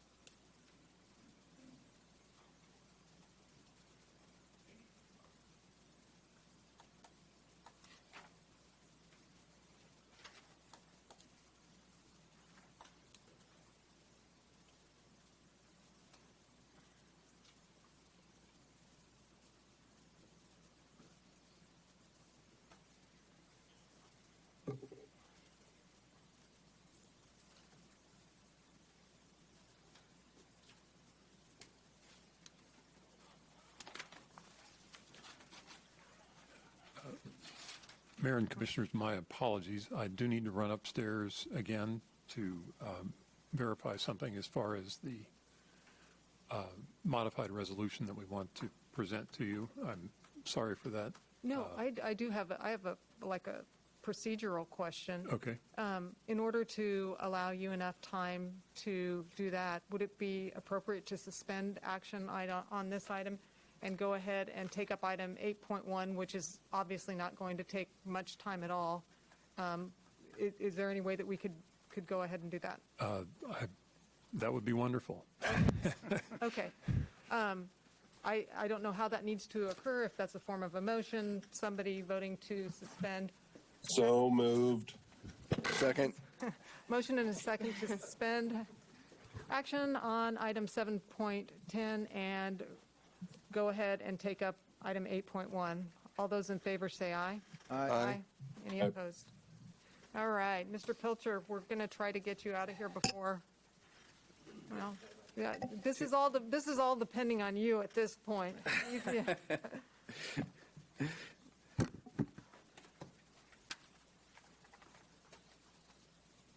You have to announce the. Oh, I'm sorry.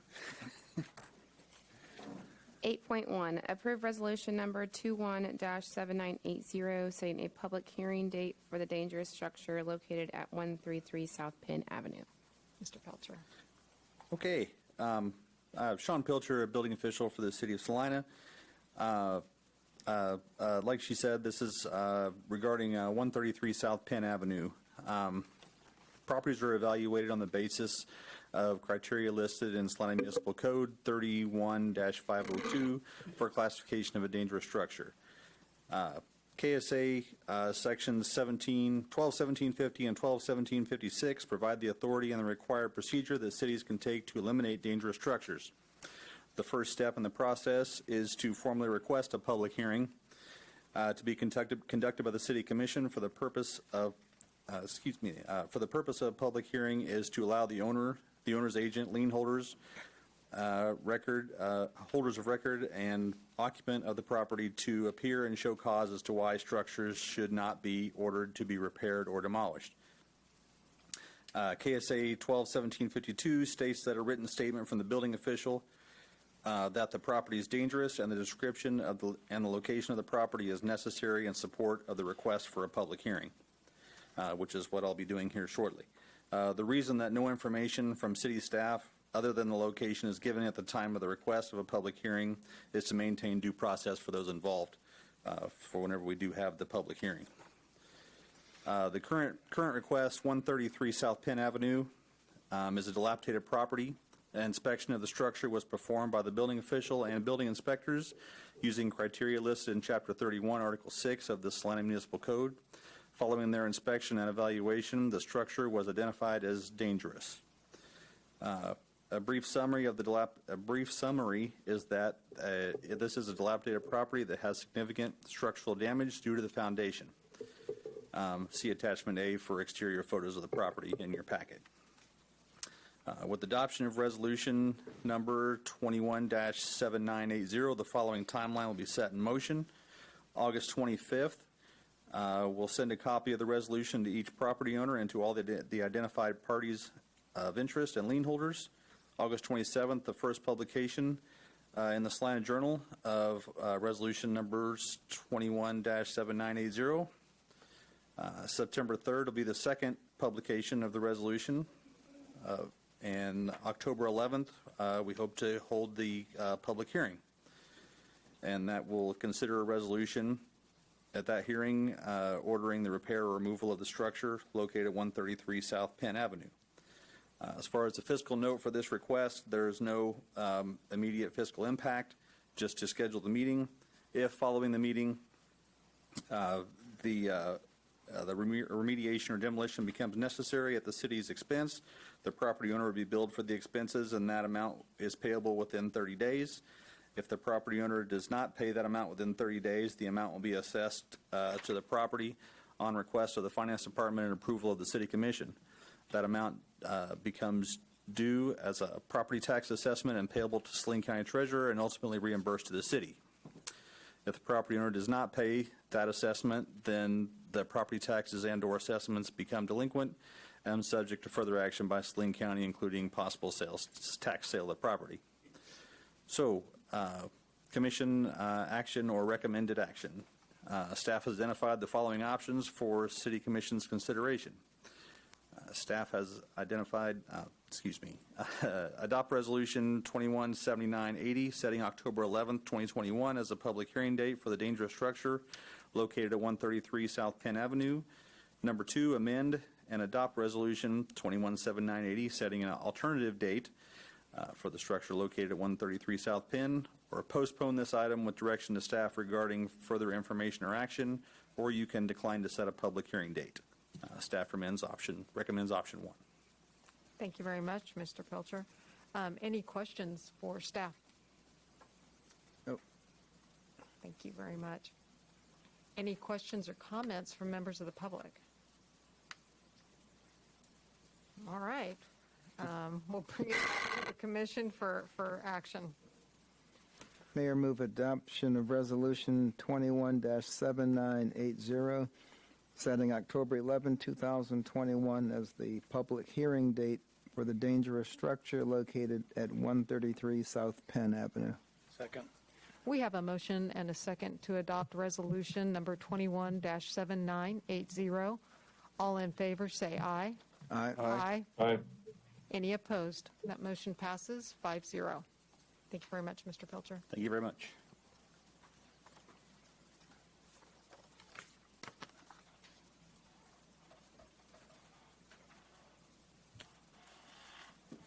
I want to go ahead and explain what we're taking under consideration at this point? Or? Sure, I can try to cover it in a little bit more detail, but as we presented it last week, there's really a couple of actions for your consideration. One is whether to place the issue on the ballot, and that is by ordinance. I would note that since you postponed from last week, that's delayed the calendar by a week, obviously. You don't have a meeting next Monday because of the fifth Monday, nor do you have a meeting the following week because of Labor Day. And the county clerk's office has indicated they have a September 1 deadline. So if you intend to place it on the ballot by way of adopting that ordinance, I'd suggest that you determine that a compelling public interest exists to pass it on second reading in the same evening. With respect to the resolution in question, as originally drafted, it was in anticipation that if you wish to pursue challenging the validity of the petition and ordinance in court, and that the general intent remains the same. I think the edits that Mr. Bankston will cover with you are just adding additional detail and clarification about the nature of what that suit might entail. That's about all I have other than to turn it over to legal counsel. Thank you, Mayor and Commissioners, and to the audience. I appreciate your patience. I hope we identified all the options. We obviously didn't presume an outcome before having the opportunity to discuss the matter with you in executive session. So appreciate the direction given, and I believe, did the second email come?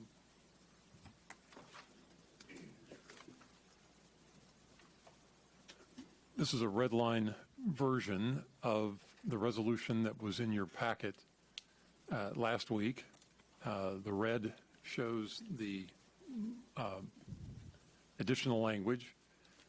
It's not that red for the rest of it, but what is occurring there is the resolution and ordinance in your packet last week were prepared independently, not presuming which approach you might wish to consider. The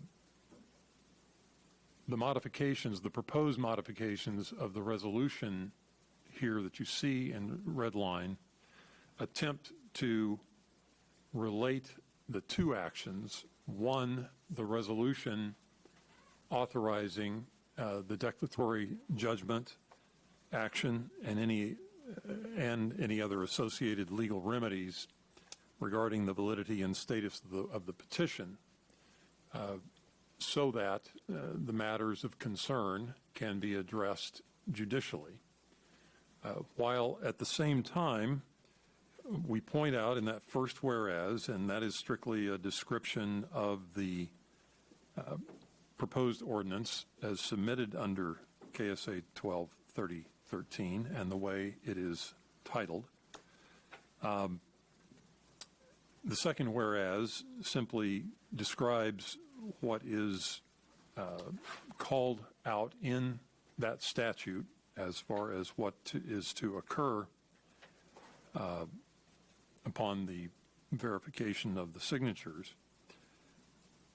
The next whereas simply documents the inaction, if you will, or no action taken as far as just adopting the ordinance based on your consideration of that option last week. The next whereas simply articulates the governing body's wish to exercise its right to pursue declaratory judgment and any other appropriate legal remedies in the Saline County District Court regarding the validity and status of the petition and proposed ordinance. This next whereas is the one that makes clear, or as it says, at the same time, the governing body also wishes to submit the proposed ordinance to the vote of the electors at the November 2nd, 2021 city general election.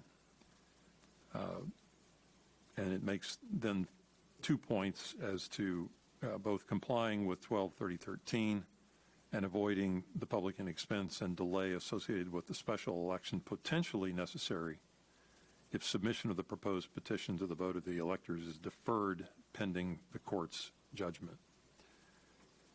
The other change is more by way of, as you go on down, you'll see this particular resolution authorizes the focus on what the primary concerns are with the ordinances presented. It deletes certain of those others as you go down, Mr. Wood. It does not include the items that we understood you did not wish to challenge. That's still up to you, but this draft resolution as presented would eliminate those. It then goes on there in section 4, expressing your intent by separate ordinance to submit to the electors the question presented by the ordinance, the proposed ordinance, while reserving your rights to pursue the declaratory judgment and any other appropriate remedies in Saline County District Court. Now, certainly if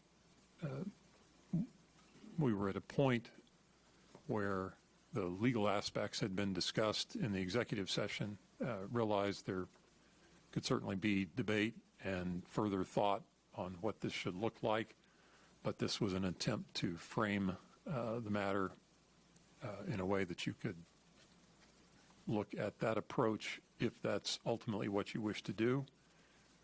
If there are other variations, we can adapt those as quickly as possible.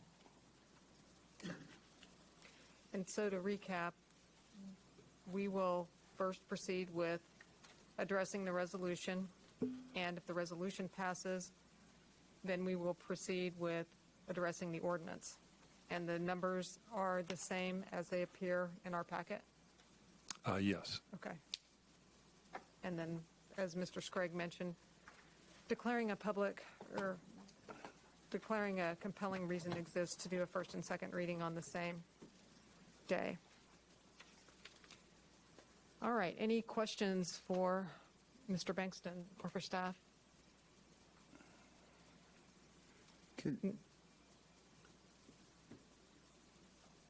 I'll save it. I think I answered it. Okay. Are there any questions or comments from the remaining members of the public at this time? Chad Farber, Salina. I appreciate the work that Mr. Bankson and you guys have put into this. Obviously, those of us who brought this petition forward want this to be free of any illegalities, and we want it to be in the right perspective. And that's one reason why we've taken it to attorneys and counsel beforehand and made sure that everything lined up per their judgment with this regard. If I can read between the lines, the red lines there, I would implore the governing body to continue with this, to go ahead and let it be a vote of the people. Obviously, if you still have concerns, get a declaratory judgment, make sure everything is clear. But I'll say this, we have all these signatures of 2,100 citizens here in Salina, and we're not going to stop. If you guys take it to the court and you say, well, this part is wrong and this part is wrong and this part is wrong, we will go back and correct those issues, and we will bring this up again. We will let you guys foot the legal bill to let the court figure out what the problems are, and we will take those issues into consideration and bring this petition again. That's how strongly we feel about this. And so I encourage you, do whatever needs to be done to make sure the city is doing right by the petition or ordinance and resolution and all of that. But put it to the people. Let the people make a vote. And as was stated earlier, if the people decide this is not what we want, that's fine. Those of us who have worked so hard on this petition have done our due diligence to try to make it a matter at the ballot, and we'll be happy with whatever the people decide on this. Thank you. Thank you, Mr. Farber. Anyone else would like to speak on this matter?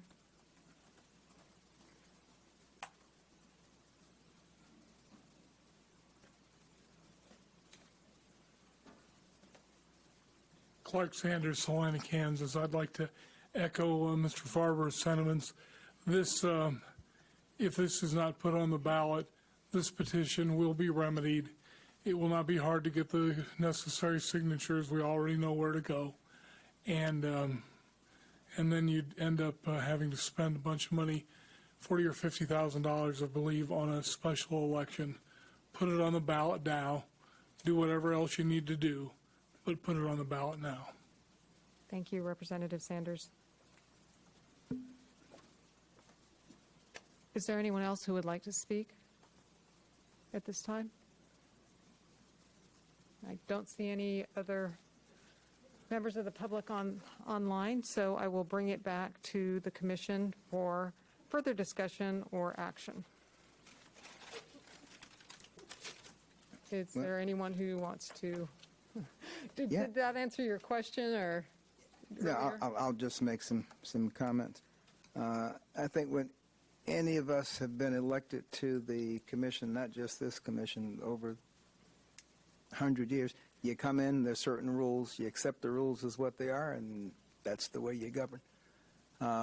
We have rules which dictate how referendums get put on ballots, and the rules have been around for a while.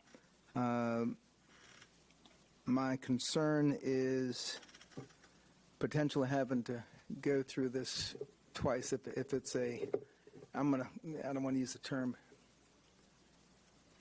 a dirty ordinance, but if there are parts of it that wouldn't make it, eventually they would probably be a second election. The first one's going to be a little emotional as it is. You can have outside political agitators. You're going to have folks who bring issues in that have nothing to do with this issue. We've seen it with other similar initiatives in my 20 years here. So I would rather do it cleanly once. But the easiest, safest way does not necessarily allow us to wait for a court to give judgment.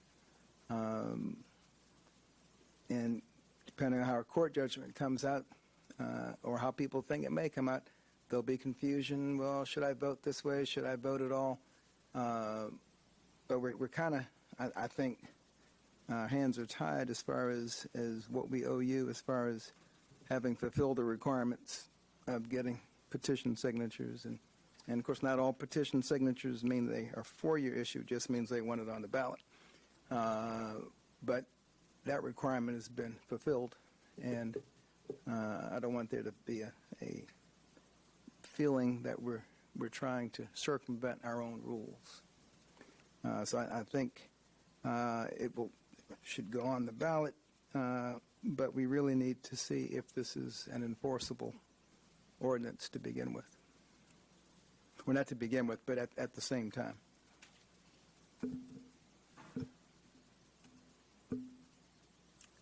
Any other commissioners have remarks, questions, comments? No, it's just one quick comment. It was kind of funny. I had someone today as we were discussing this and said, well, this is pretty black and white. And I said, nothing's ever completely black and white. So as you know, we've had considerable discussion about this. There's always ramifications that no one's aware of when you're looking at a document like this. So again, I think I'm for putting it on the ballot, but I'm also interested in going ahead and having the courts rule on its legalities. So, Commissioner Peck, did you have anything that you wanted to add to that? I do not. Okay, thank you.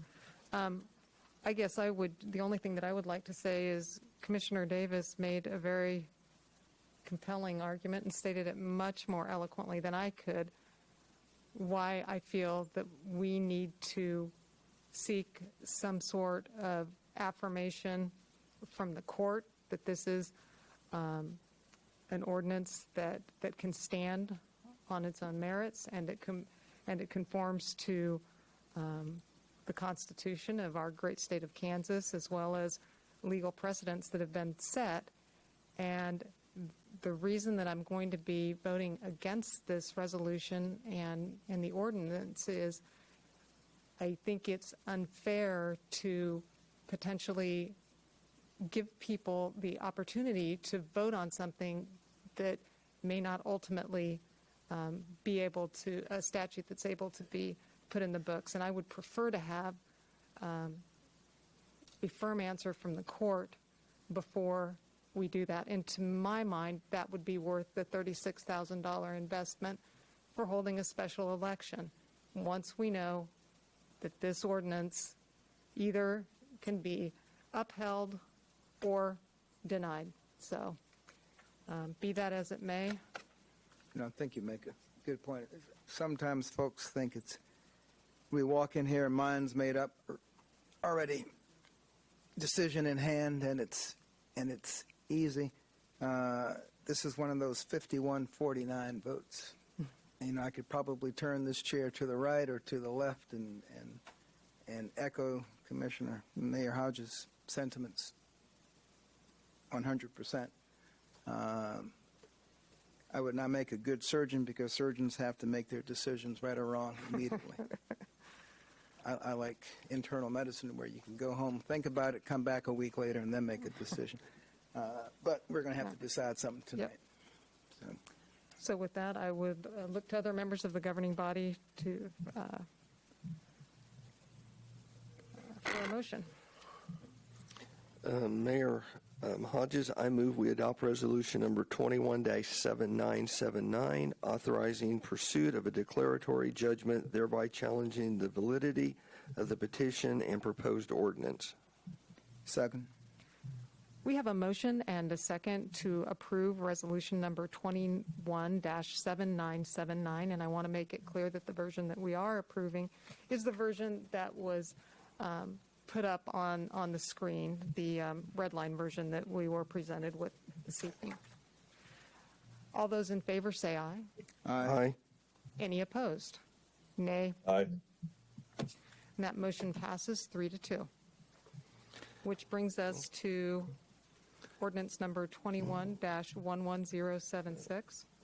Mayor Hodges, I move we pass ordinance number 21-11076 on first reading, submitting to the vote of the electors of the City of Salina, Kansas at the November 2nd, 2021 City General Election, a question presented pursuant to the initiative and referendum statute.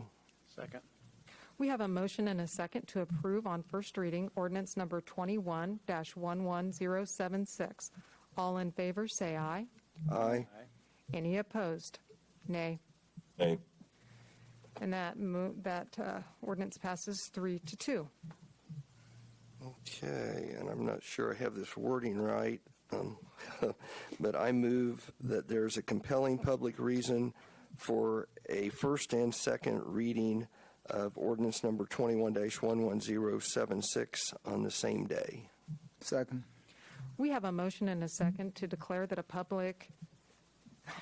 compelling public interest exists to consider the first and second reading of ordinance number 21-11076 on the same day. All those in favor say aye. Aye. Aye. Any opposed? Nay. And that motion passes 4-1. Mayor Hodges, I move we pass ordinance number 21-11076 on second reading, submitting to the vote of the electors of the City of Salina, Kansas at the November 2nd, 2021 City General Election, a question presented pursuant to the initiative and referendum statute. Second. We have a motion and a second to approve on second reading ordinance number 21-11076. Could we have a roll call, please? Commissioner Davis? Aye. Commissioner Hoppick? Aye. Commissioner Peck? Nay. Commissioner Ryan? Aye. Mayor Hodges? Nay. And that motion also, or that ordinance passes 3-2. So, all right. Well, that appears to take us through all the items on our agenda because we've already done development business 8.1. Other business, are there any other business items that a commissioner would like to bring to the commission? Two short ones. I have a couple as well, so bear with me. I would just, if we could get some type of a informal update of the law enforcement Citizens Review Board, just their first couple of months of growing pains, not Sure. urgent, just sometime to see if there's anything they need as far as working resources. Okay. And second, I will not be here September 27th. Okay. All right. I'm going to start with the small bits first. We had allowed businesses downtown to erect carry-out signs, and it's been a bone of contention as staff knows, for weeks and weeks, and they went away, and now they're back in front of Old Chicago. And so now that we're past COVID, I think that it's time for those to come down and stay down. Yeah, I'll acknowledge that you're correct. You raised the point. They did go away. They came back. So staff has proceeded with the written documentation to rescind that permission and get that distributed. Thank you so much, because you don't want me dragging those in here on a Monday morning. Markley Road, I just wondered if we had, or if we could get some sort of a resurfacing update on that, just because I drive that every day, and it's the area that's been repaved is pretty rough. So I didn't two know. for if two. you know that. I raised that question as well, and I think that was a double application with a slurry seal on top of it, and I noted the ride of it as well. I don't know that by way of our specifications we have any smoothness standard. I think it was a function of what got specified in trying to kind of build a sturdy road base makes it less smooth than other different applications elsewhere in the community. So we're taking a look at it, but I don't know that we have a solution other than a lesson to learn going forward. Okay, just wanted to make sure that that you all were aware of it, and I just wanted to confirm that that wasn't going to be the final state of Markley Road. I don't want to create false expectations there. It may be the final state. We're looking at what was applied and whether we have any options. Okay, great. And then the final thing that I have is at last week's meeting, I had requested some information regarding BKD, their audit report, their contract with the scope of work, inventory of documentation, invoices and billing records from BKD, and payments from the city to reimburse Clark Mize Linville from BKD. And I just, at some point, it doesn't need to be tonight because it's extremely late, but I would like to know how to proceed on that front. So if Mr. Peterson or Mr. Bankston could get back with me and let me know how that needs to happen, I'd like to move forward with that as we can. And that's something we can discuss separately from the meeting tonight, because I think that everybody is pretty much tapped out. Any other business? Unfortunately, I do have one more item, recognizing how worn out everyone is and recognizing the reaction I'm going to get. As you may recall, we imposed an August 20th deadline for Salina Media Connection to respond to our communication. So we received that response at the end of the day on Friday. Have received a couple of follow-up communications today, and I think that necessitates the need for an executive session for approximately 20 minutes. Okay. Do you have a motion prepared? Does he have a motion prepared? He always has a motion prepared.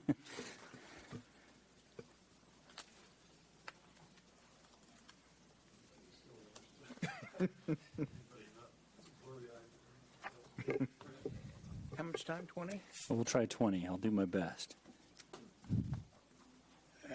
I move that we recess into executive session for 20 minutes to discuss the subject of legal aspects relating to the contract as terminated by expiration between the City of Salina and Community Access Television, DBA Salina Media Connection, with legal counsel based upon the need for consultation with an attorney for the public body, which would be deemed privileged in the attorney-client relationship pursuant to KSA 757319B2.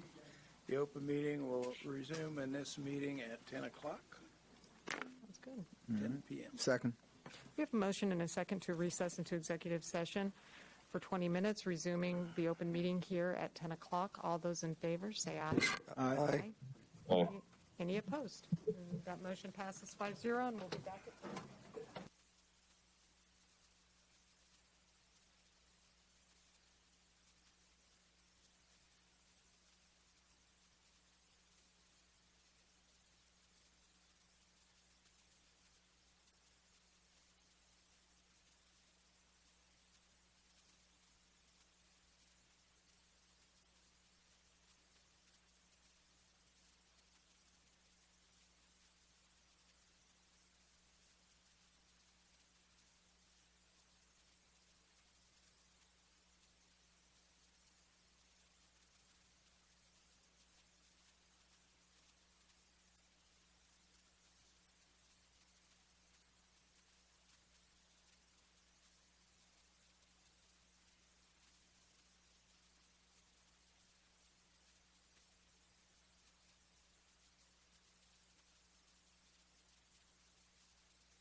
That's right. All right, we are back in regular session, and Commissioner Peck has had to depart, so it's down to the four of us, and it looks like we're going to need to extend our executive session somewhat, and I will let somebody else determine the time. Mayor, there was a decision 20 minutes for another. Yeah.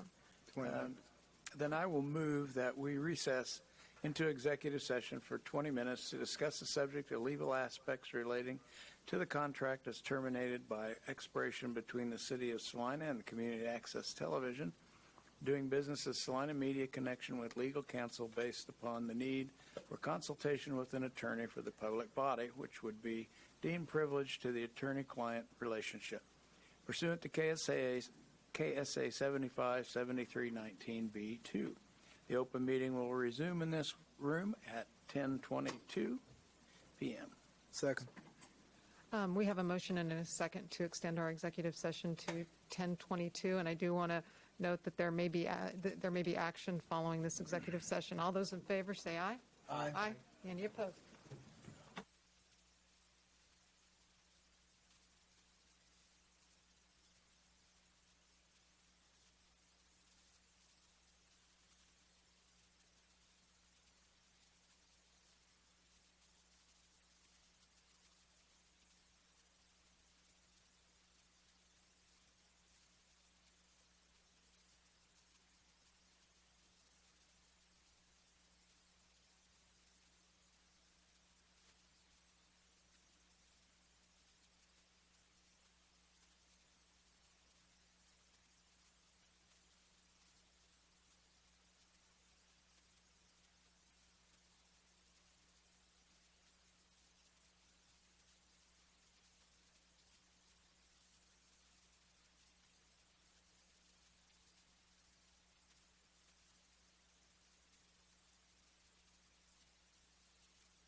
Somebody's back in